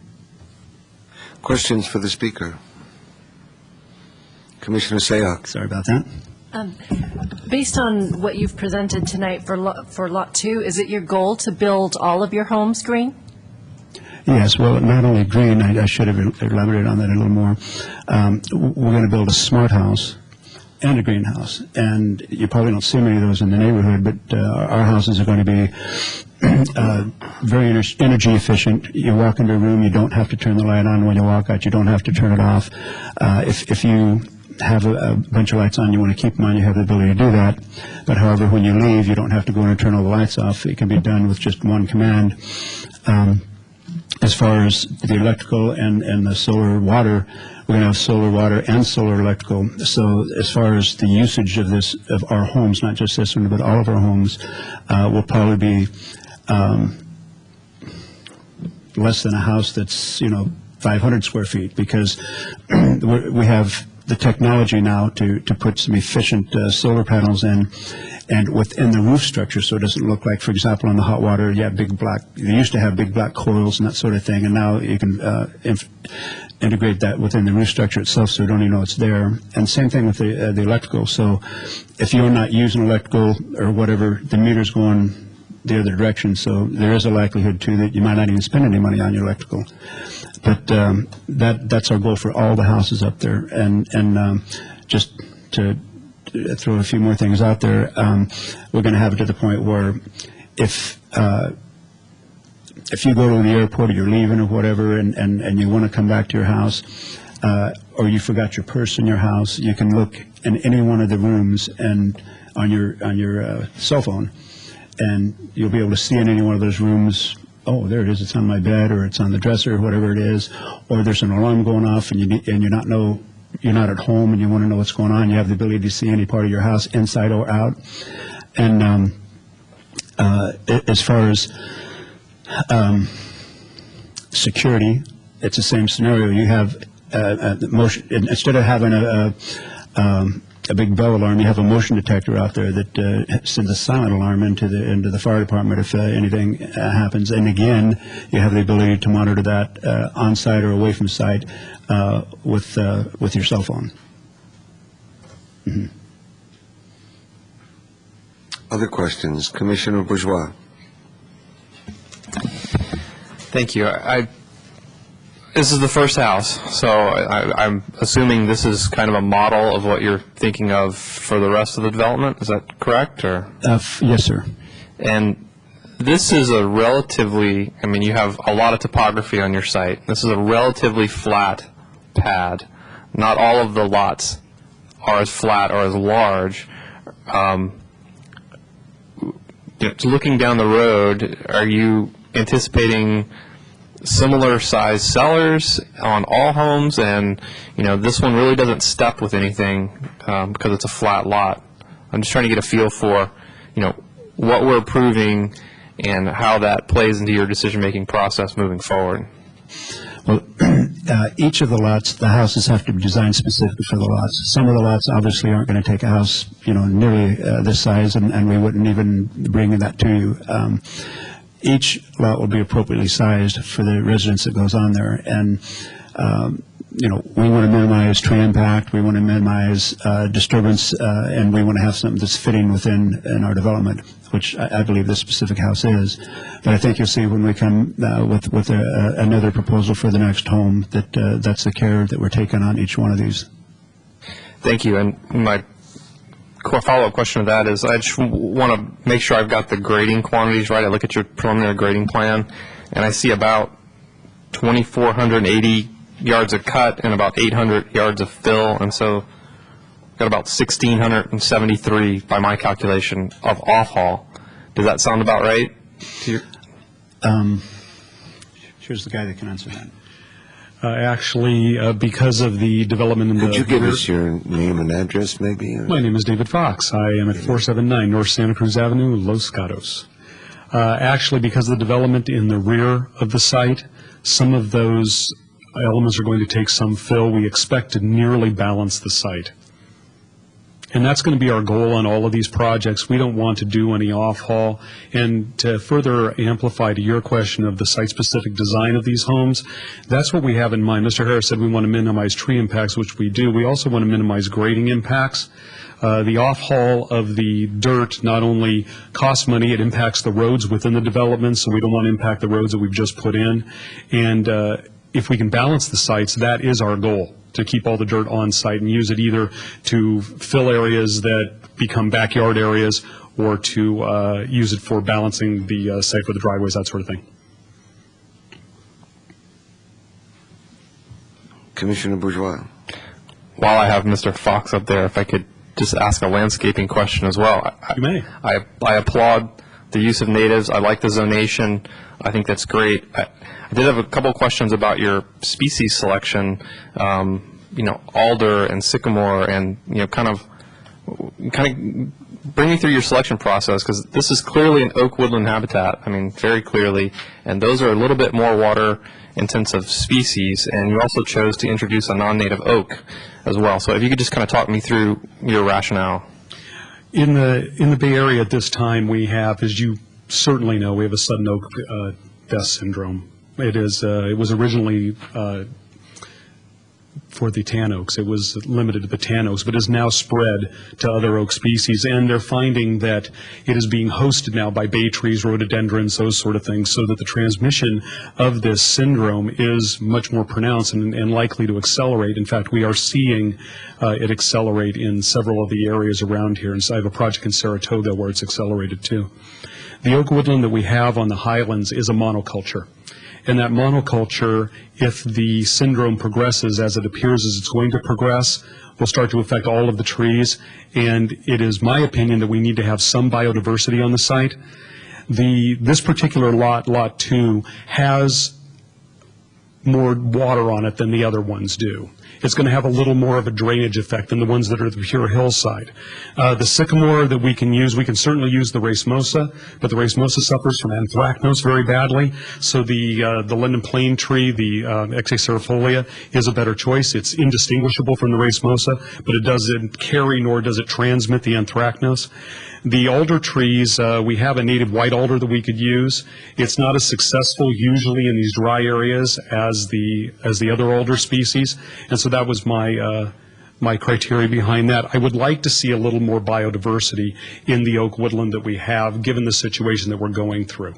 And that was my attempt to do a little more of that. Thank you. I figured there was some rationale behind your choices, and I appreciate you elucidating that. But the plans do show the native California sycamore, not London plane. Is that what you're... I always prefer not to use it because it is so prone to the anthracnose. But if it were required by the town, I would use that. My strong preference would be to use the Exacerfolia. I would just bring to your attention, though, that is that tree's banned by the Water District for use adjacent to streams because it hybridizes with the native. And it absolutely does. There is that little drainage on the property. Well, the Water District has a very narrow view of cross-hybridization within a water corridor, and I can't say that I agree with everything that they do. They have a very strong stance, for instance, on the cross-hybridization of native oak species within the corridor, and yet there is very little evidence of that right now, so I'm not so sure that we're going to get that in this case.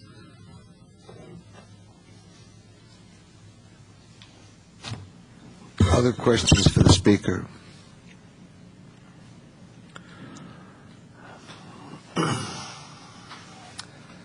I have a few speaker cards. Well, Mr. Fox, you've given us a speaker card. I'll take it you're part of Mr. Harris's speaker card, so to speak. I am, sir. And therefore, we have one speaker card, Citizen Ray. One public figure. Yes, sir.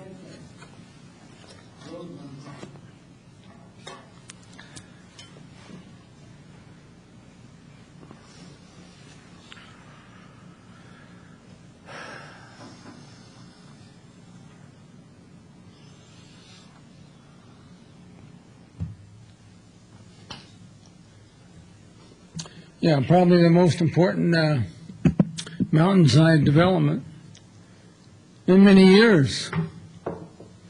And one guy here to speak.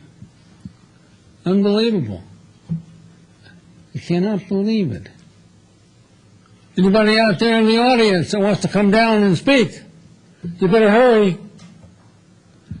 First off, it was always my understanding from a previous testimony of Mr. Harris that he was not going to be the developer. He was going to sell off the lots. And now tonight, he presents himself as the developer. So what is it going to be? I think you need to ask him that question. Okay? Let's get it out on the table and find out what the program is going to be. As far as this first lot, I'd say it's terrific from the standpoint of the hillside design guidelines and what we're looking for on the mountainside, okay?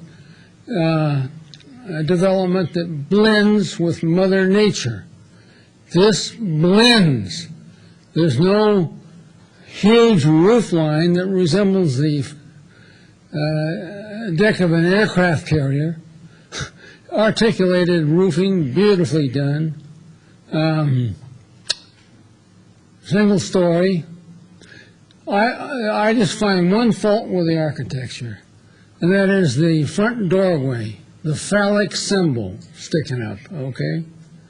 I just got back from a trip to Black Hawk and Danville looking for this, what I call fad architecture.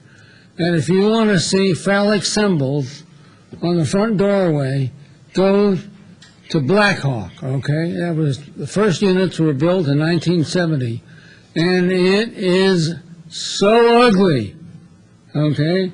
So I say, drop that circular structure down a little bit, take the uprightness out of it, and make the front doorway blend in with the rest of the home, and you've got a gorgeous mountainside home, okay?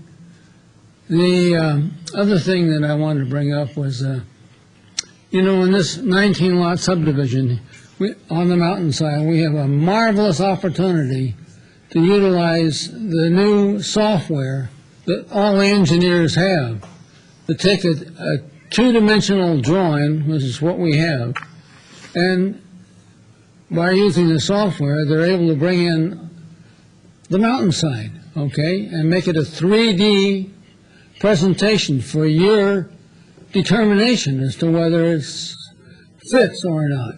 That should be a standard SOP procedure for mountainside development, and let's start with these folks, okay? Thank you, Mr. Davis. And Mr. Fox says he can do it, so let's ask him to do it. Thank you. A beautiful concept and modern technology, okay? Thank you. I got one more thing. Don't you want to hear it? No. Oh. I have I'll be no other back. cards, so I'm going to give the applicant 3 minutes to rebut anything that he heard that needs to be rebutted. In regards to Mr. Davis's comments, the 3D rendering is useful if you don't have the ability to go out and see story poles of what the actual structure is going to look like. It gives you a better feeling of the fitting within its environment, and I think that's why the town requires that. And I was kind of impressed when we put it up to see exactly how it would fit in there myself, where on paperwork and anything else, it doesn't quite give you the visualization Harris. it does. Sorry about that. To the But anyway, commission. other To than the that, commissioner, we will have a dialogue. yes, sir. No further comments unless someone has any questions of me.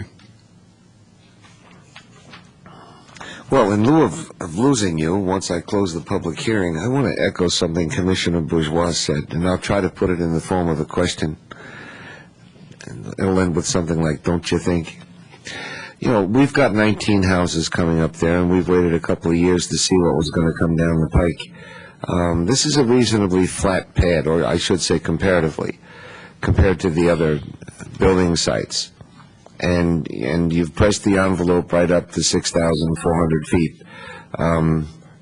But I just want to comment on the grading. You're digging out a 5,000 square foot basement, and that's a lot of dirt to be moving in the hillsides. You've got a flat pad to do it with here, and you're building a pool, but again, it's on a flat pad to do it. This house is surrounded by hills, so it's not visible. And I'm just asking and/or reminding that as we move up that hill to the other sites, things are going to change. And that grading is not going to be allowed when there's slopes, and pools may not be allowed when there's slopes, and estates of this nature, so-called estates, that may not be allowed. So when John said, is this what you're going to do on the other 19, and you sort of said, well, yeah, kind of, then I get kind of nervous to say, well, gee, I hope not, because the hills just won't support it. Those are not hillside houses of that size to be carving up and digging out a 5,100 square foot cellar. That, you know, the cellar policy is supposed to be in lieu of invisible mass, not a duplication of the first floor. Anyway, thank you for putting so much green effort into the house. And I know we've had discussions on this over the years, and I hope the other 18 houses are nestled gently into the hillside. Thank you, and we plan on doing just that, and I think this lot is appropriate for what we have on it, and each, as you've seen out there, each lot is unique in itself, and we'll have a house appropriately designed for each of the lots. Thank you. I'm going now to, no, I'm not, Commissioner Telesfori. Yeah, oh dear. Well, I had a question, but I hate 11:25. It's 11:25. Right, we're not going to wrap this up in 5 minutes, so what's your question? My question was, you haven't really spoken about the pool area, or the pool, that is part of, and we haven't seen it. Yes. Is that being carved out? How does that work? It looks,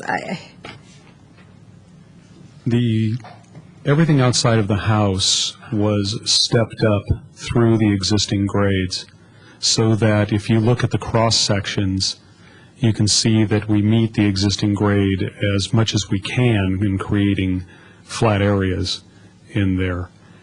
And the pool area and the subsequent patio behind it are above the level of the house, so we are not digging in to the hillside to create those areas. They are actually stepping up the topography so that they are higher than the house level, so that when you look out from the house, you're going to look at things that are going up. Okay. Things that are going up that are already there because you couldn't create the pads to put them there. Had we tried to do that at a level case, we'd have been digging dirt until doomsday to try to get that in there, and that's just not what happened. You can see that the lot kind of narrows like a triangle. It kind of goes like this, and the landscape does the same thing. It sort of goes back up in there because I didn't want to go up on the hillsides in order to do that. The land that is relatively flat is the land that we developed on. Once it starts to get steep, we just backed away from it. Thank you, Mr. Fox. Before we go further, Commissioners, and I'm now closing the public hearing. Boom. Okay. Before we go further, I'll need a motion to authorize us going past 11:30. I'll make a motion to go past 11:30. We have a second? But no later than 12. I'll second that. Motion is to go past 11:30, but no later than 12. All those in favor? Aye. Opposed? 7-0. I will ask the Commission for a show of hands from those who are able to visit the site and ask if there's any disclosures or additional evidence that needs to be put on record. Commissioner Bourgeois. Unfortunately, I was not able to visit the site. I went up during the weekend, and there was like a water truck or something blocking access up, so I was not able to make it during the week up there. So I just want to disclose that I did not actually visit the site. Commissioner Talasfori, was your hand up? no. I mean, I visited the site. Okay, good. Well, then let us begin with Commissioner Machici and move to his left. Is that Commissioner Sayoc? Surprise, surprise. You're on. Actually, the proposed design in front of me, I feel comfortable with. I did visit the site, and as I approached the site, I felt the story poles fit in nicely and blended nicely with the surrounding area. I appreciate that the cellar is being used to minimize the bulk and mass. That's the exact nature of the cellar policy, so I'm glad to see it being used in that way. I am nervous about the trees that the arborist highlighted, particularly tree number 6, but I am grateful to hear that, I guess the arborist thought it was much closer to the guest bedroom, that is. But these are such beautiful trees, and I'm inclined to put a bond on well, I'll throw it out there. I'm inclined to put a bond on them because I'd hate to see any of these trees die because of any future building.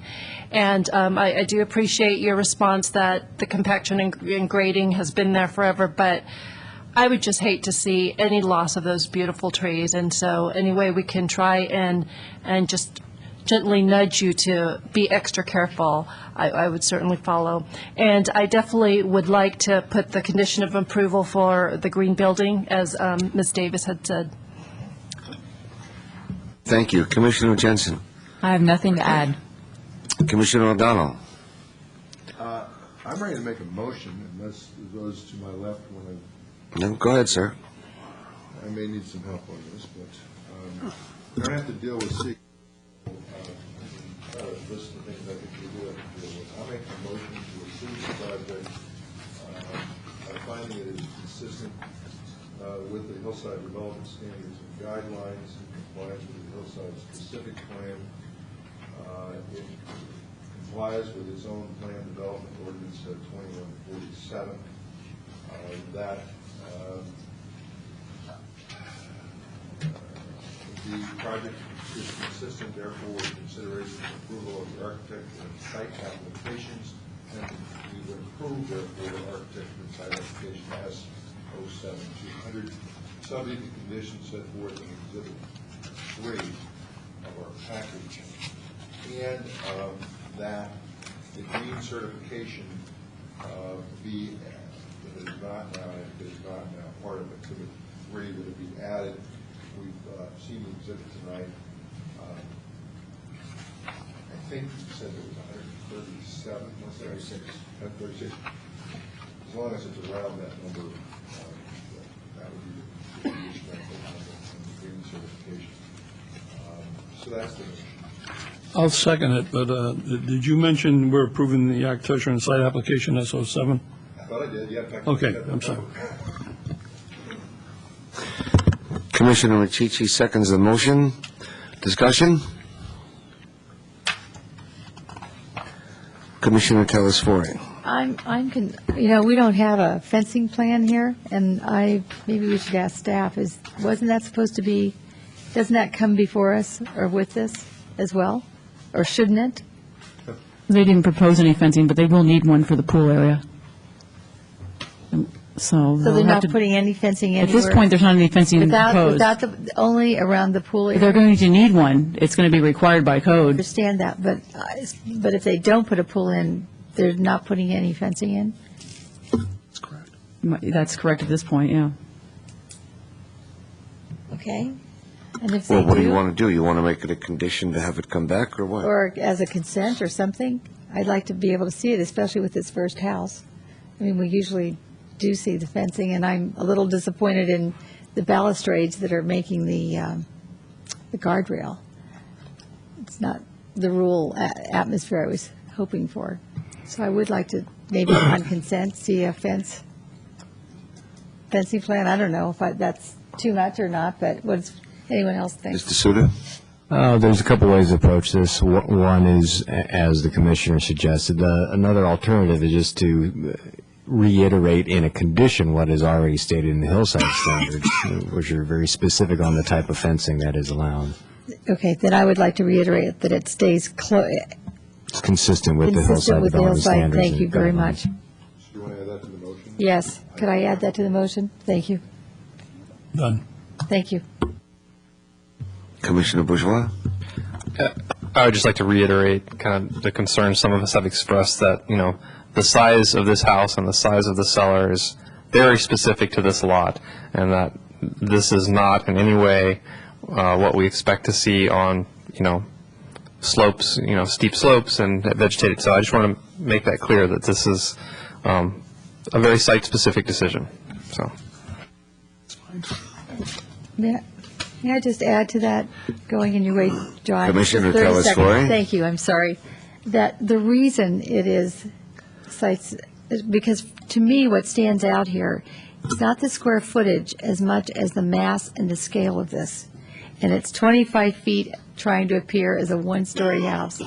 And I think that's where you were going with that, Commissioner Bourgeois. Would that be correct? All right, I would like that really reflected here. So, thank you.